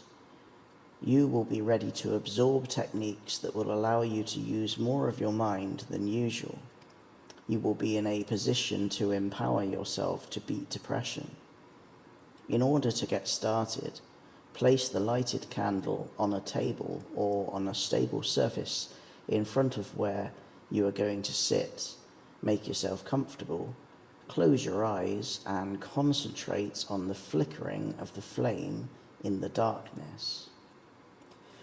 For as long as possible, think of nothing. Do not entertain any thoughts of any kind in your mind at all. If a thought enters your head, blink, flick it out, and start again. 10 minutes of SOS a day for 30 days, that's all I ask. You have no idea how much benefit you stand to gain from this part of the exercise and the multiple gains to come when we are in a position to put together all the pieces of the puzzle. This is the book Beat Depression by David Hinds from 2001. Chapter 32, Using Your Mind to beat depression. Let us train our minds to desire what the situation demands. Seneca, 4 BC to AD 65. The bottom line, master this concept and life gets easier. The situation demands that we train our minds to beat depression, and that is what we shall do. In this part of the book, we are going to train our minds to neutralize anger, tame fear, get active, sleep well, practice positive imagery, increase self-esteem, and learn to forgive. To make solid progress in the remaining 7 chapters of this section, I must ask you to participate in the mind exercises and other mini assignments I shall give you, regardless of any initial misgivings or skepticism you may have. Put all doubts on hold for a while, defer judgment, at least until you reach the end of part 4. The tool we are going to use to derive maximum benefit from the challenges ahead is revised thinking, a subject that we touched on in chapter 2. Thoughts are all-powerful, and it is our own thoughts that play a major role in making us depressed or otherwise, and in keeping us depressed. All the spectacular creations of humanity, such as the Eiffel Tower or the Mona Lisa, and the less spectacular ones, such as the Milton Keynes shopping centre or the Millennium Dome, began as mere thoughts. From the thought came the idea, from the idea came the plan, and from the plan, the real thing evolved. Your feelings of depression first came into being as thought. This book started as one simple thought. I liked the idea and took it forward. If my second thought had been, no, I can't, won't do it, you wouldn't be reading this now. Likewise, if you allow yourself to think, I can't, or I won't participate in these silly mind exercises, you slam the door on recovery. Understandably, when we are depressed, we can make the mistake of assuming that our feelings are at fault, when the real problem is probably the way we are thinking about life in general. Many of us have a tendency to blame ourselves for everyday events that happen and to put the worst possible interpretation on things that are said to us. This misguided and rather selective way of thinking is self-defeating and further fuels our feelings of low self-esteem and depression. To recover from depression quickly and to overcome all obstacles in the path of your recovery, you will need to adopt a new way of thinking, as briefly outlined in chapter 2, namely one which is forward-looking and blame-free. In the following chapters, you will learn how to differentiate between outmoded thinking and revised thinking. Approach these chapters with an open mind and a willingness to experiment with the exercises and ideas suggested, and very soon you could be amazed at your progress. If you haven't already scheduled time for your first session of SOS, Silence, Oblivion, and Serenity, as suggested in the previous chapter, do it now. It is an important preparatory step in preparing your mind for what you are about to accomplish. This is the book Beat Depression by David Hinds from the year 2001. This is chapter 33. This is called Neutralizing Anger. A soft answer turneth away wrath, but grievous words stir up anger. The Bible, Proverbs 15:1. The bottom line, when you are angry, use one of these 5 routines.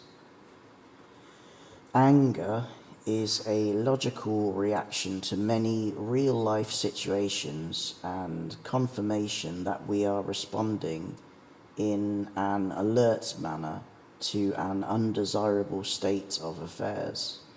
However, the way in which we handle our anger in response to provocation, frustration, or bad news determines whether the outcome will be the best available in the circumstances or potentially depression-inducing. Before we learn how to neutralize our own anger, let's first observe how some people mismanage their anger and succeed primarily in damaging themselves. Listen to people arguing, and you will hear the determination of every party to hold on to their little bit of truth, to defend it as if their life depended on it. Such limiting assumptions carry a heavy price in terms of pain, conflict, and anxiety. Convincing yourself that you must be right, in contrast to other people deciding you are right, is the great booby prize in life, the one unhappy people settle for. At one time or another, most of us find ourselves involved in situations which can give rise to anger.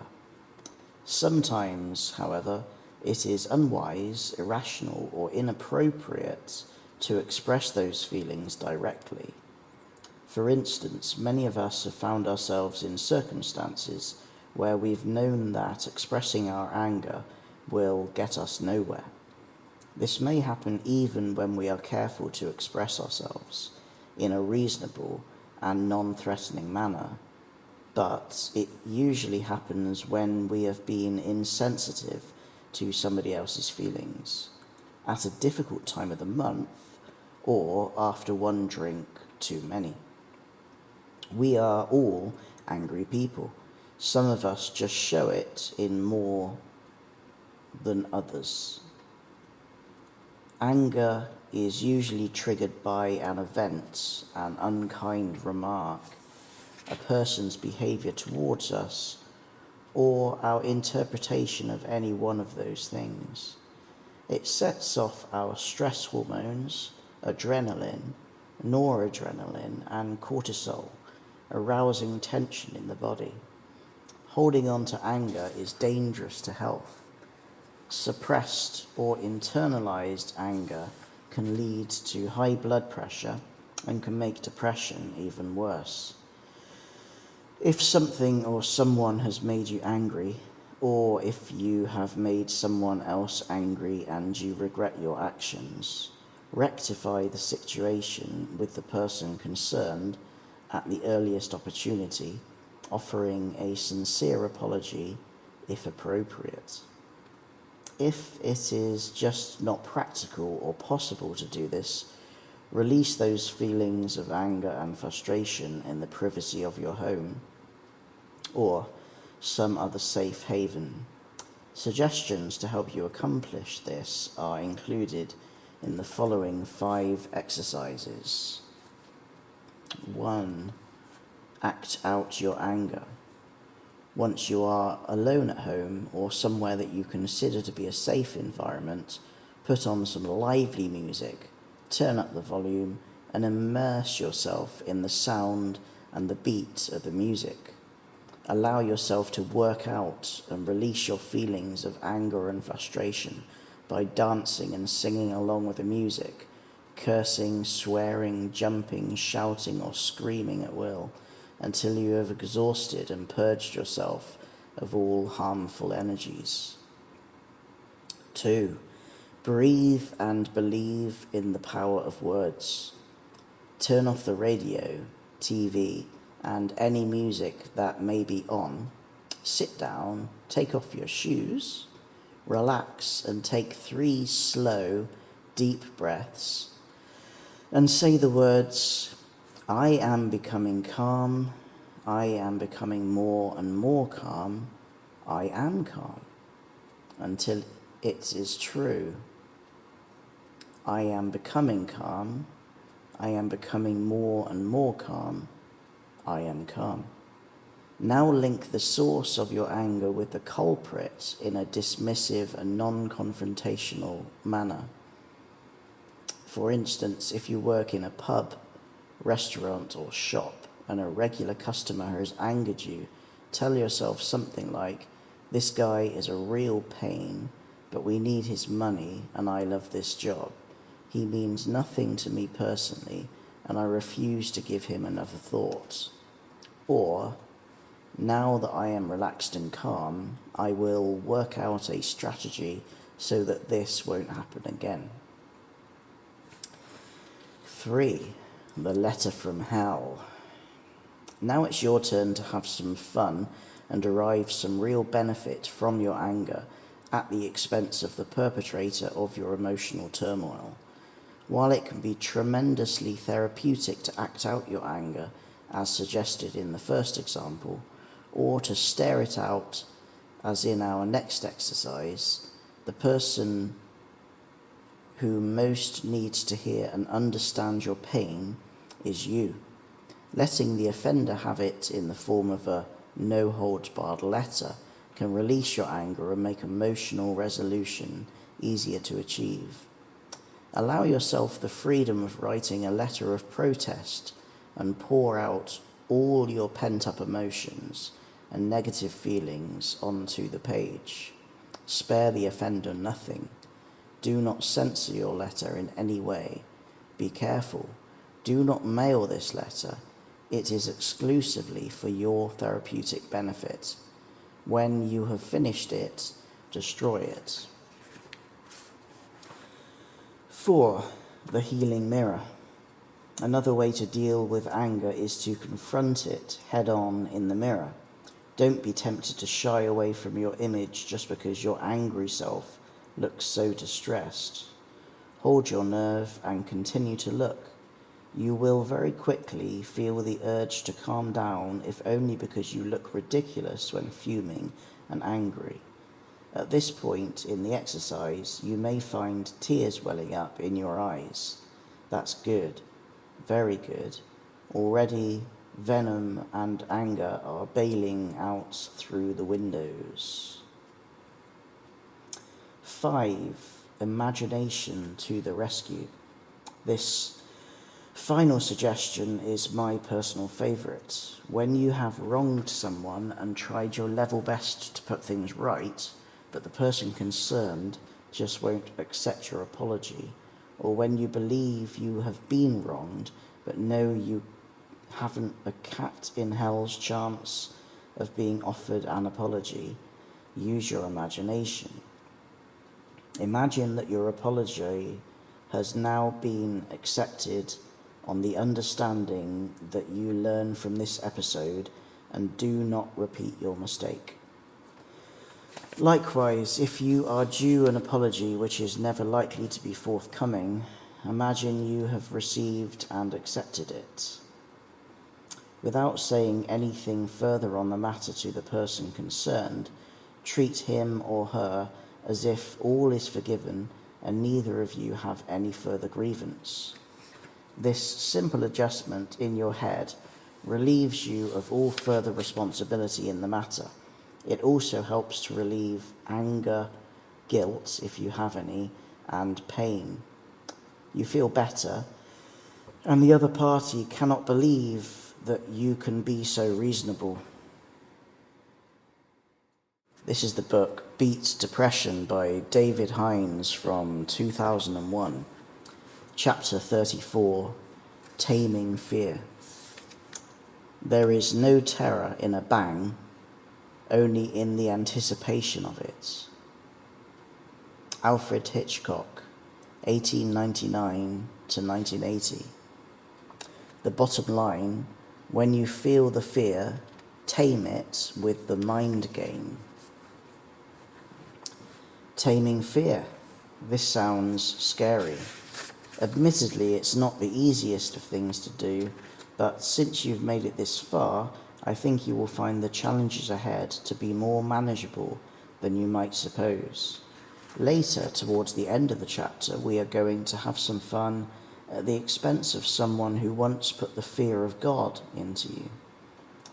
After that, you will be in a position to gauge just how much progress you are already making, even before we get into therapy in part 5. If we gathered up all the fearful thoughts that exist in the mind of the average person and looked at them objectively, we would see that the vast majority of them are useless. Fearful thoughts take many different forms.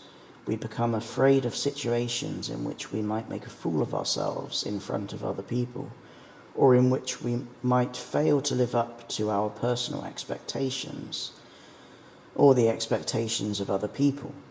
We avoid certain people, situations, and activities. We enter into a predictable rut and then become afraid because we know we have let ourselves down again. This cycle of self-destructive energy from ourselves to ourselves can have devastating consequences. It has the effect of bringing to fruition the self-fulfilling prophecy. You become so afraid of losing control that you do lose control. In order to face down fear, we need to face the deathbed test. You can do this right now by asking yourself, what are my worst fears? Then, simply ask yourself, will I fear these things on my deathbed? Our immediate answer is to say yes, but if we think about it, we may find that the thing or things we fear most today, we would not even remember at the end of our lives. Now that we have established that in all probability you wouldn't give these fears the time of day in the fading twilight of your life, let's get into the routine of taming fear in everyday life. Here are some guidelines to help you in times of despair. 1. Confronting fear. An effective way of taming fear before it has a chance to creep up on you and get a grip is to develop your own plan for what to do when fear threatens. In order for you to achieve this, it will be helpful for you to sketch out 2 plans. Plan A reminds you that you still have the option to go on making yourself miserable and depressed by rolling over and letting your fears terrorize and torture you as you did in your days of outmoded thinking. The idea behind this plan is to make you aware of how you will feel if you decide to do nothing, if you decide by default. Plan B is just the opposite. This plan shows you how you can take precautions so that you do not become frozen with fear when confronted by a difficult situation or someone who used to frighten you. This plan brings your new powers of revised thinking into play, and you refuse to dwell on matters that might otherwise depress and defeat you. In this plan, for instance, whenever fearful thoughts try to invade your mind, you may decide to switch your thoughts to a happy occasion, one that gave you much pleasure. When confronted with someone you might find difficult to deal with, you may decide to make use of the following routine. 2. Taming fear through comedy. With this simple technique, you can teach fear a thing or two about the overwhelming power of comedy. This mind game is a defensive strategy to be deployed when someone else is directing anger or abuse at you, and you might otherwise have become fearful or in danger of losing your temper. Be careful. Do not laugh at the angry person during this routine. Imagine that the angry or abusive person standing before you is either stark naked or dressed only in their underclothes. 1. Number 2, as the person's voice begins to rise and the anger or abuse escalates, try to imagine how ridiculous he or she would sound if music were accompanying this verbal onslaught. 3. Try to imagine what sort of childhood and upbringing this naked or near-naked specimen must have suffered to end up an adult like this. 4. Congratulate yourself for remaining calm and in control. You're the winner. And 3, avoiding the panic button. In the process of learning new and unfamiliar survival skills and at the same time recovering from depression, there are bound to be setbacks, times when you don't get things quite right and it all goes momentarily pear-shaped. Don't press the panic button and give up on these proven techniques. They will work for you if only you give yourself a chance to win. Imagine that you are a reasonably competent cook and you have just had one of the very latest and most sophisticated ovens delivered to your home.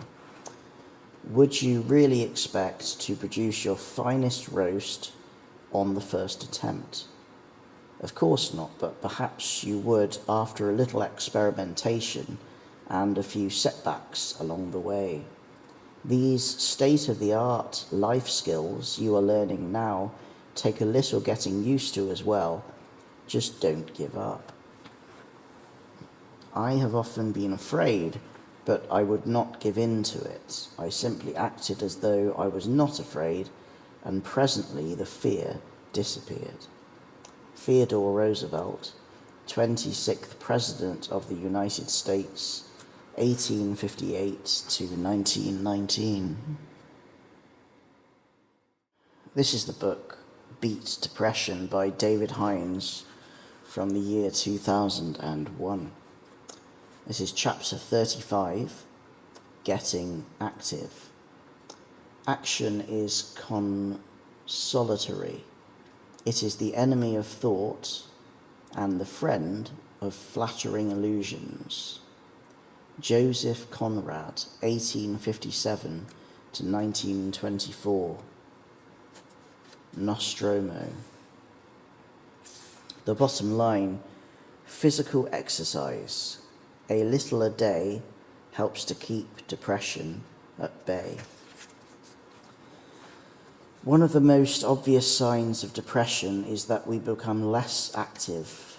Everything seems to be such a chore, and since we get little or no satisfaction from what we do, we tend to do nothing, allowing ourselves to become stagnant. Many years ago, when I was depressed, I remember spending more time thinking about life than living it. When we are on a downward spiral, there is a tendency to think about everything first, then to deliberate on our deliberations, then concern ourselves with the problems of our deliberations until, in effect, we are too exhausted from all this thinking to do anything at all, and so we don't. Action becomes out of the question. There is a well-documented heaviness to depression, lethargy in the extreme, a disabling sluggishness that sucks and flattens our normal get up and go. We can feel helpless and alone, as if we have been transported to a planet with 10 times the gravitational pull of Earth. It is this overwhelming heaviness that makes the mere thought of exercise less than delightful for many, and a real challenge for some. It would greatly help your recovery if I could tempt you into a little gentle exercise. The key to success is to do a little bit every day, starting today. Unless there are any medical reasons why you should not exercise, such as heart trouble, high blood pressure, unexplained pains in the chest, dizziness, fainting, or a bone or joint problem that could be made worse by exercise, I am going to ask you to give your recovery a major boost by putting down the book for a few moments at the end of the next paragraph and getting active. Without any further thought or deliberation, I would like you to do one or more of the following. Do some gentle stretching exercises on or in your bed. Take a brisk walk or run on the spot until you become just a little breathless. Alternatively, a few press-ups, perhaps, or whatever you can safely and comfortably manage in the way of exercise. Please accede to my request now before continuing with the chapter, unless there is a medical or overriding reason why you should not. After an active break. Are you a little breathless? If so, well done. The hardest part of any program for getting fit and active is the first part. Getting started, the bit you have already completed. From now on, things are going to get easier, and you are going to feel better for taking some daily exercise. Nothing too daunting, just a little a day to keep depression at bay. If you were not ready or able to take some exercise, I know some days it can feel impossible to do what must be done. Why not try again tomorrow? You can easily catch up, and you will at least begin to sample a feeling of well-being.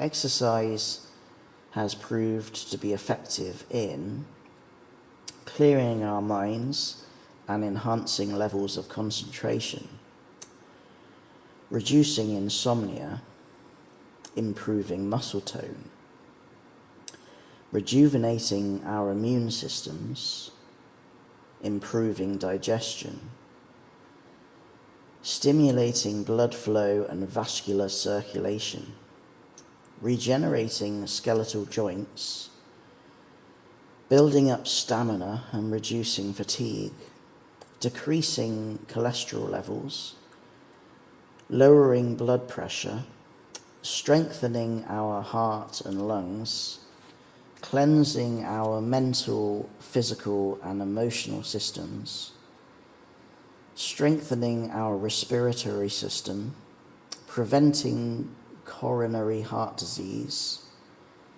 burning calories and helping to keep our bodies in good shape, and beating depression. When we do something that requires an element of physical exercise, we awaken a part of ourselves that otherwise lies dormant. The problem when we are depressed is getting started in the first place. If this is your problem, an effective way to overcome inertia is to make a deal with yourself that you will do something for 10 minutes only before deciding if it is really as undesirable as you feared. If it is, you can then give yourself permission to quit. What often happens, I find, is that after 10 minutes the inertia is overcome and one's on one's merry way. This is the book Beat Depression by David Hinds from 2001. Chapter 36, Quality Sleep. God bless the inventor of sleep, the cloak that covers all men's thoughts, the food that cures all hunger, the balancing weight that levels the shepherd with the king. Miguel Cervantes, 1547 to 1616. Don Quixote. The bottom line: establish your routine for a good night's sleep. The most wonderful thing about quality sleep is the joy of waking up refreshed and restored and feeling energetic, alert, and full of life.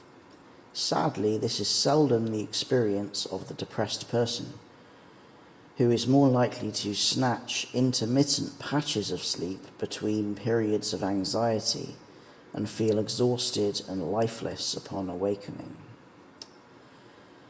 One of the most infuriating and frustrating problems in life is the inability to fall asleep when we retire for that purpose. Although most of us can tolerate the occasional night of sleepless torture, insomnia that stems from anxiety or depression tends to repeat itself on a regular basis. The more you can't sleep, the more anxious you become each night, because you feel you won't be able to fall asleep easily, and sure enough, it becomes a self-fulfilling prophecy. The next night, there you are again, frustrated, wide awake, and even more debilitated than you were before. A good night's sleep, or adequate rest at some other time if you are a shift worker, is essential to combat depression and to keep us healthy. We sleep in different ways at different times of the night. One of the most important types of sleep is called rapid eye movement, REM sleep. It comes and goes throughout the night and takes up about 20% of our overall sleeping time. During REM sleep, our brain is active and our eyes move quickly from side to side as we dream. The rest of the time, during non-REM sleep, the brain is less active and hormones are released into the bloodstream to facilitate essential self-maintenance and repair work throughout our bodies. Physical changes are taking place at the same time. For instance, blood pressure drops and our breathing and heartbeat slow down. Lack of sleep adversely affects our overall mental and physical health. Our heart, brain, and digestive system all suffer as a direct result of sleep deprivation. When we enjoy quality sleep, we are largely unconscious or unresponsive. We lose sensation along with our short-term memory and the ability to think properly. Sleep comes of its own accord. It does not occur in response to anything specific that happens to us, but it can nonetheless be induced by a relaxed frame of mind. This, of course, is the problem. How do you achieve a relaxed frame of mind? Some people find that listening to soothing music is effective. Some find a hot bath helps. Others prepare themselves for a good night's rest by making love to their partner or taking the dog for a walk. For me, a cup of hot chocolate is the answer. Avoid drinking a lot of alcohol. It may help you to fall asleep, but you are far more likely to wake up in the night. If something is troubling you, and there is nothing you can do about it before retiring to bed. Make a note of the problem on a piece of paper with a view to dealing with the matter tomorrow. No longer do you have a cloud of anxiety hovering over your pillow. You have an entry on a piece of paper instead. Now you can relax and dream peacefully. This is the book Beat Depression by David Hinds from the year 2001. Chapter 37, Positive Imagery. Whether you believe you can or can't, you're right. Henry Ford, 1863 to 1947. The bottom line: this powerful mental exercise is uplifting and enjoyable. Positive imagery is about visualizing precisely what you want from life. How can you be certain that you will get what you visualized? My experience could be useful. In the 1980s, my life was going nowhere. I had so many problems and seemingly no hope of any solutions to them.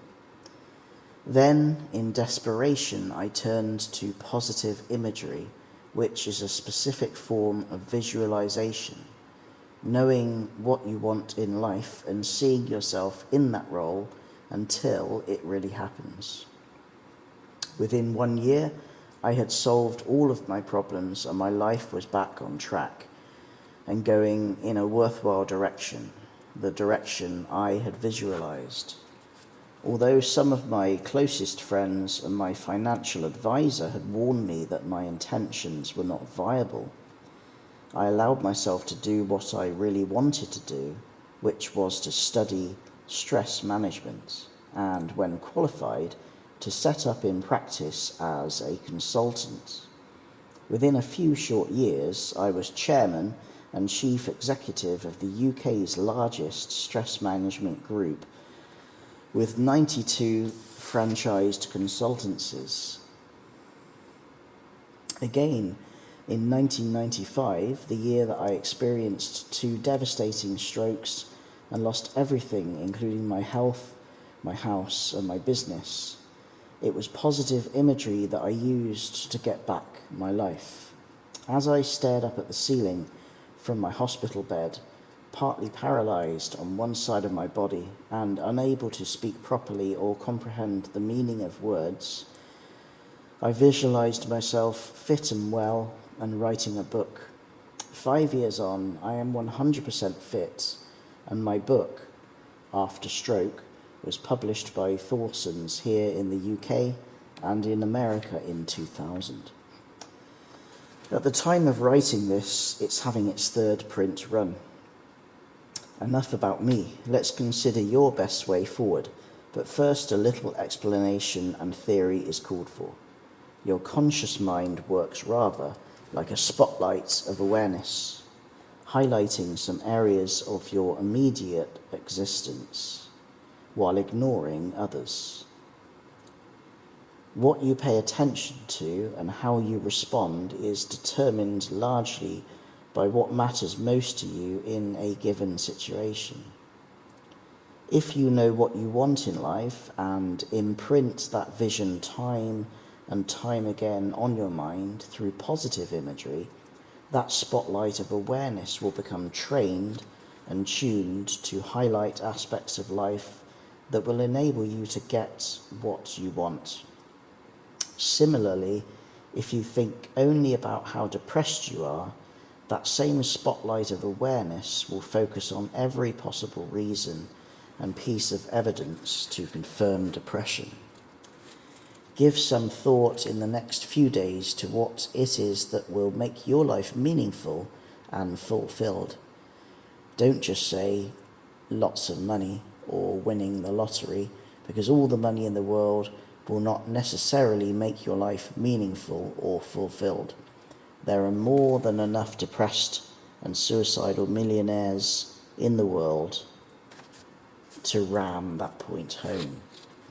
If you single-mindedly want to do something particular in life, see yourself in your mind's eye already doing it. Visualize yourself doing whatever it is that you have an overwhelming desire to do or to achieve. Supercharge your emotions with thoughts and images of what it is you are going to do. Should you be one of the many millions of people in the world who cannot visually summon up mental pictures in their mind, don't worry.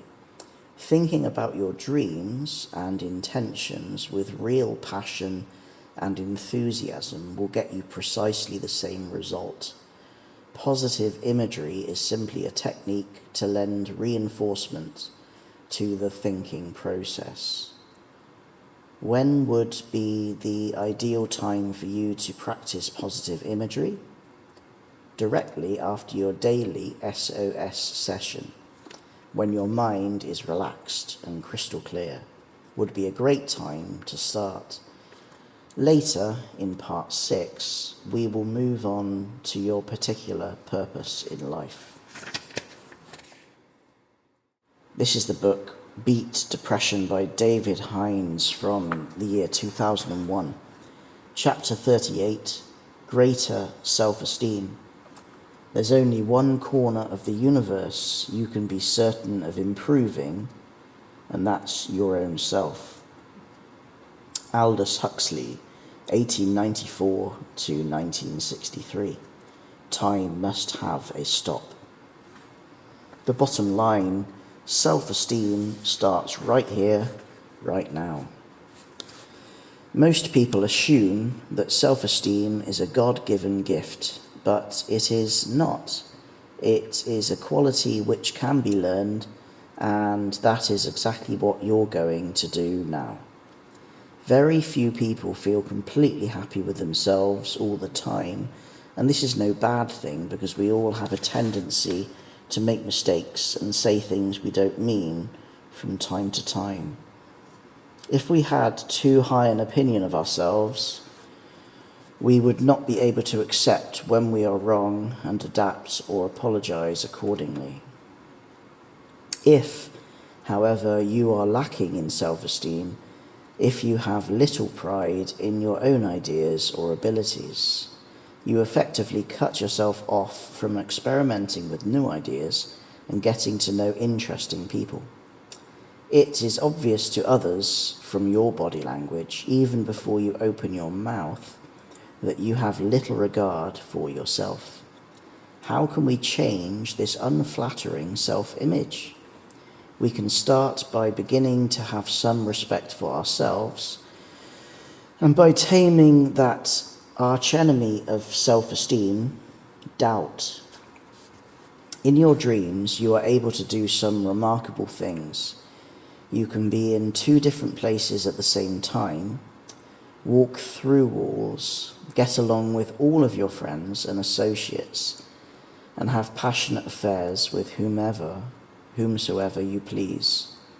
You can do all these things and more in your dreams because you don't doubt yourself.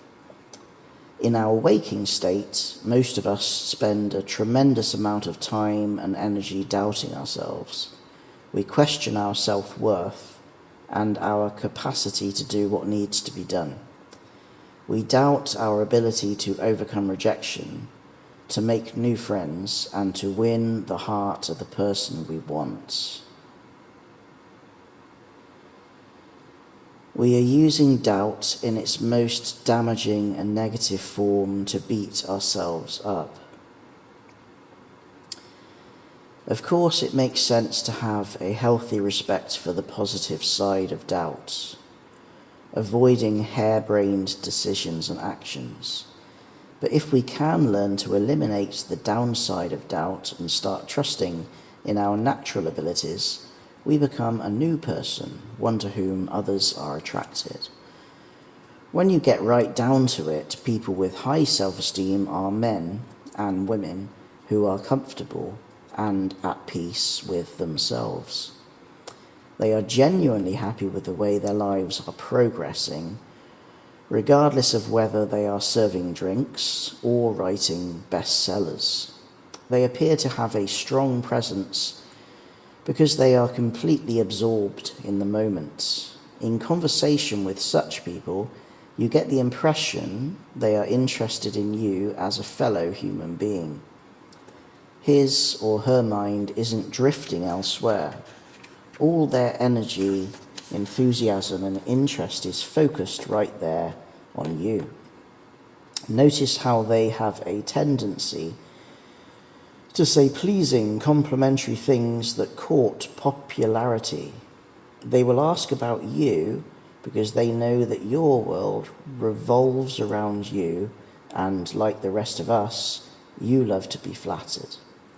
After many years in stress management consultancy, helping to embrace and overcome problems in their lives in order to beat depression, it is clear to me that the easiest way to feel good about yourself is to make someone else feel good. Do something good for someone else once in a while without seeking reward or recognition. I have learned the truth in the saying, what goes around comes around. Whether it's taking the trouble to congratulate someone for a job well done, offering support and encouragement, a friendly phone call, an unexpected favour, or something more substantial, you will feel good, and over time your self-esteem will become greater. What I am about to ask you to do now, and every time you are alone in the bathroom for the next 30 days, may strike you as downright ludicrous, but I want you to do it anyway. Why? Because it works. Stand tall and proud in front of the bathroom mirror and say the following words with authority, sincerity, and conviction. I am a good person. I value myself. Many people hold themselves in low self-esteem and become depressed because they have few friends. If this sounds like you will need to implement 2 changes in order to make a favourable impact on your present circumstances. One affecting your basic thought processes, the other concerning your social behaviour. The latter is simply itself and will be great fun, and the former may well prove to be easier than you think, because by the time you have completed this book and the integral exercises along the way, you will already have achieved the changes necessary for success, which include 1. A subtle but important change in the way you think about other people, so that you genuinely believe, as opposed to think you believe, that you want to get to know them. 2. Actually getting out there with the intention of meeting more people instead of seeing and ignoring them. Most people are not psychic. If you want something, you are much more likely to get it if you ask for it. Call someone you know or visit them to make a date for coffee, shopping, a drink, a visit to the library or gym, etc. It could become a regular thing. There's safety and comfort and increased possibilities in numbers. As you progress further through this book, your self-confidence and your self-esteem are both destined to improve, so there is no need to dismiss this suggestion out of hand. If you don't know anyone, telephone a few of your favourite charities and offer a few hours of your time each week for free, perhaps as a street collector. The chances are you will meet some very kind and warm-hearted people, and in time it follows that you may be invited to some social get-togethers. Here are some useful guidelines. Don't be standoffish. If you sit with your arms and legs crossed, or tightly clutching a glass bag or plate, your body language shows that you feel uncomfortable and closed to communication, giving a clear message to others to keep away. Do sit or stand where others can see you. When talking, make frequent eye contact and occasionally gesture with your hands in a relaxed way, with your wrists and palms open and upwards rather than clenched into fists. Do introduce yourself to others rather than wait to be introduced, even if you are feeling nervous. You may be looking into the eyes of someone who would love to make you feel at ease. Do smile. The action of smiling, even if it's not sincere at the outset, actually lifts your mood and gives out a powerful and highly appealing body language message. I like being me, and maybe I am going to like you too. This is the book Beat Depression by David Hinds from the year 2001, chapter 39. The ultimate challenge, forgiveness. And forgive us our trespasses, as we forgive them that trespass against us. The Lord's Prayer from the Book of Common Prayer.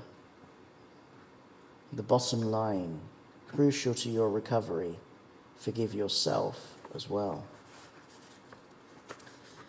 Forgiving is by far the most difficult undertaking I shall ask you to attempt in this book.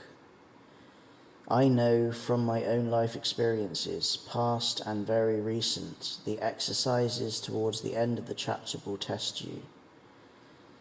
Nevertheless, if you really are to recover from depression, if you are to go on to enjoy a happy, meaningful life, I cannot spare you now. You are too tantalizingly close to achieving a monumental step forward in life, second only to the ability to love. Forgiveness is the greatest test of our qualities as human beings.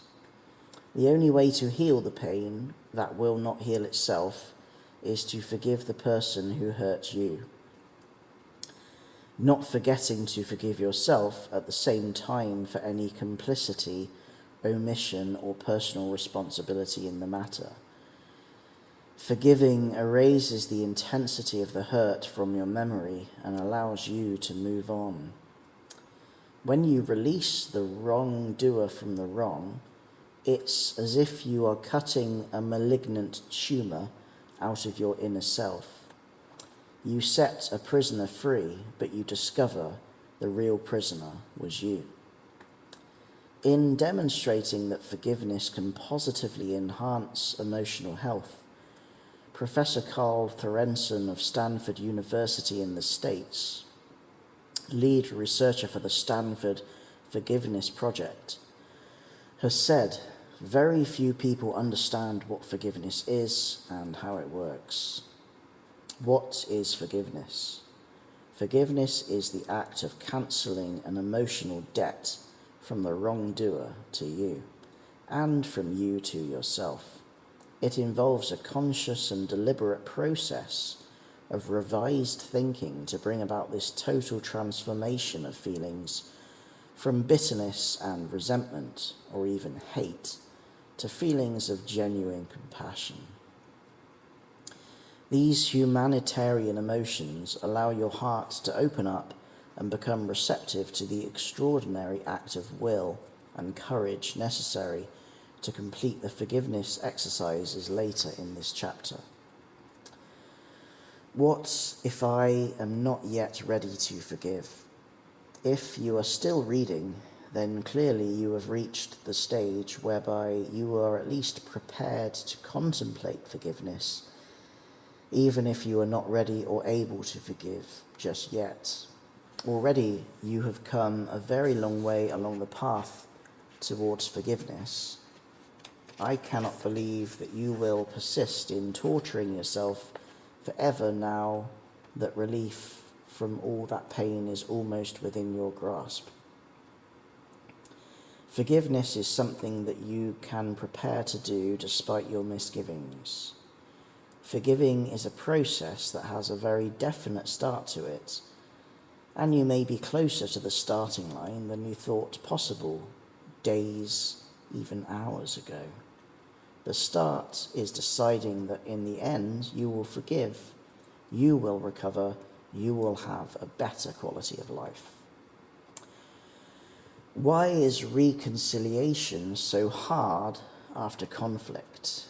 Depressed people have particular difficulty in achieving reconciliation after experiencing hostility, whether it occurred either a week or more than 50 years ago. In the majority of instances, this is because as children we were never taught how to reconcile our differences with other people, and now as adults we feel awkward about acquiring the skills to go about it. Another reason so many people feel that they cannot contemplate reconciliation is their need to be proved right, to have the moral high ground, the dominant position. The person who reaches out to make peace is perceived as the one who has submitted. This, by implication, infers that he or she may have been the one in the wrong. This is sad because the one who reaches out, the one who tries to heal the rift, regardless of right or wrong, is very likely to be the finer character. It can be even harder to forgive someone who is dead, or someone who isn't sorry for what they have done, or someone who is blissfully unaware of the hurt they have caused. Quite possibly the offender did not deliberately set out to hurt you. Parents and children, lovers and sweethearts, husbands, wives, in-laws or exes know a lot about this. Forgive yourself. Life didn't come complete with a step-by-step instruction manual for getting it right every single time. We are human, and this implies that we are going to make mistakes, mess up, lose our way, say things we regret, and be downright selfish and unbearable once in a while. I am not a religious person myself, but I believe the most wonderful thing about saints is that they were human. Like us, they may have lost their tempers, got angry, scolded God, made mistakes and regretted them, but still they were rewarded the peace of God, which to me surpasses all understanding. So what is the big deal about getting things wrong from time to time? Why are we so hard on ourselves? Why can't Mr., Mrs. or Miss Perfect accept that life is a learning curve and that there is much to be gained from accepting our weaknesses and forgiving others and ourselves? The core texts of the world's principal religions recognize that the quest for happiness is not without its challenges and obstacles. The experience of fulfillment would seem to involve some kind of spiritual journey through life, which at times appears almost to go beyond the limits of human emotion and understanding. Depression is a tragedy by any standards, but much good can come out of it if we are persuaded to address a matter which is long overdue, forgiving ourselves and others who have wronged us. Doing it. There are 3 straightforward steps to forgiveness. Step 1 is dissolving resentment. Step 2 is identifying with the wrongdoer's possible motivation in a compassionate way. Step 3 is the act of forgiveness itself, which is forever irretrievable. You can't wake up tomorrow and decide to rescind it. Please note the sequence and contents of these exercises are exactly the same regardless of whether you are forgiving yourself or other people. Step 1. Dissolving resentment. Sit quietly, close your eyes and relax. Imagine yourself sitting alone in an empty, dimly lit theatre. You can sit in the front row, the back row, or in a private box or anywhere else you choose, as long as you place the person or persons you are going to forgive on the stage. It could be someone from the past or the present, living or dead. It could be an image of yourself up there on the stage while you remain in your seat. When in your mind's eye you see this person, these people, imagine wonderful things happening to them. The sort of things that would make them happy and contented without in any way threatening or saddening you. See their smiling faces fill with delight and feel the warmth of their happiness touching you. Hold this image for a few moments, longer if you wish, before opening your eyes. You can repeat this step daily with a different person or group of people. Should you experience difficulty in visualizing images in your mind, you can instead paint, draw on paper, or create these scenes on your computer. I want to, but I just can't do it. If you really can't overcome your resentment and find it in your heart to forgive, you must realize that it is your recovery that is at stake. If you cannot forgive the person who hurt you, you must dismiss him or her from your mind. See them as beneath contempt, if that helps, and move on. Don't allow such a person to get in the way of your recovery. Forgiveness is the only option in the end, but if your hurt has been so deep that you cannot deal with it without thinking of revenge, use the following technique. Resentment workout, revenge. Skip this step if possible. Use only if necessary. Use only once. For some of us, even nice people, there is an unsavory but necessary interim step to take before we can feel able to bring ourselves to forgive. Sometimes a part of us needs to have revenge before we can move on. Okay, let's get on with it. Close your eyes, relax, and think of all these people, or that one particular person who is hardest to forgive. What would you really like to do with them if you could have your way with each and every one of them? In your idea of a perfect world, what would you have them do to earn your forgiveness? Imagine it happening, play it through in your mind, enjoy it, savor it, and now get down to the details. Exactly how long do you want them to suffer for, and how much should they suffer? When you are satisfied you have worked through your resentment, that's the time to get down to the serious business of forgiving, yourself included.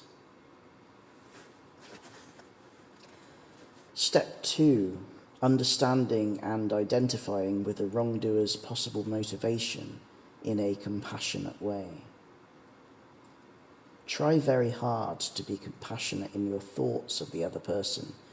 Bear in mind that they were probably trying to do the best they could with the limited resources and abundant problems they had at the time. Their priorities and values may be different from yours. Identify with the person's possible motivation and try to think of charitable reasons for the motivation behind what they did or what they said that hurt you so much. If you were responsible for contributing to the situation in some way, admit it, learn from your mistake, and then release yourself and the other person from the situation once and for all.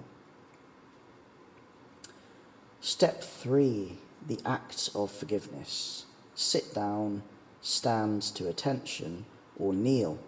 whichever seems appropriate to you. Close your eyes and say these words out loud. The person I need to forgive is ... name, and I forgive them for ... state succinctly what they did or said to hurt you. The person I need to forgive is ... and I forgive them for ... Repeat this 3 times, each time with increased emphasis, conviction, and absolution in your voice and in your heart. Well done. Now you can really concentrate on getting better, and you will succeed. This is the book Beat Depression by David Hinds from 2001, and this is part 5, Therapy. Chapter 40 is called Therapeutic Thoughts. Our life is what our thoughts make it. Marcus Aurelius, AD 121 to 180. The bottom line: treat yourself to the luxury of some nice thoughts. Praise is the most wonderful tonic. It is not of paramount importance whether the uplifting message you receive is praise from someone you admire, from a complete stranger, or self-praise, congratulating yourself for refusing a chocolate, resisting the urge for yet another cigarette, or for motivating yourself to do the housework or to get up and take a walk. What matters is that the spotlight of your mind focuses on something good, something reassuring, and something nice about you, instead of languishing in the dark shadows of depression. When we are depressed, we feel underappreciated, as if no one, including ourselves, understands how hard we are trying to piece together the fragments of our lives and lift ourselves off this island of isolation.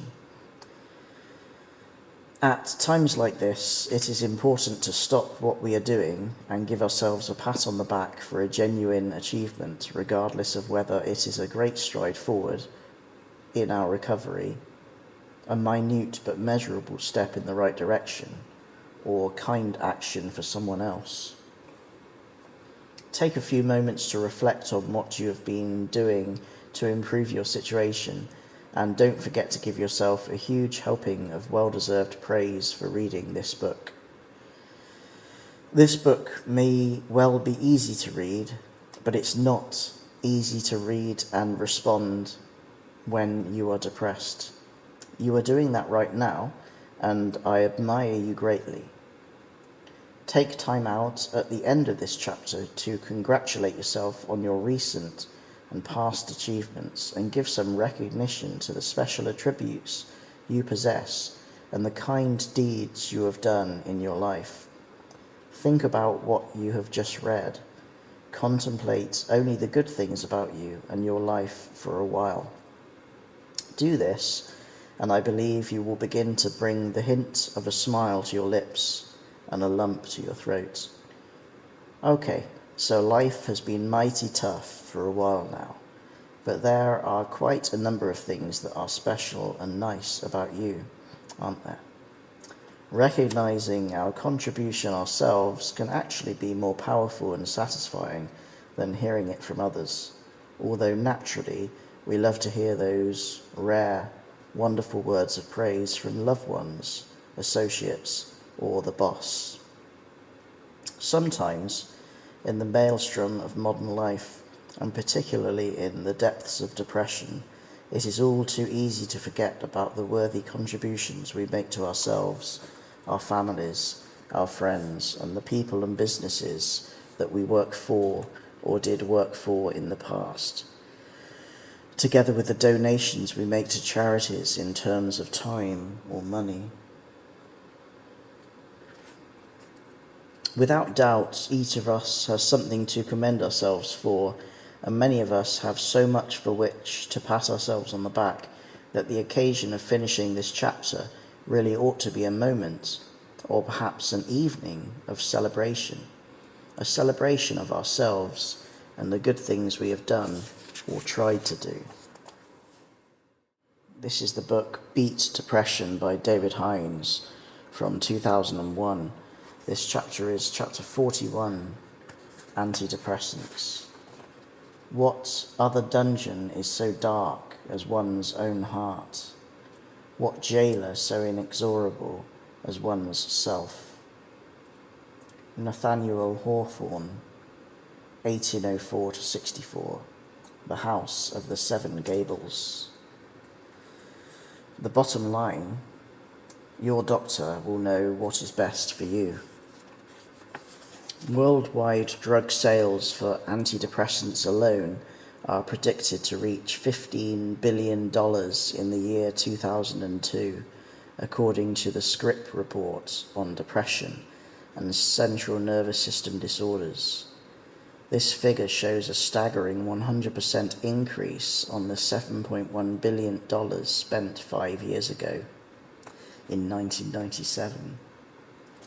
Sales of this magnitude stimulate massive investment in research and development, and a new generation of antidepressant drugs is on its way.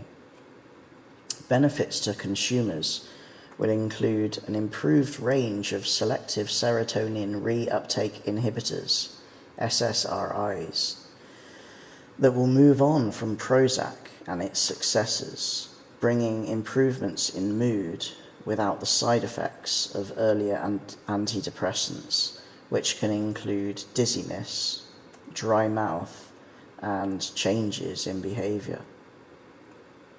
The long-term ambition of the pharmaceutical industry is to prevent symptoms in people with a genetic predisposition to depression and to tailor SSRIs specifically for individual user groups. Currently, there are many people who are reluctant to take medication of any kind to combat depression, especially mood-altering drugs. There are fears that antidepressants may prove addictive, and in some countries the public have been frightened by reports of tranquilizer addiction, and people have become wary of anything they perceive as having a similar effect. These reservations and fears need to be taken seriously, but the current generation of antidepressants are less likely to lead to addiction or dependency. The majority of people with depression gain relief with the original drug prescribed, but in the unlikely event that you experience unacceptable side effects, you should tell your doctor, and an alternative drug may be suggested. Antidepressants are not all the same, and in a minority of cases, the only effective way to find the one that brings maximum relief with minimum side effects is by trial and error. I see no advantage in giving complex and potentially confusing information to readers about tricyclics, monoamine oxidase inhibitors, MAOIs, and selective serotonin reuptake inhibitors, SSRIs, when the decision to prescribe or not to prescribe is the exclusive domain of physicians.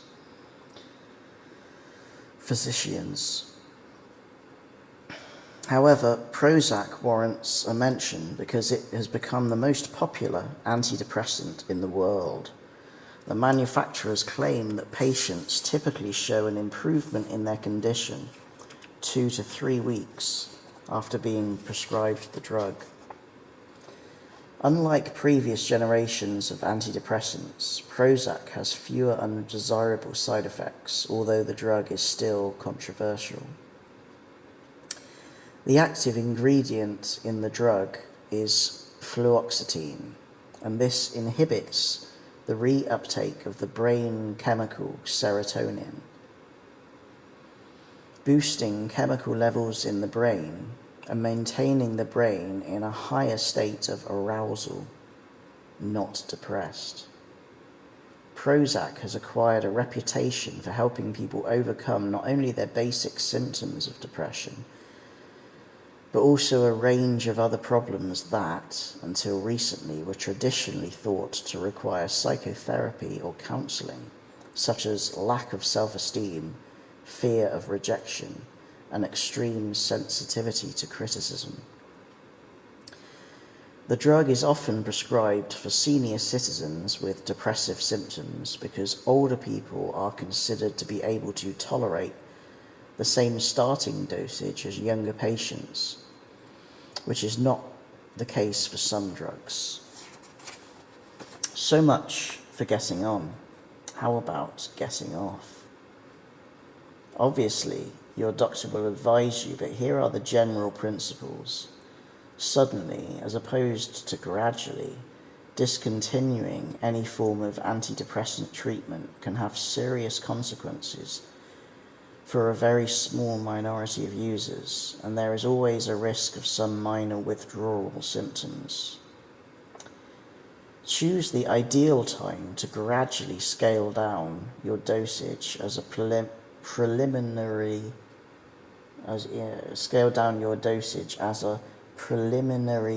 to withdrawing from the drug altogether. A period when something exciting is happening in your life is the perfect time to quit. At the very least, ensure that things are moving your way and you have a definite and absorbing interest in life. In the unlikely event that you land heavily or experience the flu-like symptoms caused by too rapid cessation of the drug, all is not lost. You simply return to full dosage for a short period, and then, by arrangement with your doctor, you progressively scale down your dosage to 0 over time.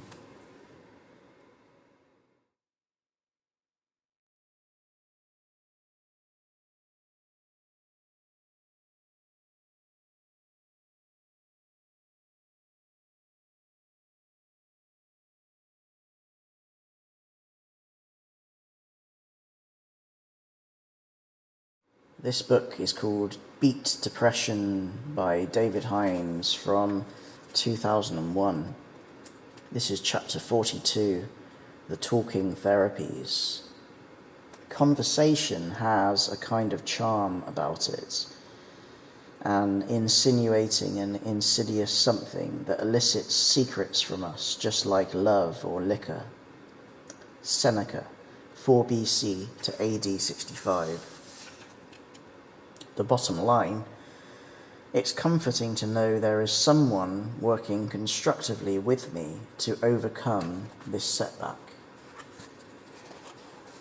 My experience in treating depressed clients, either as individuals or as participants in my Beat Depression initiatives, and tackling underperformance workshops for companies, has left me in no doubt that the talking therapies have an important part to play in beating depression. But now scientists have proved that depressed individuals can be livelier, happier, and more productive after just 6 sessions of psychotherapy.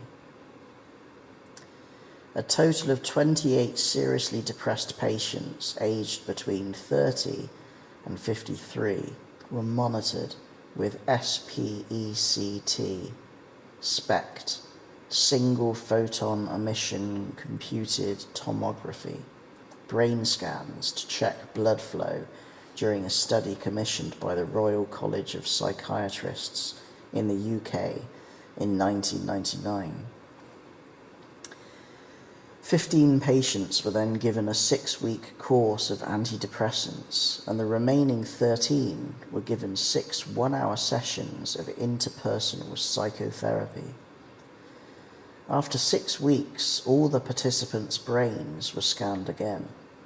Brain scans could show whether the patients felt better, because when they talked about their troubles, the blood flow increased through the part of the brain that is believed to be responsible for depression. The scans on the group of 15 people undergoing treatment with antidepressants showed a marked increase in blood flow to specific areas of the brain during the trial period. The scans on the group of the 13 receiving psychotherapy also showed a dramatic increase in blood flow to specific areas of the brain. The effect was similar to that achieved by antidepressants, but therapy also managed to affect a part of the brain untouched by drugs. Those who had received psychotherapy also showed a marked increase in activity in the area of the brain thought to control body movements and coordination. Stephen Martin, a consultant psychiatrist at Cherry Knoll Hospital in Sunderland, said, "This is the largest study ever done using brain scans in sequence to monitor depression. It's fantastic to see that we have got some areas of the mind switching on in sequence in the same way as with medical treatment. Certainly, talking works." The conclusion is that patients do best with a combination of structured therapy and antidepressants. I think the process of being listened to is important, but there is good evidence that interpersonal psychotherapy is a lot more effective than just talking. It's not a quick discussion. It is quite intensive work linking the patient's depressed mood with their problems and helping them with quite strong direction from the therapist. The patients involved in the study had all expressed symptoms of major depression at the outset, including sleep disturbance, weight loss or gain, fatigue, and feeling unable to enjoy life. A survey 6 months after the survey found that none of the patients had relapsed. Every depressed person needs someone to talk to. Actually finding such a person, someone who really understands, is incredibly comforting and empowering. In those rare moments when we feel able to give voice to our confused and despairing thoughts, the greatest gift we can hope for is to have someone with a capacity to listen, who can gently and objectively help us make sense of our muddled ramblings, to show us, with a special sensitivity, the next step forward. I am convinced that this is why the talking therapies are so effective in helping people beat depression. Further information about Beat Depression clubs or tackling underperformance workshops for companies can be obtained by writing to the address given in the sources section at the end of this book. This is the book Beat Depression by David Hinds from 2001. Chapter 43, Music Therapy. If music be the food of love, play on. William Shakespeare, 1564 to 1616. Twelfth Night. The bottom line: harness the power of music to comfort your soul. Music possesses that special quality capable of making us uniquely aware of our innermost feelings. Somehow it becomes acceptable to shed tears while listening to a sad or moving song, the very same tears we struggle to suppress when confronted with our own or another's pain. Music, as you will experience in the following exercise, can have an extraordinarily powerful effect in exploring and exposing the hidden motivations for our darkest moods and most private melancholy. It can function as a catalyst for discovering, soothing, and disentangling deep-rooted sadness and internal mayhem. Through music, we can recall the past, live the present, and prepare for the future. Music has a wonderful but sometimes daunting ability to freeze images into recollections, releasing them later in life as images. As children, we dream of being adults. As adults, we dream of having our childhood again. The same childhood for some, a different one for others. Music, as John M. Ortiz illustrates brilliantly in his book, The Tao of Music, New Leaf 1997, is a very powerful stimulus. Whenever music is associated with a particular moment, event, or personal experience, the listener can attach very private imagery, feelings, or personal meaning to that particular piece of music. Later, through music, one is capable of re-experiencing a mental and emotional representation of the essence of the moment when it was first heard. Sometimes you play the music just to experience that moment once again. In this short chapter, you are about to learn how to harness the power of music to affect your own mood. If you ever wanted to be a record producer, this is your special moment. You are about to accomplish something far more important than producing a #1 album. You are going to produce your own real-life music soundtrack that encapsulates special significance and meaning for you.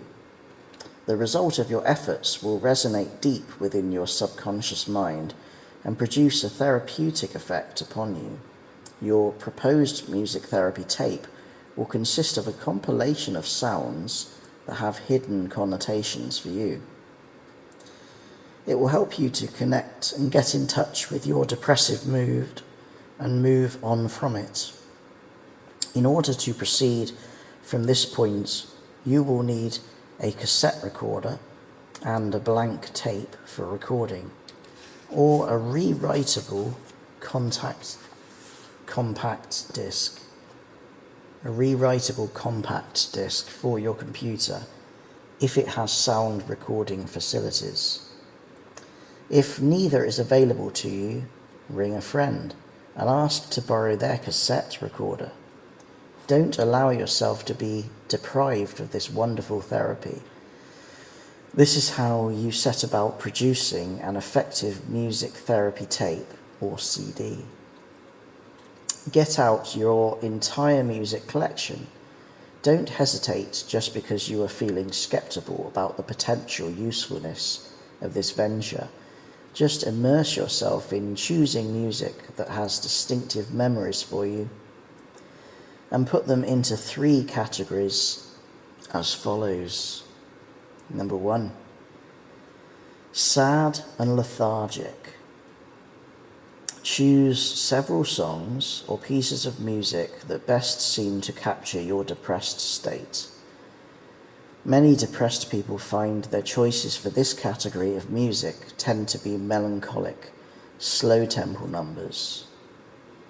Certainly they should be tracks that have made a powerful impression on you in the past. If I were masterminding a compilation tape for myself, the Righteous Brothers recording of "You've Lost That Loving Feeling" would come immediately to mind. 2, moody, changeable, mid-tempo. Now choose a selection of songs or pieces of music that best seem to match your mood when you are neither particularly happy nor sad, just okay. Again, they should be tracks which hold a special meaning for you. 3, upbeat, happy, electrifying.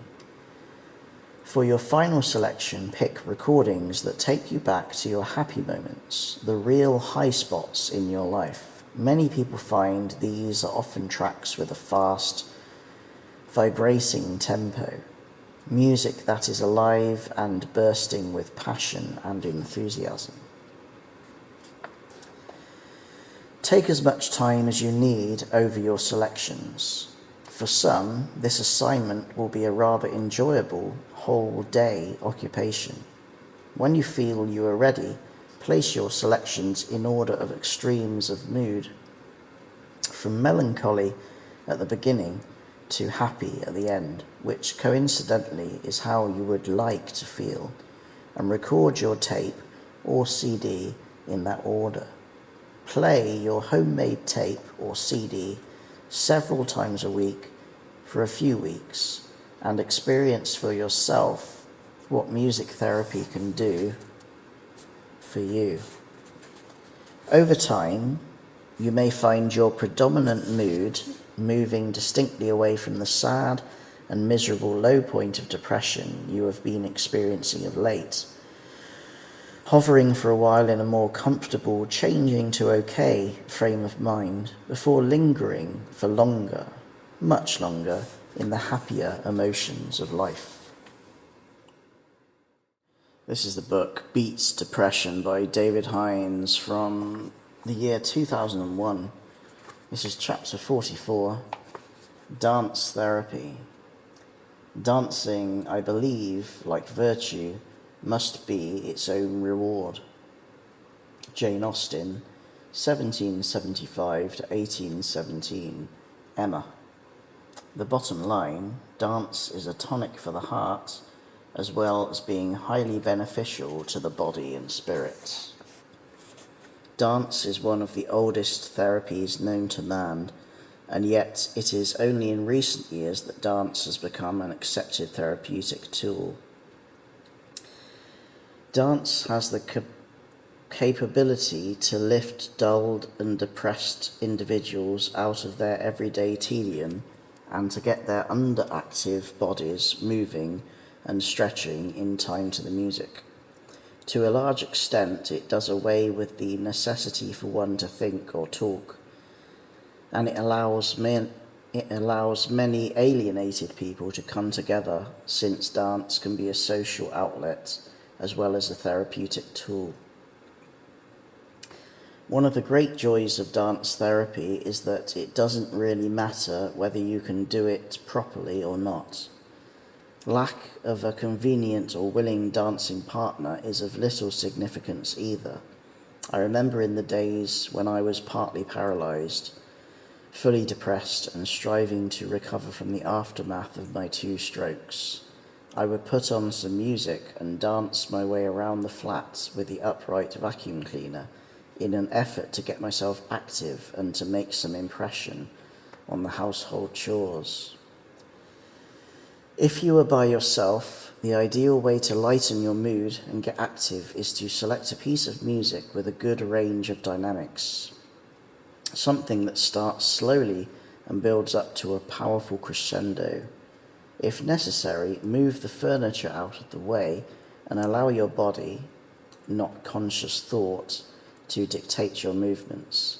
There is no need to be self-conscious or to try to impress anyone, least of all yourself. Just move to the music and let your hands and feet take over. Dancing to your favorite choice of music is an excellent way to combat the blues, to defy depression, and to get the dusting done if you happen to have a duster in your hand at the same time.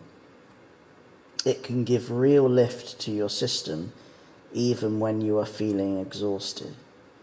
Like exercise, once you get started, it triggers an exuberant rush through your body that can quickly jog you out of your black mood or distract your depressed train of thought.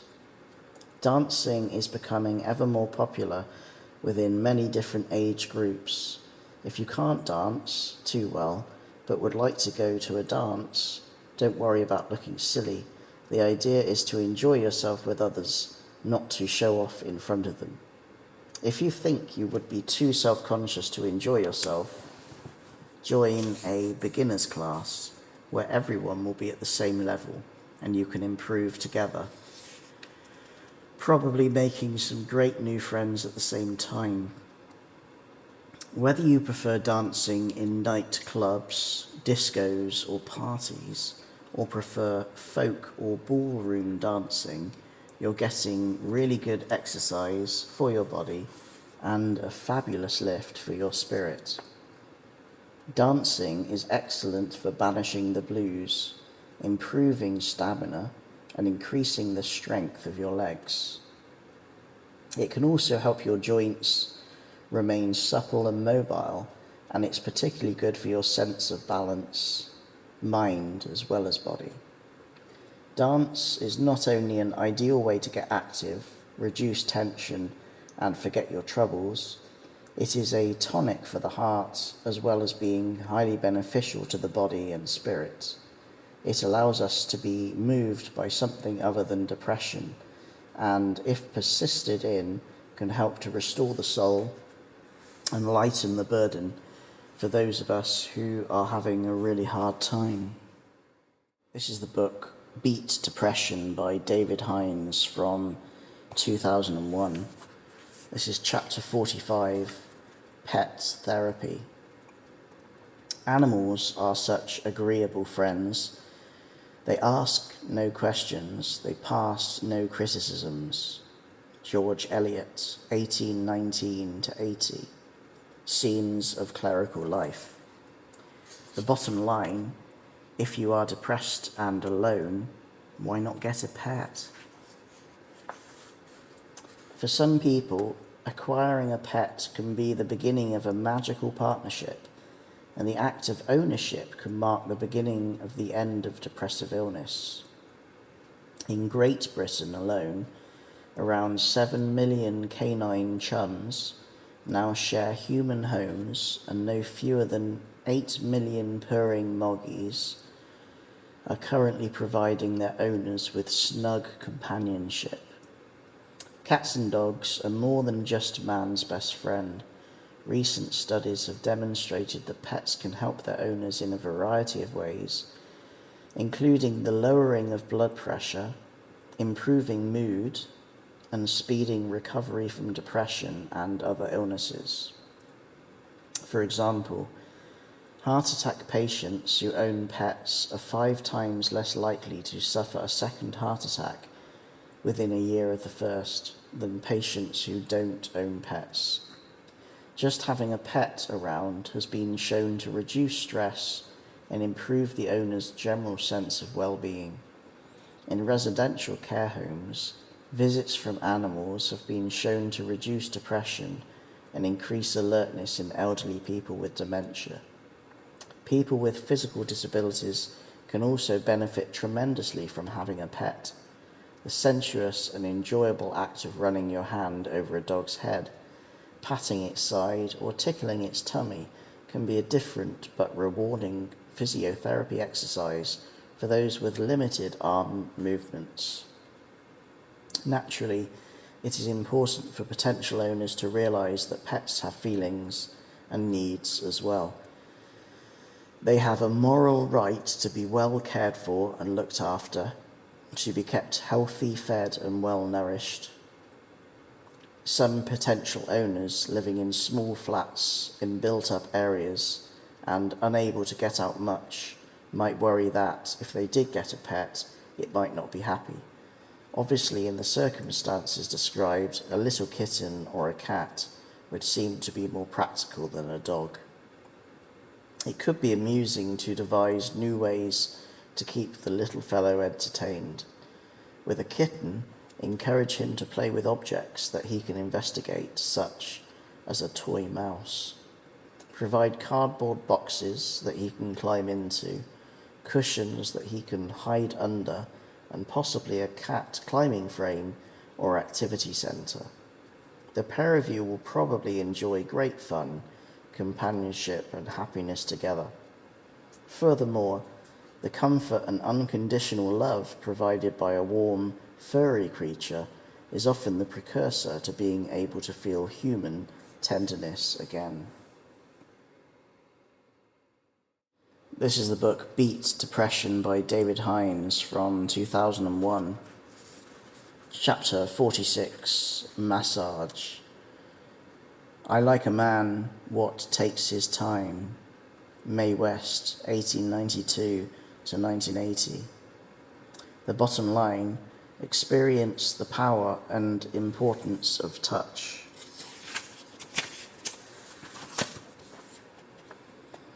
Massage has been shown to reduce blood pressure and alleviate some types of headache. It has been used effectively in the treatment of depression brought on by trauma.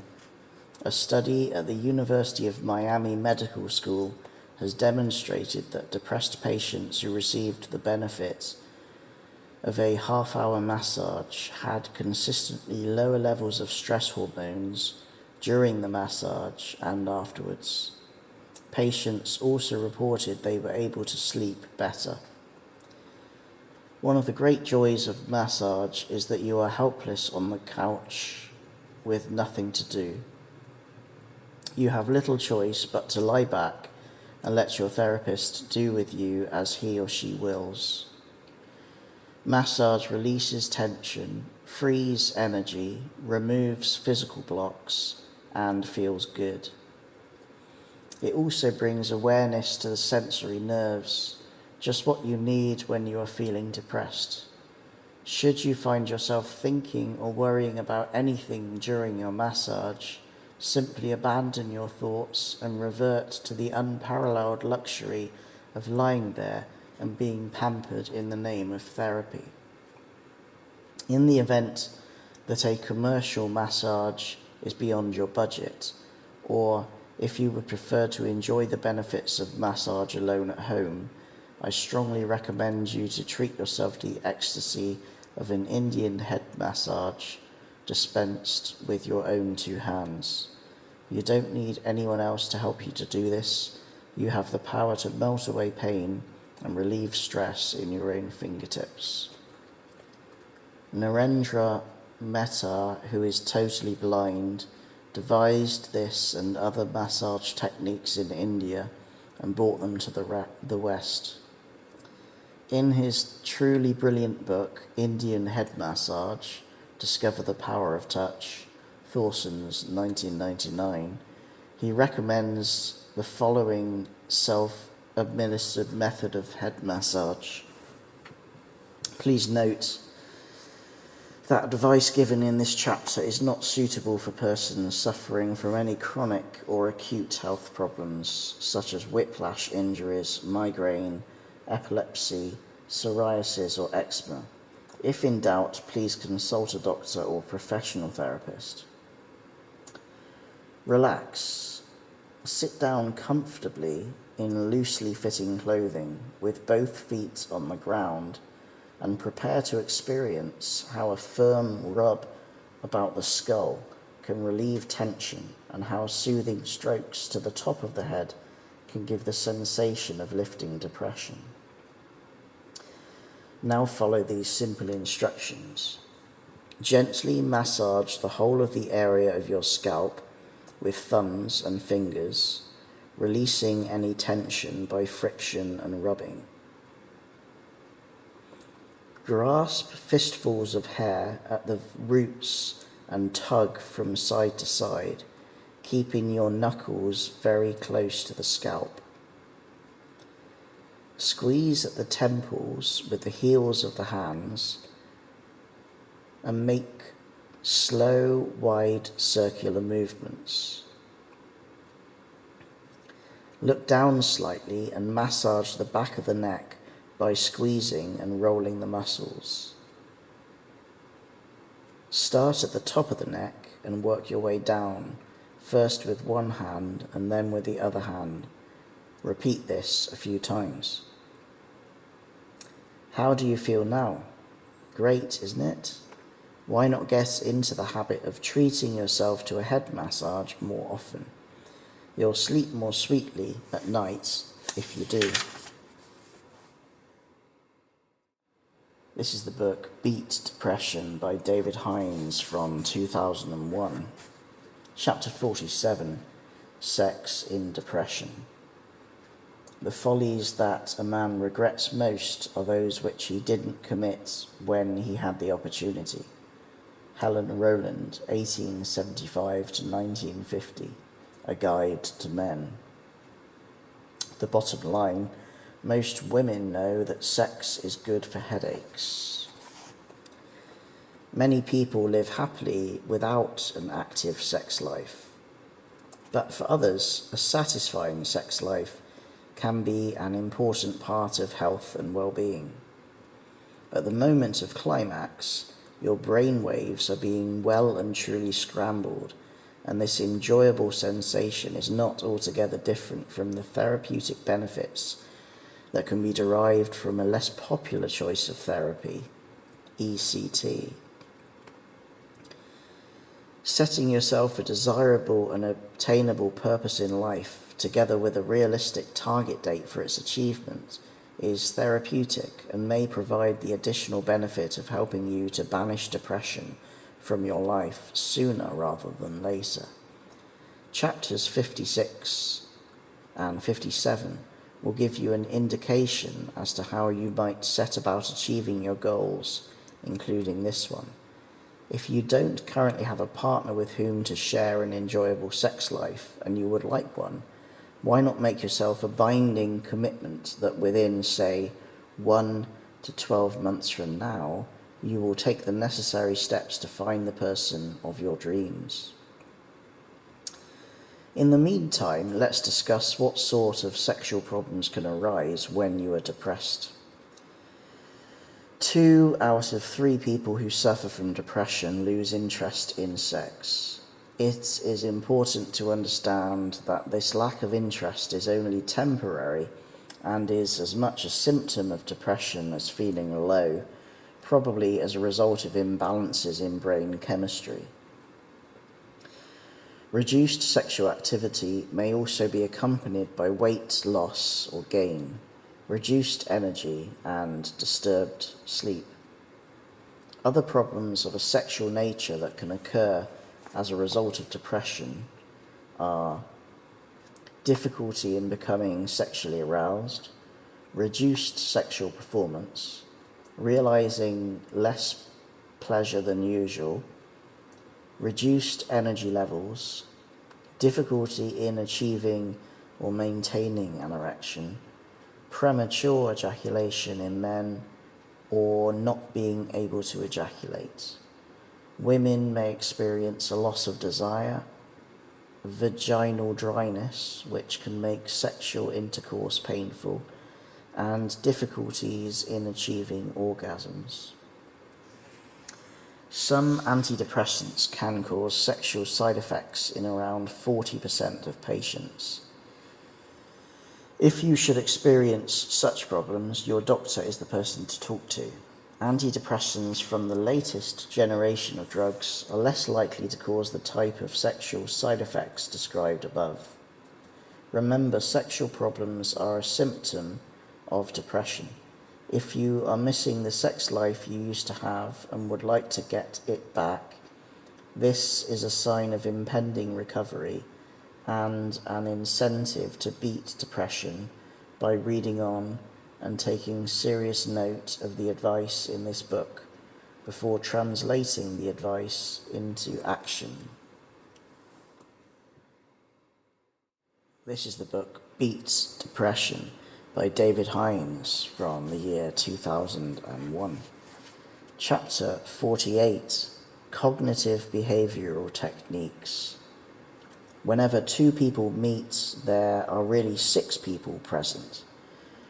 There is each man as he sees himself, each man as the other person sees him, and each man as he really is. William James, 1842 to 1910. The bottom line: a great many people think they are thinking when they are merely rearranging their prejudices. I think, therefore I am, wrote Descartes, the French philosopher and mathematician, in 1641. Our thoughts have a major effect on the way we perceive ourselves. At a basic level of consciousness, At a basic level of consciousness, we are our thoughts, and the content of those thoughts, whether positive or negative, loving or bitter, happy or depressed, has a direct impact on our emotions. Just one thought can have a profound effect on how we perceive the world. To a greater or lesser extent, we act on the strength of our emotions. Because of this, the thoughts we have can influence the quality of our lives, our behavior, and our relationships with others. In my view, based upon many years of counseling highly stressed and depressed clients, the most important factor in bringing about positive and highly beneficial changes in mood and behavior is exercising control over the birth of our own thoughts. The most powerful antidepressant drugs in the world cannot change an individual's underlying approach to life. But cognitive behavioral techniques of the type featured in this book can bring about lasting benefits. This is possible because you can acquire an antidepressant skill you can use again and again without the need to rely on doctors and drugs. People who employ cognitive techniques find that their behavioral patterns change and they approach life more constructively. Problems are more easily solved and life is more enjoyable. Here are 2 real-life examples of cognitive behavioral therapy in action. The first case concerns Mary, a woman in her 40s. You are not Mary, and your circumstances are not hers. But this case study will have served its purpose if you are moved to consider what it is that may be wrong, missing, undesirable, or self-destructive in your own life. Bear in mind that bitterness, betrayal, anger, loss, perceived failure, and the desire for retribution and revenge, each of them classic ingredients for depression, can all show themselves in many different ways. The underlying root cause, the personal factors contributing to your own depressive illness, and the keys, actions necessary for self-release, will, of course, be different to Mary's, but the possibilities for recovery can be just as good. Mary's husband had been unfaithful at an office party. It had been a one-night stand. He had sworn never to do it again, and she believed him. Yet, she could not forgive him. She was outraged by the betrayal. She had no desire to leave him. Besides, they were Catholics, and divorce was out of the question. But still, she went on, day after day, night after night, punishing him, making herself more and more depressed. I was disappointed at her lack of progress over a period of many weeks. She was making things worse for herself, not better. Her husband, having been forced by Mary to resign his previous job, had started a new one on the very day of the session I am going to tell you about, thus bringing to an end a dismal 12-month period of unemployment. By her own admission, Mary had been difficult, nagging her husband incessantly instead of treating this as an opportunity for a new beginning. Somehow she had to be encouraged to think and act differently. I was in no doubt that subtlety was no longer an option. Mary, do you still love your husband? Yes. You do want this marriage to work? I do. Now this bit is not easy, but the time has come for you to forgive your husband. I had no intention of breaking the silence that followed. She was going to respond, even if we went into extra time. I can't, she admitted at last. I want to, I know I have to, but I just can't do it.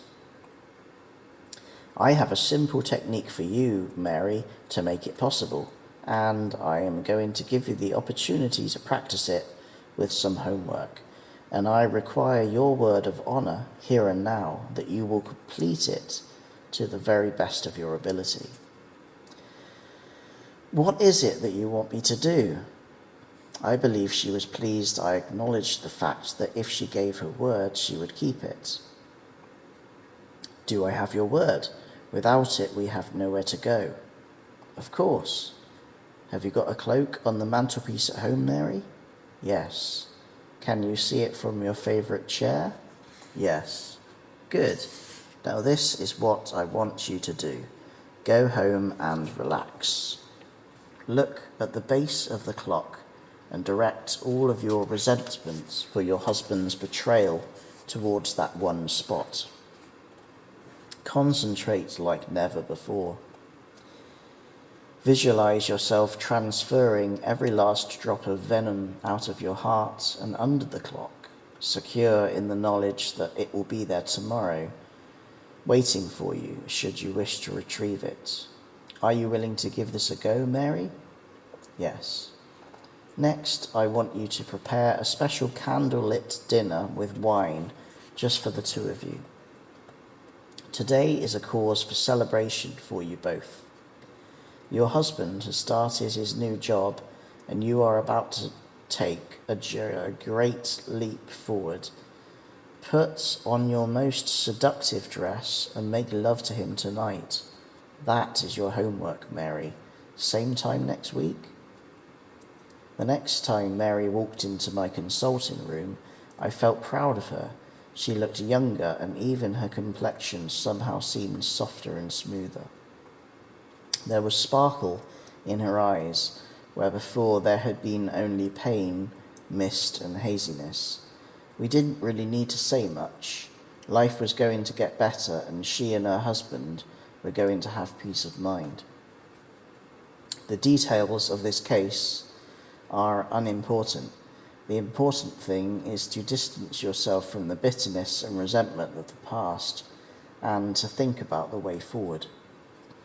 The second example of cognitive behavioral therapy in action concerns myself, and we have already touched upon this in chapter 37, the chapter in which I introduced you to the potential benefits of positive imagery.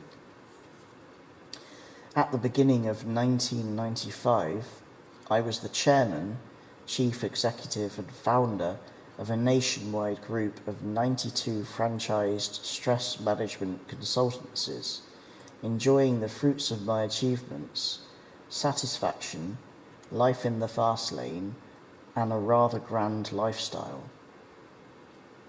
By the end of the same year, I had virtually nothing, not even my health.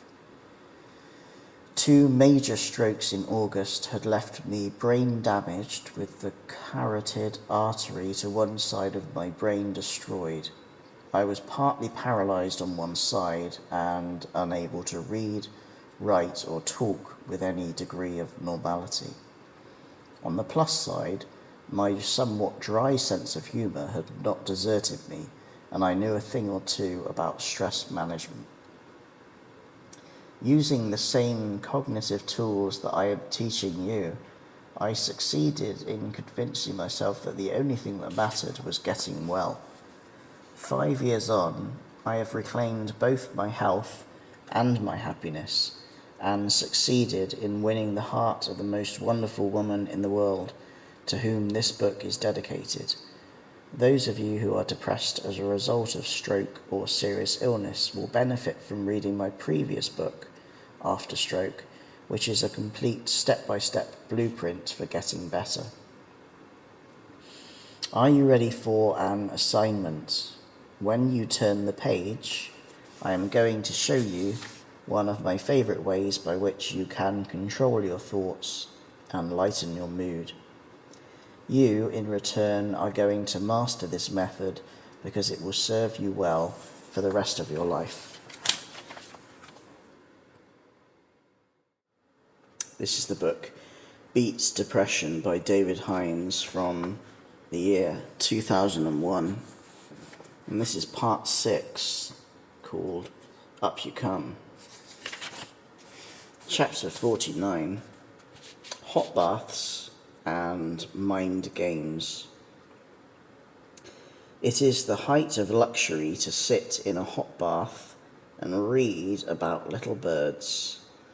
Alfred Lord Tennyson, 1809 to 92, said upon having hot water installed in his new house. The bottom line, the thrust of each and every chapter of this book was conceived in a hot, leisurely bath. Some people haven't taken a bath for years. In this high-tech, energy-efficient age, millions of people miss out on the therapeutic benefits of a hot, leisurely bath in preference to a quick shower.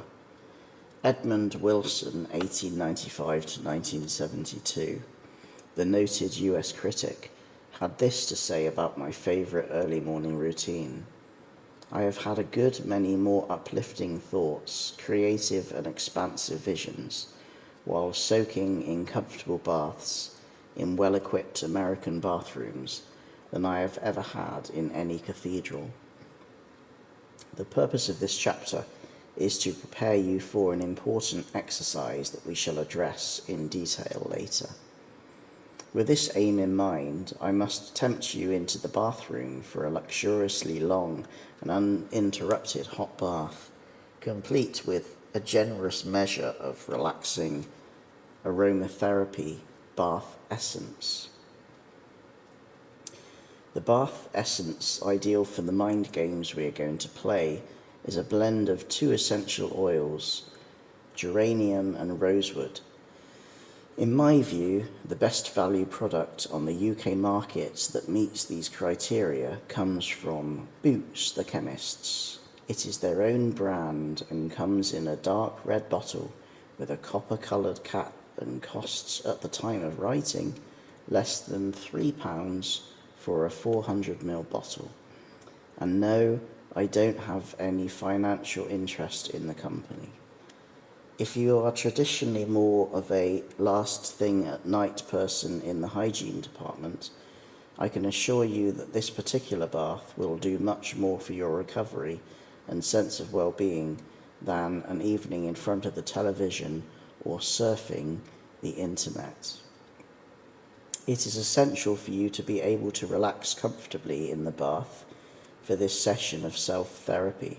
If you don't have a headrest to lounge back on, place a couple of fluffy towels on the ridge of the bath for you to rest your head on.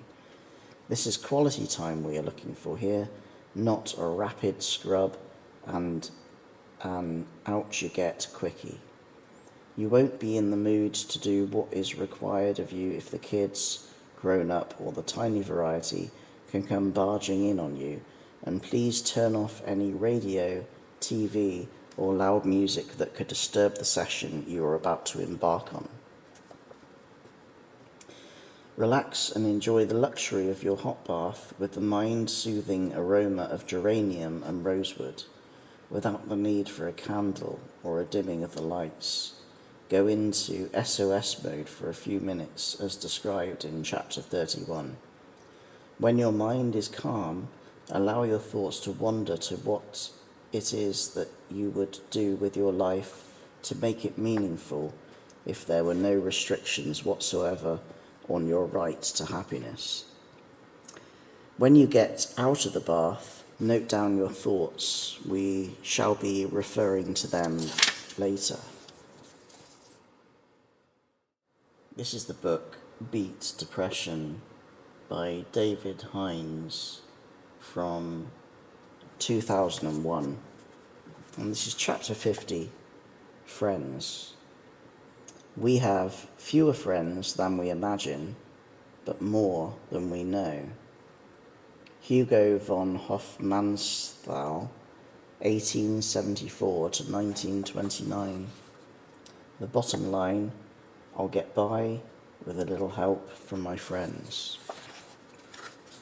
This chapter is addressed mainly to friends and relatives of the depressed. As a rule, I start each chapter of my books with an appropriate quotation. This time, I must open with two. The one we have just read, which is so poignant and relevant to those of us who are ill and depressed, and the quotation that follows by Anais Nin, the French-born American writer of novels and short stories, 1903 to 77. On first reading her words, they can sound a bit grandiose, over-dramatic even, but over the years I have come to realize that these words are pertinent in every respect.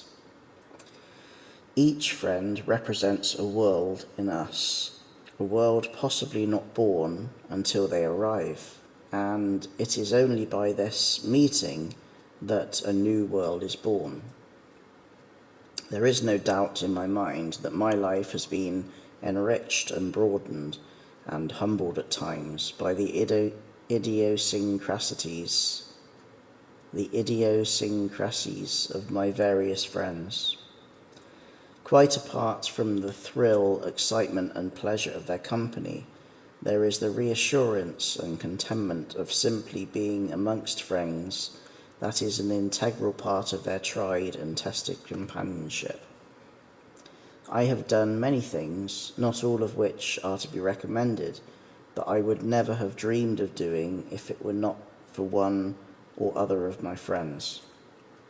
In a perverse sort of way, I consider myself fortunate to have suffered a couple of strokes, not least because it was a telling opportunity to discover who my real friends were.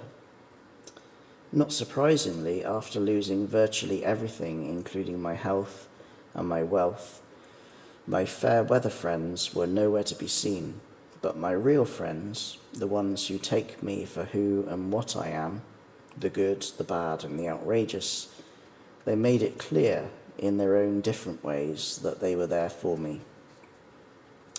Do you know someone who is depressed? This could be your moment to do something helpful and compassionate for a friend, or a future friend in need. Arrange to meet and encourage them to talk about their worries, their fears, and about what they think might have caused their depression in the first place.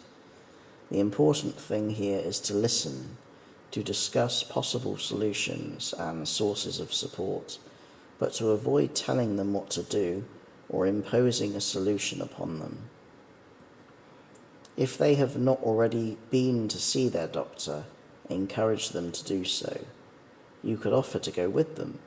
This can be tremendously supportive for depressed people who don't know which way to turn and lack the clarity of thought and momentum to do anything constructive to help themselves. During the 3 to 4 year period that it took me to completely recover from my second stroke, I used to wonder why on earth some of my hard-working friends with busy lives of their own would travel hundreds of miles over a weekend to cheer me up and then travel all the way back home again. At the time, this seemed to me to go way beyond the call of duty of even the closest friend, but there is no denying that their efforts provided a much-needed boost to my self-esteem, which had suffered a series of knockbacks. Sadly, so many of us wait until we need something from someone before we take the trouble to get to know him or her. Not surprisingly, we are frequently disappointed because when we need something from someone and they know it, they are bound to be on their guard, defensive even, because for the sake of their own self-respect, if for no other reason, they have to be able to determine whether or not we are sincere. Another observation that is guaranteed to terminate a potential friendship prematurely is jealousy. Let's be candid here. Have you ever found yourself secretly wishing that someone else would foul up and fail? I know I have. If we are going to offer genuine and lasting friendship, we must be prepared to delight in the success of others, even when that puts us in the shade once in a while. It's important to know that there is more than enough success to go round. If you have yet to taste your share of success, I have good news for you. You are working your way towards the chapters that could make all the differences to your future success and happiness. You are almost there. Some special friends, usually older and wiser ones, have the potential to be mentors as well as friends. There are 2 valuable mentors in my life. Each of them has enriched my life beyond calculation. The first, a former business associate, taught me how to enjoy my life and my work. Before we became acquainted, I was much too serious for my own good. I needed to know how to lighten up, and he showed me. My other great mentor lives here in my home village of Polperro. He is highly educated and worldly wise, and his command of English grammar is superior to mine. We meet for a jovial drink and a chat most Thursday evenings, and he is a terrific sounding board for the ideas behind my books. He is not afraid to criticize and interrogate with a directness from which there is no hiding. My writing is all the better for his interest because he brings to it a new perspective. He coaxes me into producing my best, even if I do feel inclined to strangle him from time to time. Typically, the ideal mentor to a person prone to depression is somebody who enjoys sharing his or her own ideas and who is both constructive and supportive, in addition to being a good, non-judgmental listener. Who do you know among your circle of friends and acquaintances who might be pleased and touched to discover you value them so highly that you would ask them for their assistance? When you are fully recovered from depression, you might wish to reciprocate his or her kindness by doing something similar for someone else.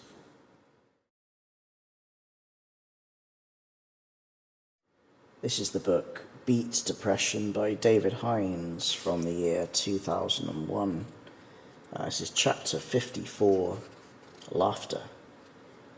The world is a looking glass and gives back to every man the reflection of his own face.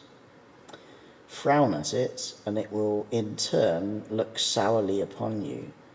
Laugh at it, and with it, and it is a jolly, kind companion. William Makepeace Thackeray, 1811 to 63, Vanity's Fair. The bottom line: laugh and the world laughs with you. Laugh and depression is in retreat. Healthy young children laugh as many as 400 times a day.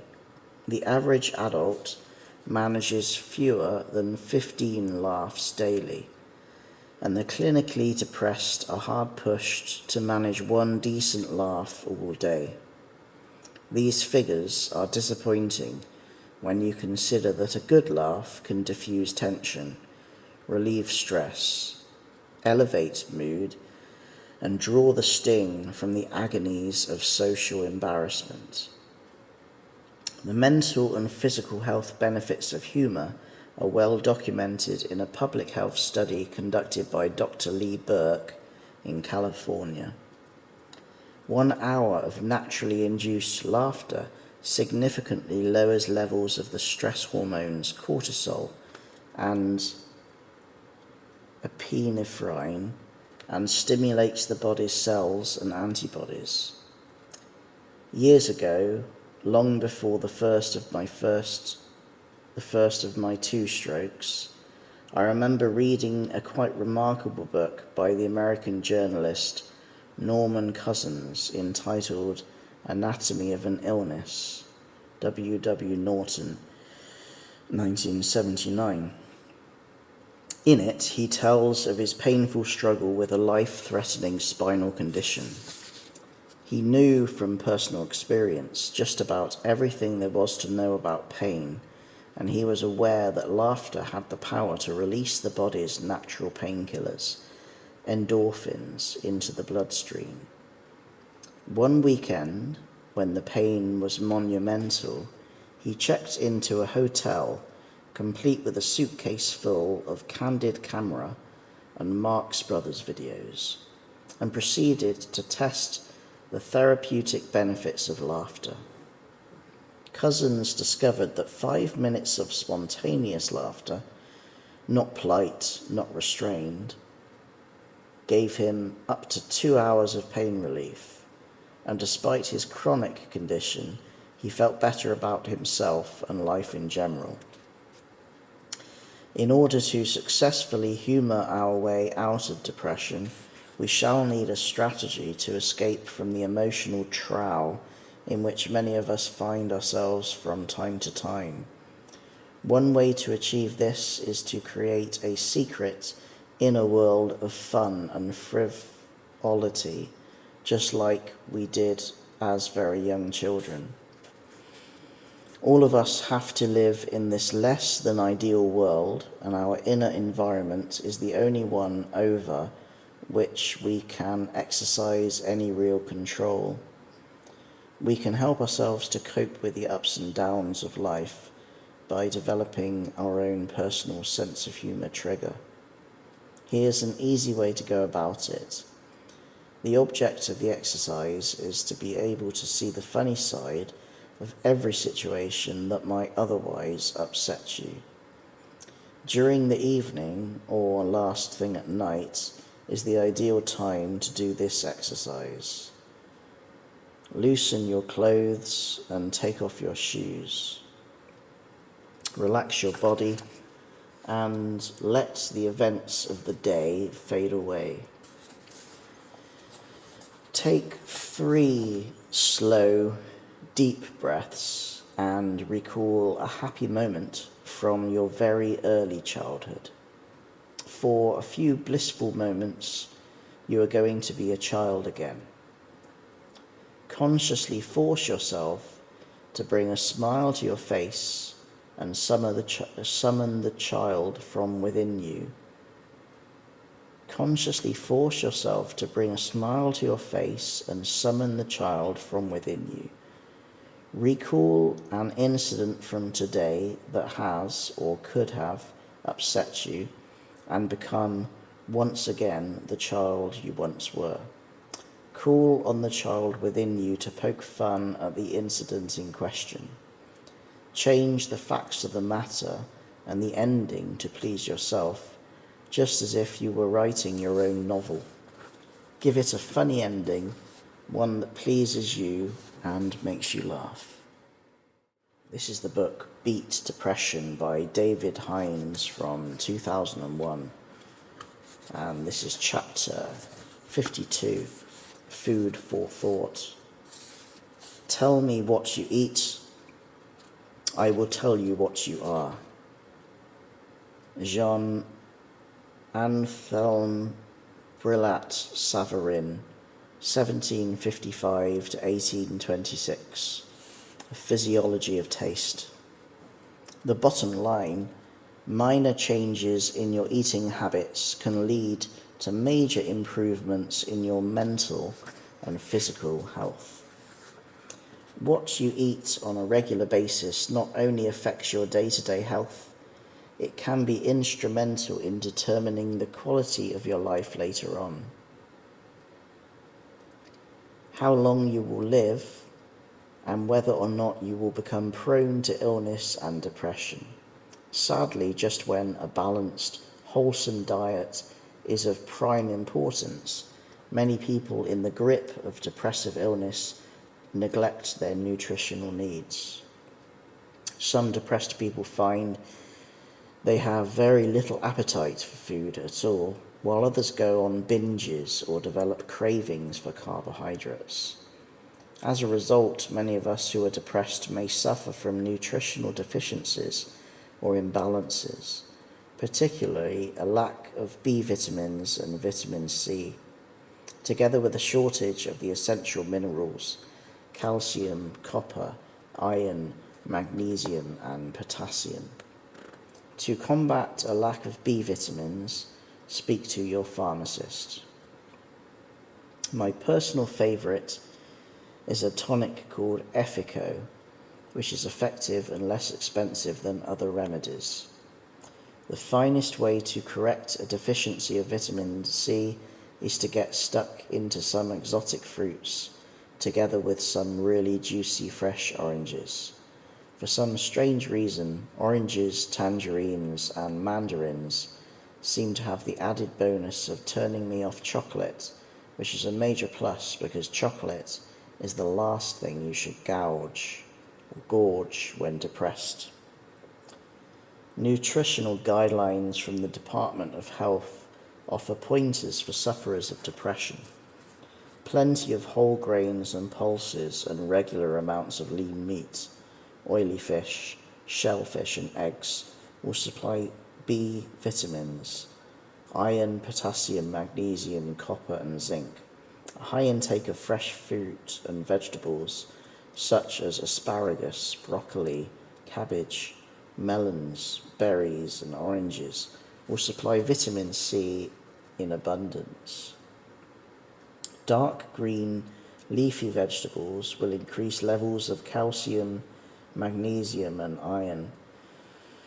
Dried fruit will provide potassium and iron, while low-fat dairy produce will further boost reserves of calcium.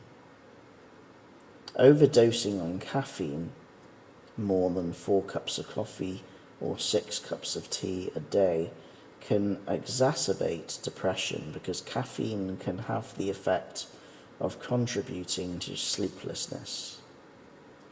Readers should be aware that symptoms of caffeine withdrawal, headaches and lethargy can last up to a maximum of 3 days before the full benefits of caffeine withdrawal can be enjoyed.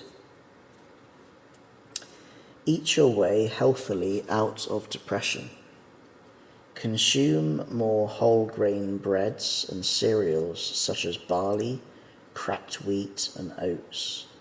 Choose brown bread in preference to white. Include more peas, beans and lentils in your diet.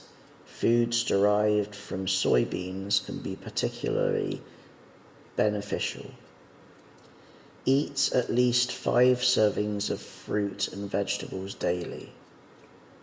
Include oily fish at least twice a week. Example, salmon, mackerel and sardines. Minimize saturated fats, which can contribute to high cholesterol levels. The main offenders are full-fat milk, cheese and creams, ice cream, processed meats, takeaways, and crisps.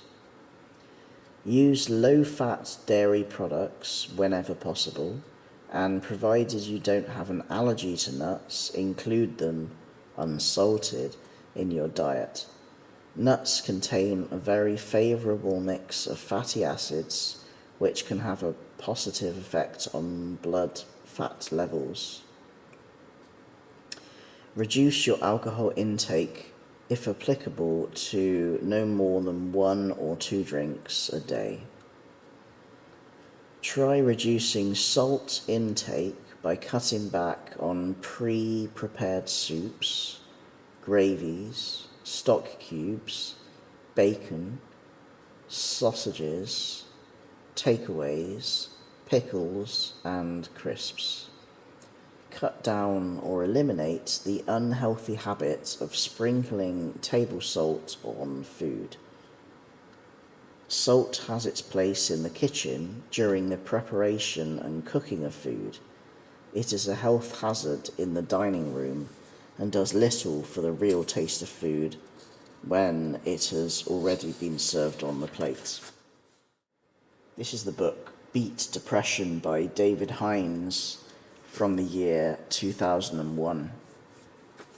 Chapter 53, The Default Settings of Your Mind. We know what we are, but know not what we may be.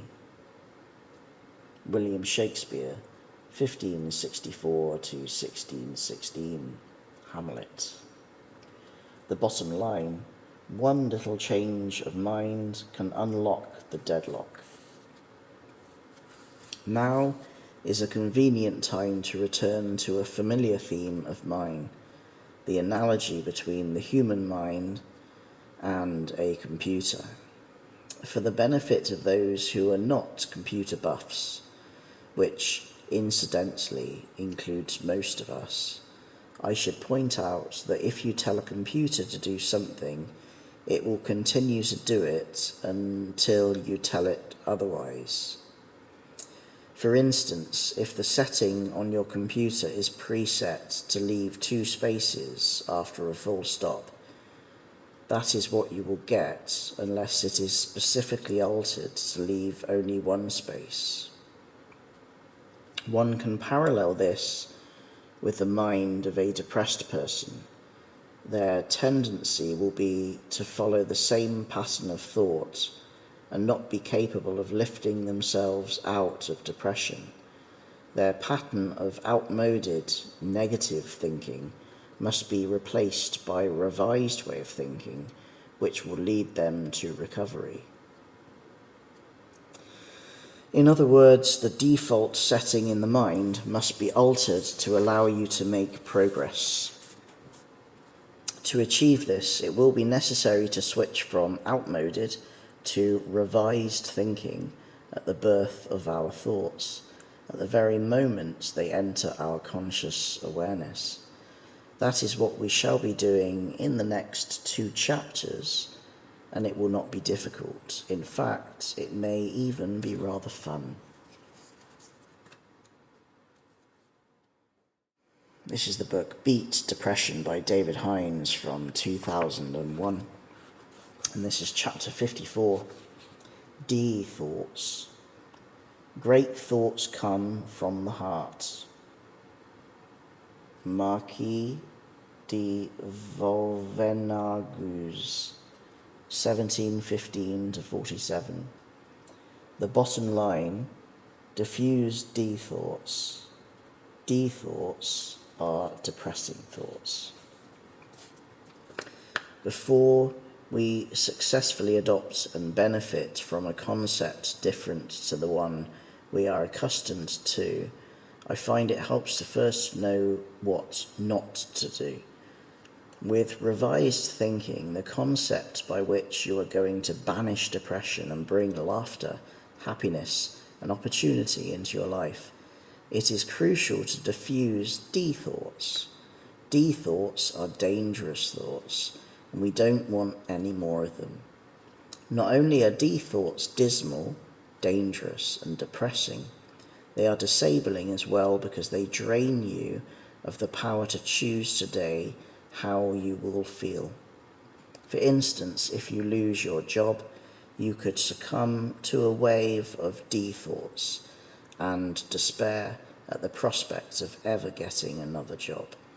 This is natural, but the important thing is to move forward to the position where you can regard this enforced change as an opportunity to get a better job, downshift, or start an enterprise of your own. The essential difference between these 2 thought patterns, the one outmoded thinking and the other revised thinking, is the absence of D thoughts, the self-deprecating thoughts that immediately spring to mind if you let them. D thoughts should not be confused with the irritation and disappointment we feel when things go wrong, or the natural grieving process we experience over the death of a loved one. D thoughts are an entrapment of mind born of habits in hard or threatening times, and they lead us into a crisis of despair and hopelessness. They condition us to expect the worst, and we must learn to stifle them at birth so that they cannot drag us down into depression and keep us there. We will find out how to do this in the next chapter, but first let's see how destructive thoughts can be. According to a study published in the British Journal of Psychiatry in November 2000, the death of Princess Diana caused an alarming increase in the suicide rate throughout England and Wales. The increase was especially high among young women. Analysis of official government figures has revealed that the suicide rate jumped by almost a fifth, 17.4%, in the 4 weeks following her funeral.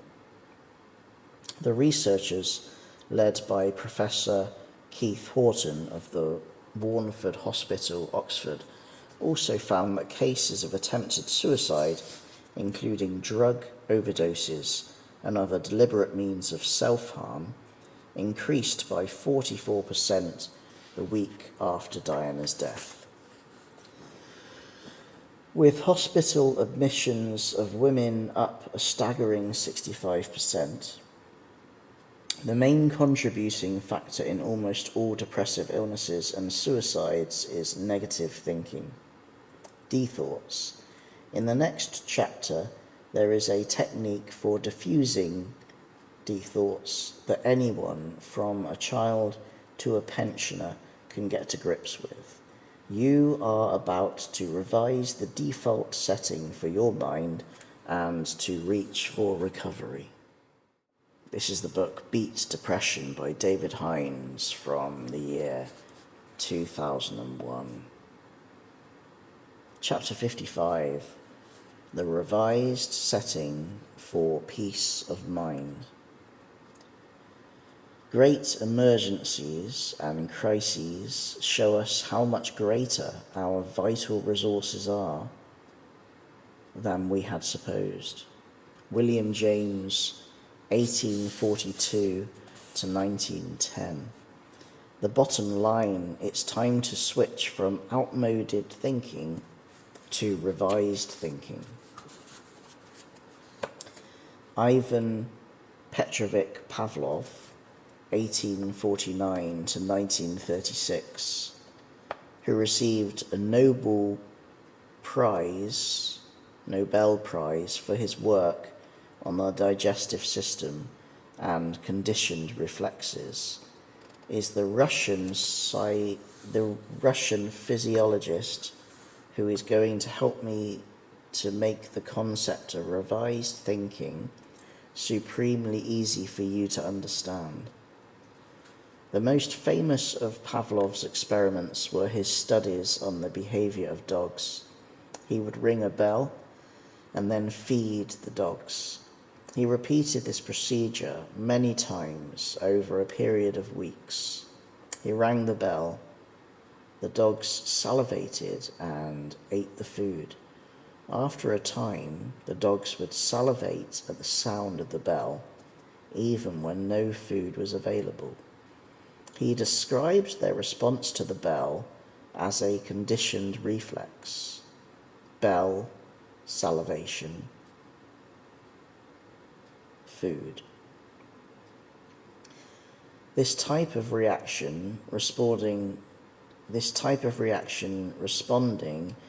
instantaneously to a stimulus became known as the Pavlovian response, and it was the source of Pavlov's insights into human behavior. Our basic human thought processes, Pavlov found, work in much the same way, and this is why it is sometimes necessary to revise the default settings of our minds. That is to say, the stimuli that set us off on the wrong track. When we hear the bell, we don't want to salivate when no food is forthcoming. Likewise, we do not want to think the worst when the worst is not necessarily the only thing on offer. Sadly, many of us have unconsciously conditioned ourselves in depression to do just that, ignoring all other happier options by default. As humans, we can make ourselves aware that such stimuli are false, that we do not have to make a conditioned response. We can be aware of falling into the de-thought trap and turn away from it. Our perceptions determine what we actually experience in any given situation because they make us receptive to some stimuli and blind to others. Those of us who expect to find problems in a given situation are usually able to find them, while those of us who expect to find opportunities in the same situation will also be successful. In order to revise the default setting of your mind from unhelpful de-thoughts to positive, forward-looking thinking, I am going to ask you to do 3 things. The code name I use for the process you are about to undertake is SS30. SS30. 1S. Stop. Every time you catch yourself thinking a negative depression-inducing de-thought, you should dismiss that thought immediately from your mind by thinking of Pavlov's dogs salivating at the mouth, before switching your thoughts to something good, satisfying and positively in your favour. Your revised thought can be any nice thought you please, a fond or happy memory from the past, or a promising thought about the future, but absolutely no de-thoughts of any kind. For example, if you need help but find it difficult to ask for help, think how you feel when someone asks for your help and you give it. You feel good, don't you? 2S. Suspend any disbelief in the effectiveness of this process for a period of 30 days. Please do exactly as I ask, even if you feel far from optimistic about the outcome right now. I want you to get well, and I know you can do it. 3. 30 days is how long it can take to make or break a habit, or to revise the default setting of your mind. To be certain of success, you must keep on banishing de-thoughts from your mind every second of every minute of every waking hour for 30 days. Don't worry, it becomes easier by the day. Very soon, you will be a revised thinker. You will have succeeded in resetting the default setting of your mind, and you will beat depression. This is the book Beat Depression by David Hinds from 2001. Chapter 56, A Purpose in Life. Nothing contributes so much to tranquilize the mind as a steady purpose, a point on which the soul may fix its intellectual eye. Mary Shelley, 1797 to 1851. The bottom line: for the vast majority of readers, destiny is not a matter of chance, it is a matter of choice. Money, power, total freedom, a huge and impressive home, the hunkiest, most handsome man imaginable to satisfy your every whim, or the queen of the catwalks as your personal trophy. If you had all that and more, could you guarantee to be free of depression? Actually, no. How do I know? The times in my life when I have experienced real satisfaction, success, and fulfillment have been, without exception, those times when I have followed my dream and set about doing what I had a genuine passion for. You should first subject whatever it is that you believe will bring purpose and meaning to your life in the future to the love test. The love test? When considering your vocation, your purpose, your genuine passion for the game of life in which you are none other than the most important player.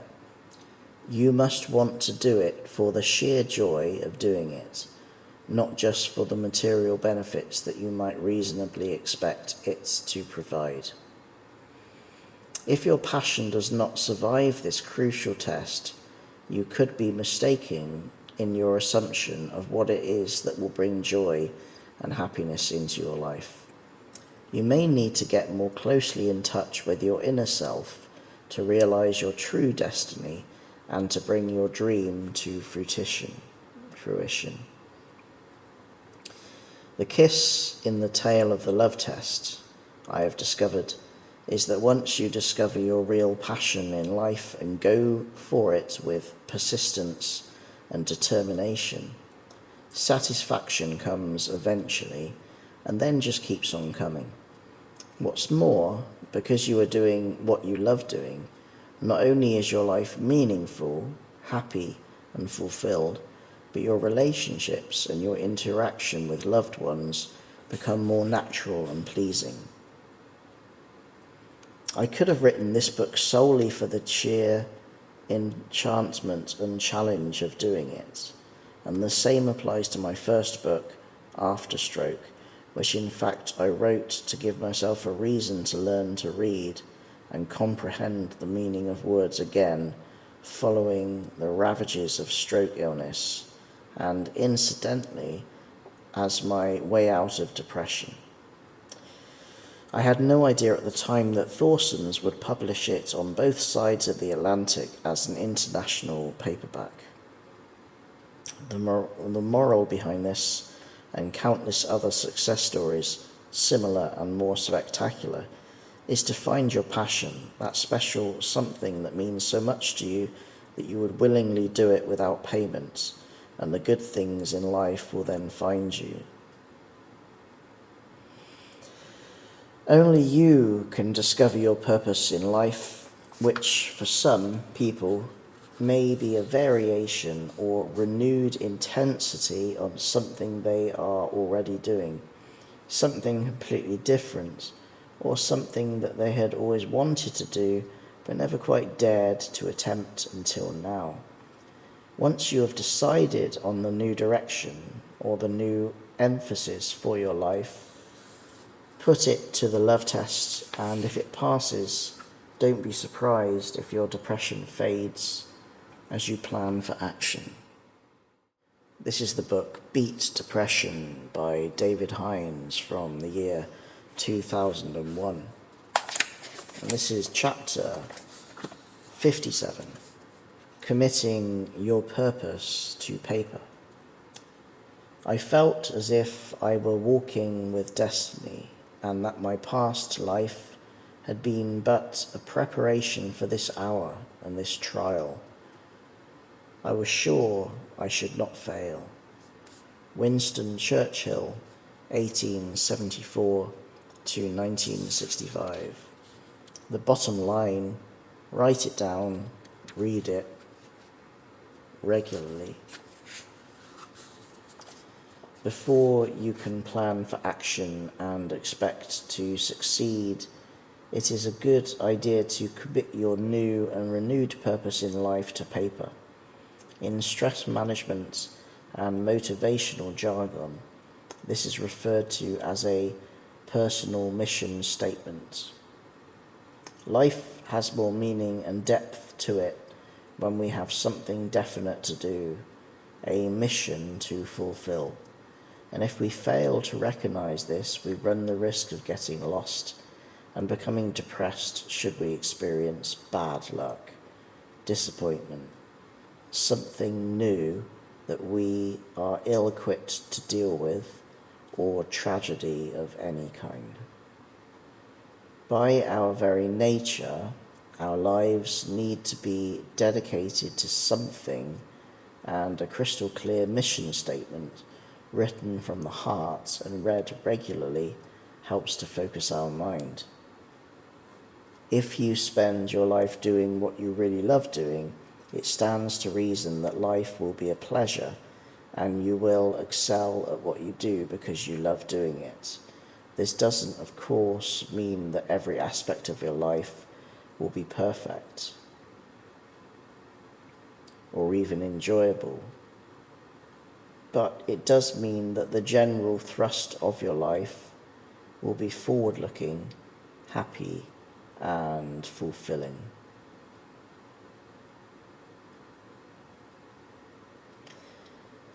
Many people start off with a passion for life, but they lose it along the way.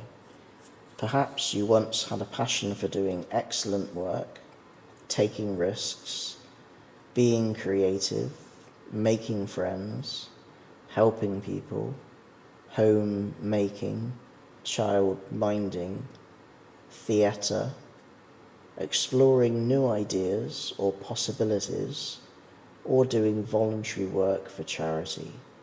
Or perhaps you may have had a passion for the quiet life, or perhaps a zest for the cut and thrust of business, entertainment, adventure, and travel, and that turned out to be less fulfilling than expected.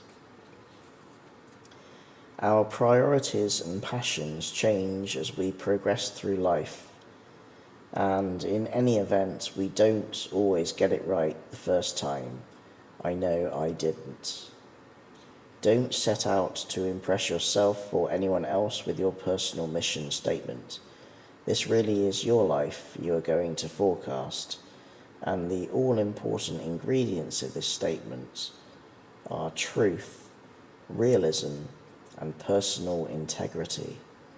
Whether you are 16 years old or 106, the document you are about to prepare for your own exclusive use is of paramount importance to your future happiness. So potentially rewarding for you is the next step that I am about to break the rule of a lifetime.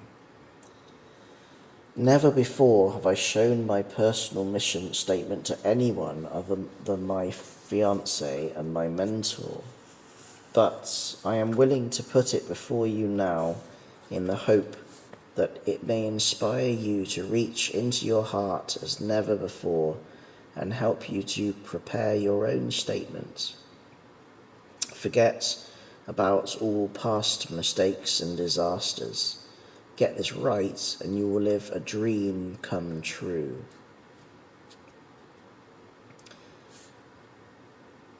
Personal mission statement, David M. Hinds.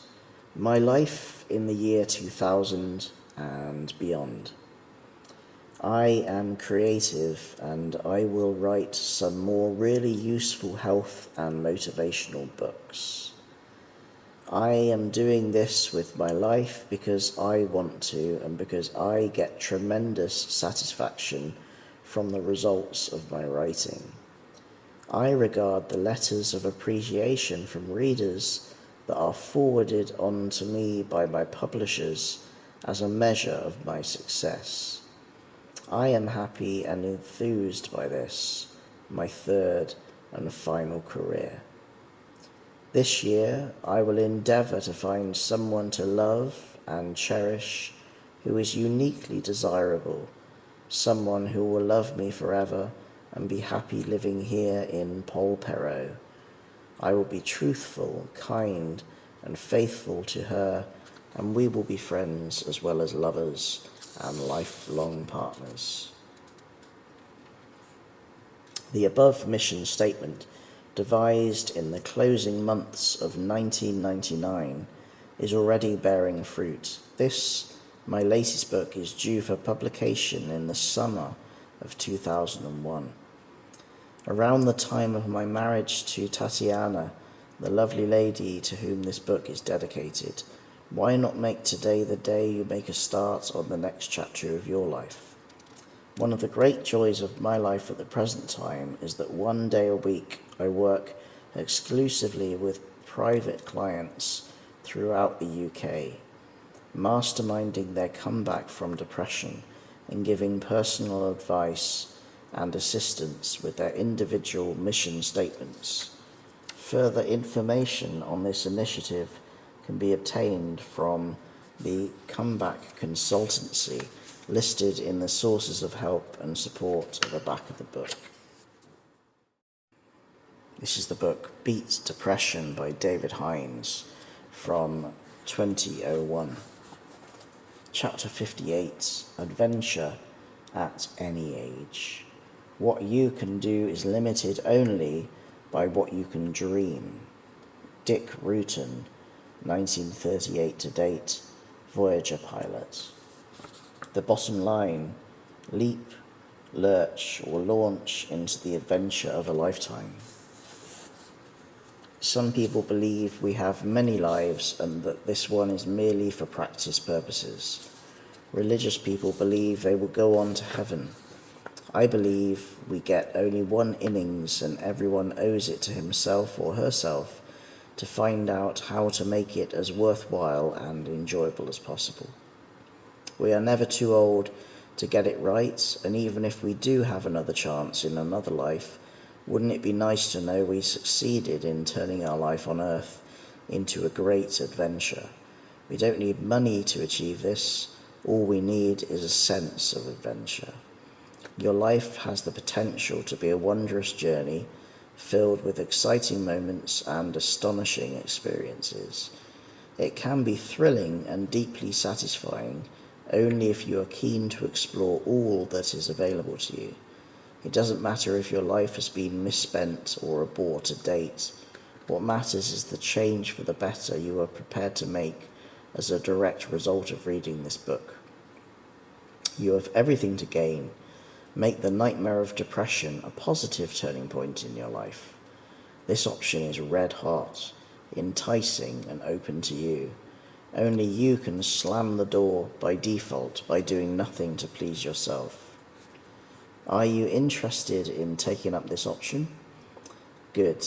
Here's how to overcome one of the two remaining hurdles standing between you and your depression-free life of the future. Answer the following question. What is it that gives you real satisfaction? What makes you spark? If you don't know, but you are willing to find out, you could be in for an even greater adventure.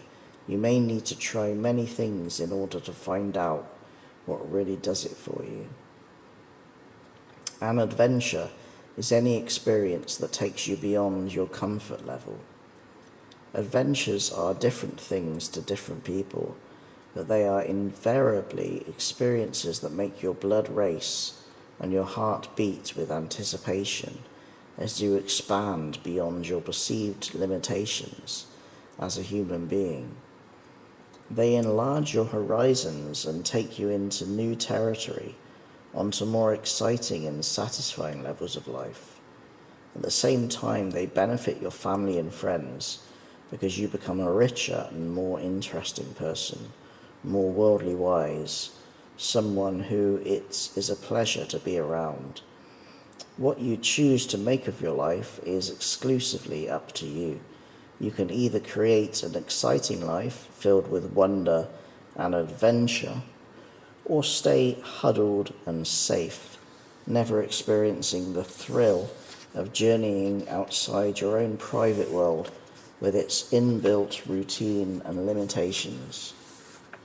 A life devoid of adventure may be secure, but it is a life lacking in texture and colour, one that can give rise to feelings of boredom, emptiness, and depression.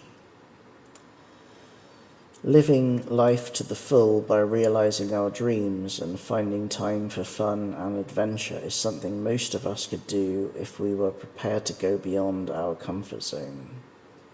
Depressed people have a distinct advantage over others in this respect. They have experienced so much pain, isolation, and misery in the depths of their depressive illness that the prospect of change no longer looms like a potential nightmare to them. It is salvation, something to be embraced with open arms. All that now remains is for you to decide what it is you want to do. What kind of thrill are you going to give your well-deserving self? Will it be an adventure with the potential to be highly therapeutic, like the one in the next chapter? Or will you choose something completely different? Now that you are approaching the final hurdle, all that remains is for you to leap, lurch, or launch yourself into action. This is the book Beat Depression by David Hinds from 2001, chapter 59, Swimming with Dolphins. The day I swam with dolphins, I believe I was reborn. Bill Bowell, 1935 to date. The bottom line, dolphins can make us smile again. An unlikely new water therapy, swimming with dolphins, is proving remarkably effective in treating psychological illness. Horace Dobbs, founder of the Oxford Underwater Research Group, director of International Dolphin Watch, and a former atomic scientist, reveals in his book Dolphin Healing, Piatkus 2000, that interacting with dolphins can have a therapeutic effect on those suffering from depression. A dolphin can communicate moods that we can't define scientifically, explains Dr. Dobbs. One of the reasons why I believe humans have this special relationship with dolphins is that, in us, they recognize their cerebral partners.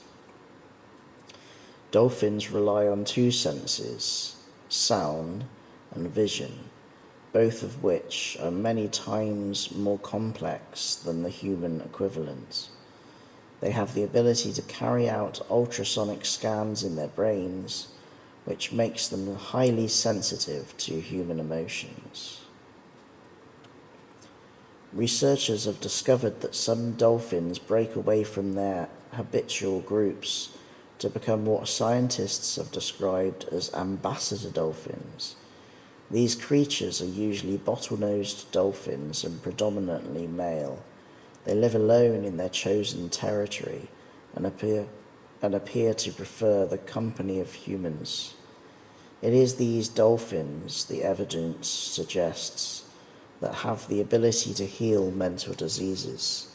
They have been described by sufferers and researchers alike as having telepathic skills for understanding and unlocking emotions and fears buried deep in the sufferer's mind. A wealth of anecdotal evidence as well as scientific studies confirms the healing power of dolphins. Bill Bowell, a retired 65-year-old manager from Oxford, had suffered from chronic depression for years after having a heart attack at the age of 53. Depression is such a devastating disease, both for the sufferer and for the family, he said. I was unable to work for 12 years because of it. I was a recluse, paranoid, aggressive, and suffered from self-loathing. Doctors put me on several antidepressants over the years, and I was assigned to psychiatric counselling, but nothing worked for me. 3 years ago, Bill was lowered into the freezing waters of St Bride's Bay off Solva in South Wales. My life changed forever. I was petrified. I could barely swim, and I was shaking like a leaf as the grey shape of a dolphin approached me from below. After I spotted him, he slowly crept up and lay beside me in the water. He looked straight into my eyes for a few minutes, and I burst into tears. I was mesmerized, and my emotions erupted like a volcano. As I cried, he rested his head on my chest and stayed very still. Finally, after 10 minutes, I reached out and touched him. He nudged my face and tickled my ribs until I laughed out loud. It was a moving experience and one I will never forget. Since then, I have swum with dolphins on several occasions. I am now fully recovered. I take no medication and have returned to work.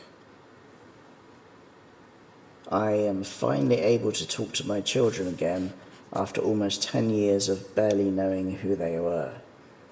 There are countless other stories from people who claim to have been healed after swimming with dolphins, and there are many reliable ambassador dolphin territories around the world. The nearest operational locations of the UK at the time of writing is at Dingle Bay in the Republic of Ireland. This activity is unavailable at St. Pride's Bay at present. Could this be a worthwhile adventure for you? This is the book Beat Depression by David Hinds from 2001, Chapter 60, Downshifting. Take time to deliberate, but when the time for action has arrived, stop thinking and jump in. Napoleon Bonaparte, 1769 to 1821. The bottom line, do as you wish with your one and only life. At one time in my life, before my strokes, I was the chairman and chief executive of a UK PLC group with 92 stress management consultancies. Since recovering from my illness, I have written 2 books. No staff, no company headquarters, just me. Although, to a great extent, my change of circumstances was dictated by misfortune, I am happier and more contented with my lifestyle now. Mine is a classic example of downshifting. No more the impressive 15-room bachelor house with stables. These days I live in a small but pleasant flat overlooking a river. Given a choice between my 2 lifestyles, past and present, complete with all those special little extras and benefits, which would I choose? No contest. I would choose to live simply as I do now. Money, power, and success are great, but they cannot buy love, happiness, and contentment. These days I have all 3. I highly recommend downshifting for those who wish to enjoy the quality of their lives. Almost everyone has a fantasy that one day they will win a national lottery, and this will give them everything they have ever yearned for in life.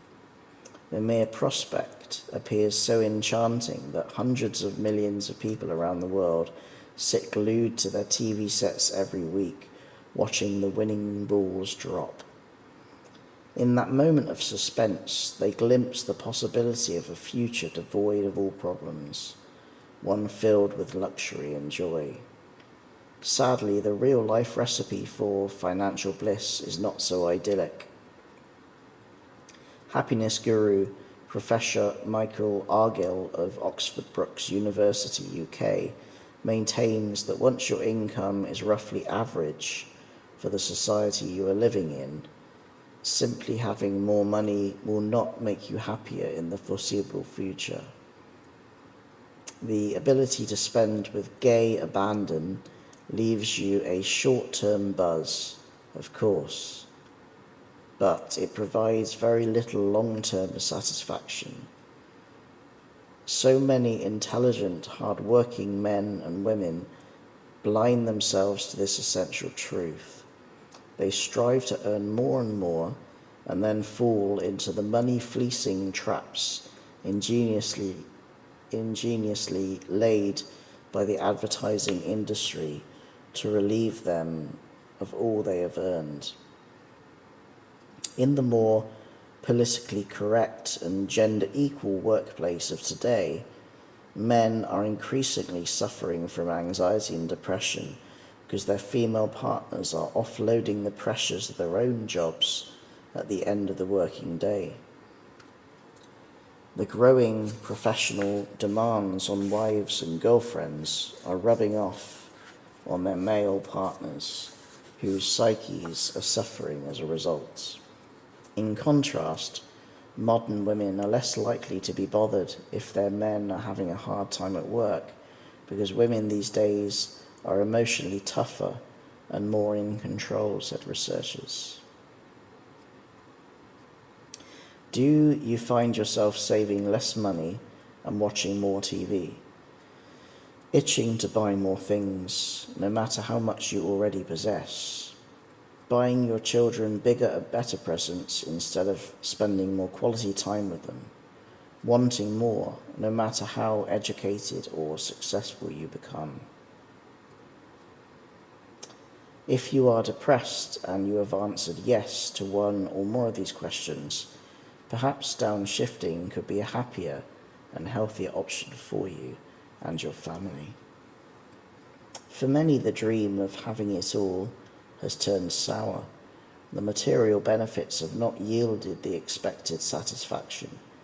As the pressures and insecurities of the rat race become ever more daunting, more and more people are opting for a better, simpler way of life, one that offers the prospect of greater happiness and more time to enjoy their families.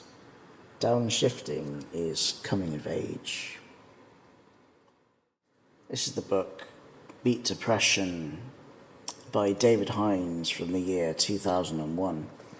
And this is the chapter 61 called Balance. Instead of seeing the rug being pulled from under us, we can learn to dance on the shifting carpet. Thomas F. Crum, 1937 to date. The bottom line, balance on the tightrope through life requires flexibility. Depression, however frightening, is never permanent. Nevertheless, it is wise to have it treated in order to spare yourself, your family, and your friends needless pain and suffering, and to reduce the risk of suicide while the mind is unbalanced. Whether it is treated or not, depression has a tendency to disappear of its own accord. This may take a few weeks, months, or well over a year, but it invariably happens. Our brain chemistry adjusts to the imbalance in the system and corrects itself until the next time. But we ourselves can learn to get some genuine balance into our lives. Our brains seldom tolerate extremes of emotion for long periods. Just remember the ecstasy of those heady early days in love. You felt as though you were floating on air, unable to eat, concentrate, or think of anything but the object of your emotions. Did it last? You may well still be in love with that wonderful person, but you won't be on such a high. The endorphins, which our brains create to make us feel wonderful at the birth of new love overload, then balance out over time. Fortunately, a not dissimilar balancing act takes place in the reverse, lifting us from depression. Lasting happiness, emotional well-being, and the ability to remain permanently free of depression are internal processes which are generated from within each of us. Only we can decide how best to live our lives and exactly what personal fulfillment means to each of us. The thrust of this book has been a common sense approach to beating depression once and for all by taking full responsibility for our thoughts, our lives, our decisions, our behavior, and our mistakes.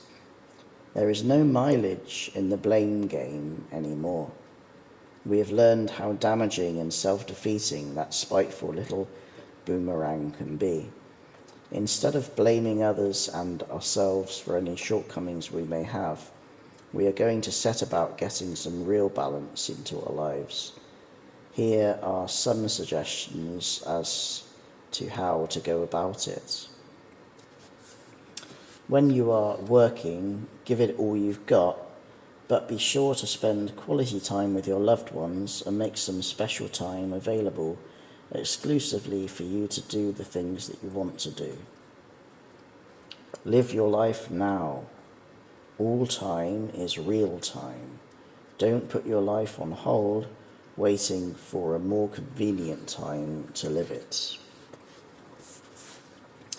Consider how much time you spend surfing the internet, watching TV, and drinking in pubs. Relaxation is important, of course, but are you doing these things to relax or because you're lonely or bored?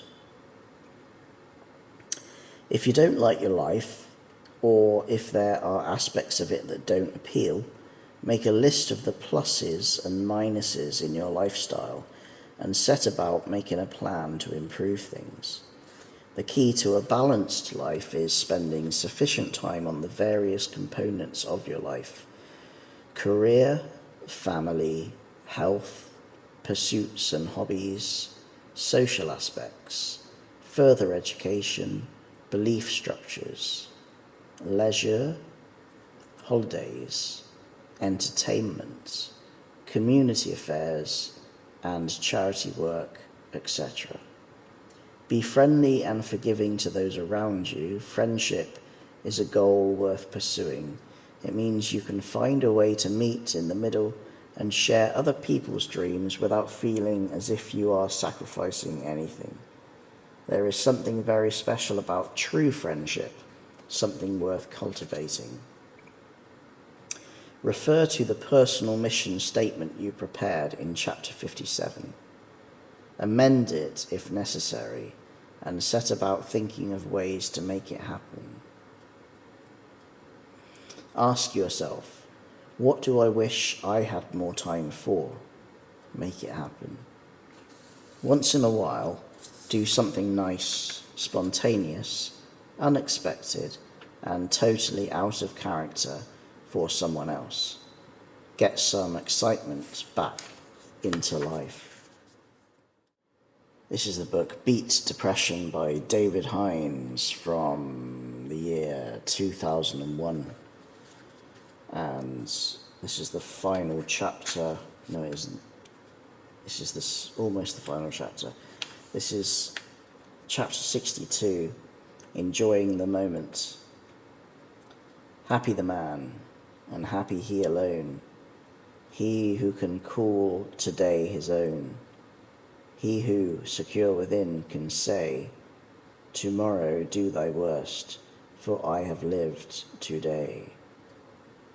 John Dryden, 1631 to 1700, from a translation of Horace, 65 to 8 BC.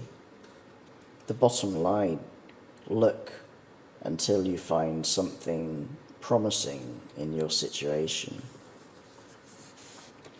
Eventually, when you look back on your life, it's unlikely that you will be thinking about how much money you did or didn't make, or whether or not you got your own back on that person who crossed you. You are more likely to be thinking about the purpose of your life and the people in it who mean so much to you. We all change as we journey through life. There was a time when I used to think that all that mattered was success and making a fortune. These days, I believe the purpose of life is to live, love, and be loved, and in some small way, to enrich the lives of others. If your life doesn't strike you as worthwhile or rewarding, change it. It is never too late to change. On the assumption that you are not at death's door, indulge in life. Don't put off living it until you are feeling completely and utterly better. The experience of depression is awful, but you stand to gain so much from what you've been through when you decide to act upon the knowledge and greater understanding of yourself that you now possess. Start doing some of the things that you always wanted to do. Make your life enjoyable and meaningful, and others will benefit too. If you want to make things difficult for yourself, you'll find all the reasons in the world why you shouldn't enjoy your life. why you should postpone enjoyment until things are different, until you have got whatever it is you want. But time is ticking away, and not one single moment can be replaced. The life you have lived so far has gone forever. You can't have it back to relive those wasted moments. The best any of us can do is to put greater value on life in future and to treasure all those remaining moments, including this one. The assumption that we will always have another moment, a moment better than this one, is flawed in one fatal respect. Our lives can be changed completely in the twinkling of an eye by a heart attack, a motorway pile-up, or a stray bullet meant for someone else. In the split second before I suffered a stroke in my late 40s, had you asked me if I were going to be seriously ill for the next 3 years, I would have laughed in your face. Had you inquired a moment later, I would have been speechless. Enjoying the moment is the most wonderful concept you can adopt, and it is your homework for the rest of your life. This is the book Beat Depression by David Hinds from 2001, and this is the final chapter, which is chapter 63, called Highlighting. The farewell quotation. Some books are to be tasted, others to be swallowed, and some few to be chewed and digested. Francis Bacon, 1561 to 1626. The bottom line, reach for your highlighting pen. Let there be no doubt from the outset what this chapter is about. It is about extracting maximum benefit from this book by having a yellow, I suggest yellow purely because it complements rather than obscures black print, highlighter pen to hand while you read, to highlight those words and paragraphs which may have particular significance for you. Why? So that you can locate them again quickly and easily, time and time again, whenever you need them for reinforcement and encouragement.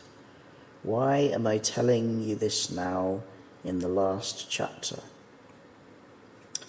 On the first page of this book, it is required only one tick to involve you in your own recovery.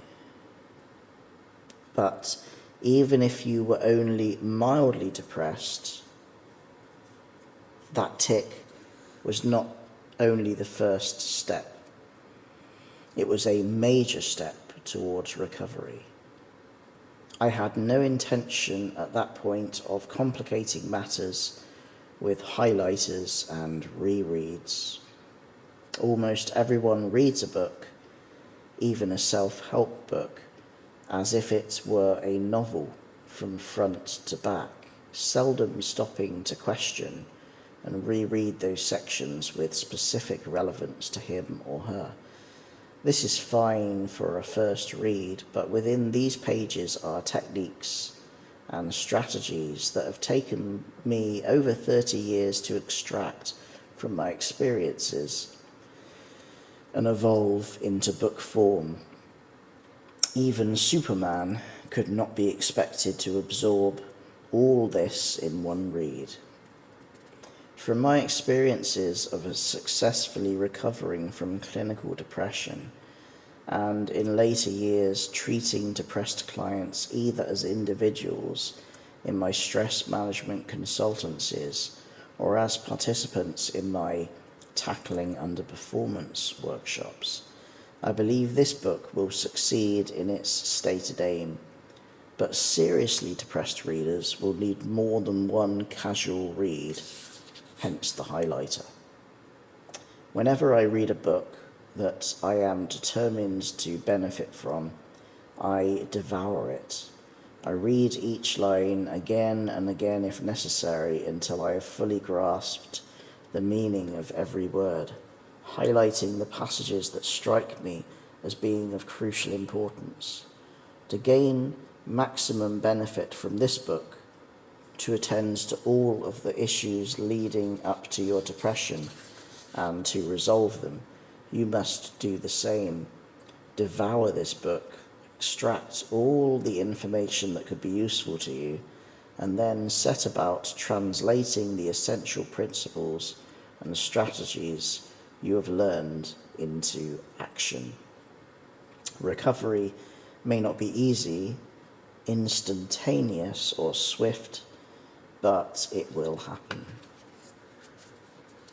Sources of help and support: United Kingdom. Age Concern, 1268 London Road, London, SW16 4ER.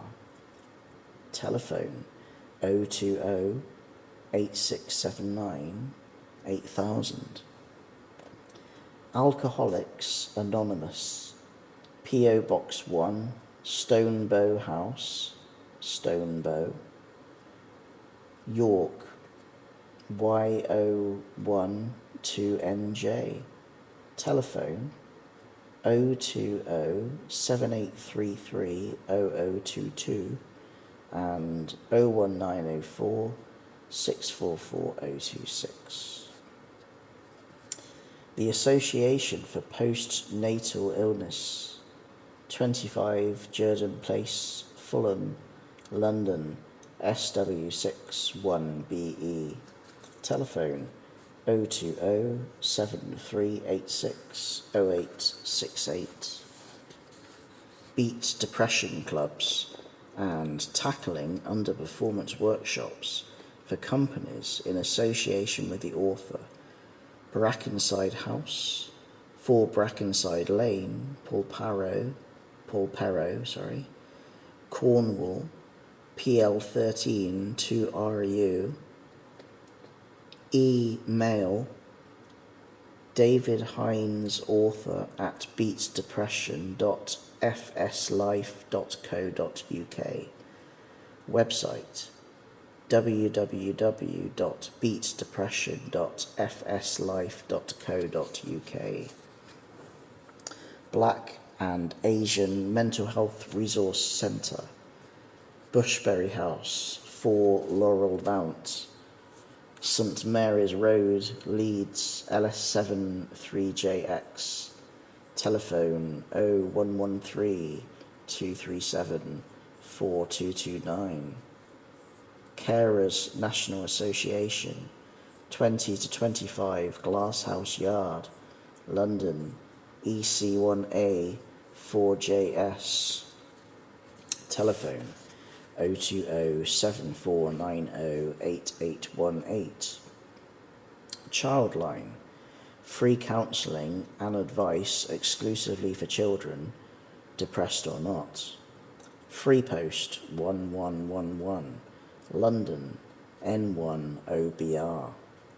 Telephone 0800 1111. Helpline or admin 020 7239 1000. The Comeback Consultancy, 6 Hills View, Langreek, Loo, Cornwall, PL13 2PN. Telephone 01503 273 074 and 01503 273 079. Cruise Bereavement Care, 126 Sheen Road, Richmond, Surrey, TW9 1UR.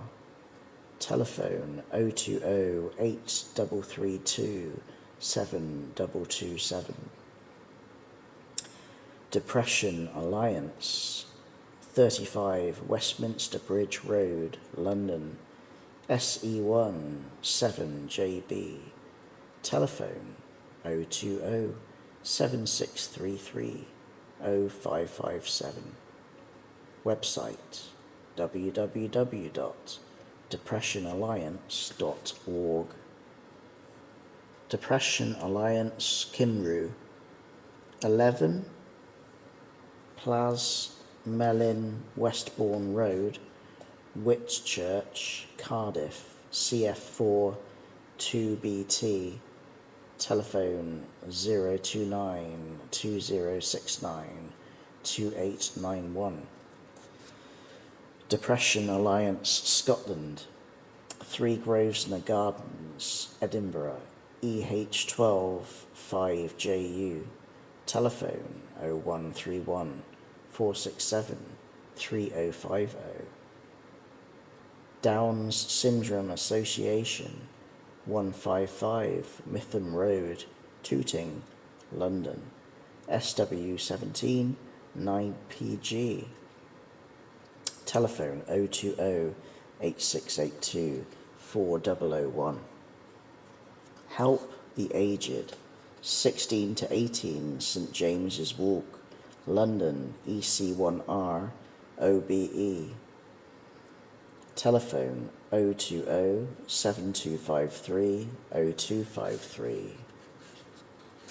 Lundbeck Award for Good Medical Practice in Depression. Depression Alliance, Free Post LON 1076, PO Box 1022, London SE1 7UX. Telephone 020 7633 0557. Manic Depression Fellowship, Castle Works, 21 St George's Road, London SE1 6ES. National Advice Line 020 7793 2600. Scotland Advice Line 0141 400 1867. Wales Advice Line 01633 244 244. Email mdf@mdf.org.uk. Website www.mdf.org.uk. Well, it's .uk. www.mdf.org.uk. Meet a Mum Association, 26 Avenue Road, London, SE25 4DX. Telephone 020 8771 5595. National Association for Mental Health, MIND, MIND. Granta House, 15 to 19 Broadway, Stratford, London, E15 4BQ. Telephone 020 8519 2122. National Information Line 0345 660 163. Email @mind.org.uk. Website www.mind.org.uk. The National Childbirth Trust, Alexandra House, Oldham Terrace, Acton, London, W3 6NH. Telephone 020 8992 8637. National Schizophrenia Fellowship, NSF, 28 Castle Street, Kingston upon Thames, Surrey, KT1 1SS. Telephone 020 8974 6814. Advice and admin 020 8547 3937.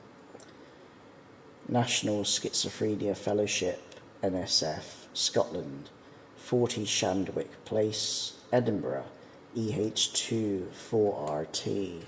Telephone 0131 226 2025.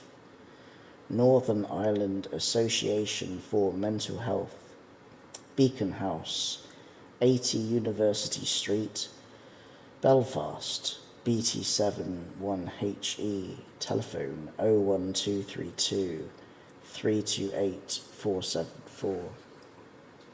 Relate, formerly the Marriage Guidance Council, Herbert Gray College, Little Church Street, Rugby, CV21 3AP, telephone 01788 573 241.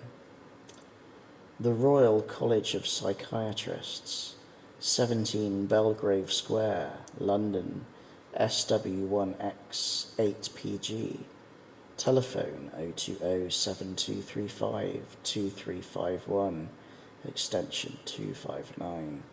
Website www.rcpsych.ac.uk. The Samaritans, 10 The Grove, Slough, SL1 1QP, telephone 08457 909 090, National Helpline, and admin 01753 216 500, fax 01753 775 787, email jo at samaritans.org, website http www.samaritans.org.uk. Scottish Association for Mental Health, Cumbray House, 15 Carlton Court, Glasgow, G5 9JP, telephone 0141 568 7000, email inquiries at samh.org.uk.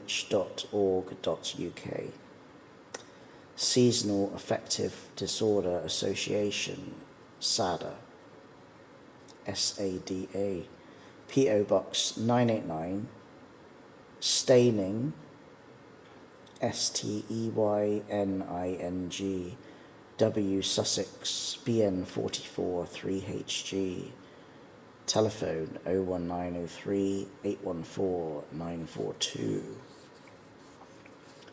Republic of Ireland, Aware, helping to defeat depression, 72 Lower Leeson Street, Dublin 2, telephone 01 8308 449, admin, National Helpline 01 676616.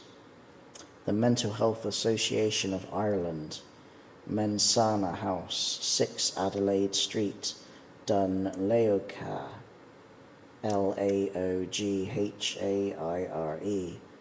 co.Dublin, telephone 01 284 1166, email info@mensana.org.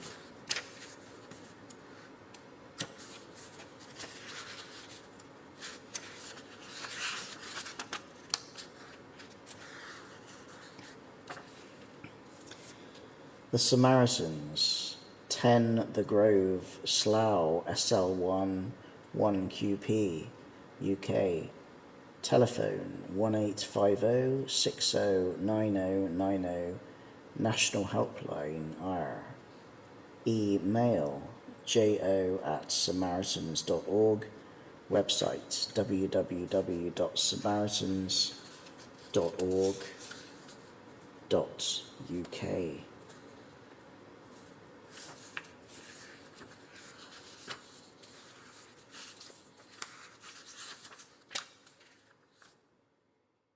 This is a repeat from the book Beat Depression by David Hinds, 2001, from chapter 9, called Anxiety, of the section Paradise Beach.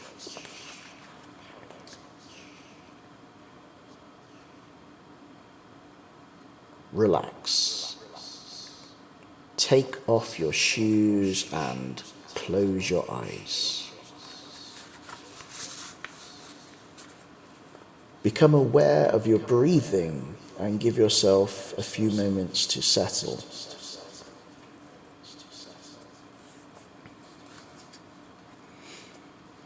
Keep your eyes closed, but imagine what you could see if you were to open them. Fix your mind on just one object in the room with which you are familiar and explore its shape, its texture, its contours. Imagine this object melting in front of your eyes without warmth or danger. Imagine it dissolving into white sand, crumbling under its own weight and becoming an assemblage of sand. Be aware that everything around your object is also crumbling into sand until you are left lying or sitting on an expanse of shimmering white sand. You are on Paradise Beach, a beach of soft white sand. Towering behind you are palm trees gently swaying in the breeze. In front of you is the crystal clear sea. You can hear the water lapping the beach and feel the warmth of the sun on your skin. There is a slight breeze keeping you at a constant, safe and comfortable temperature. Be aware of the sky above you with its fluffy cotton wool clouds passing overhead and away to the horizon.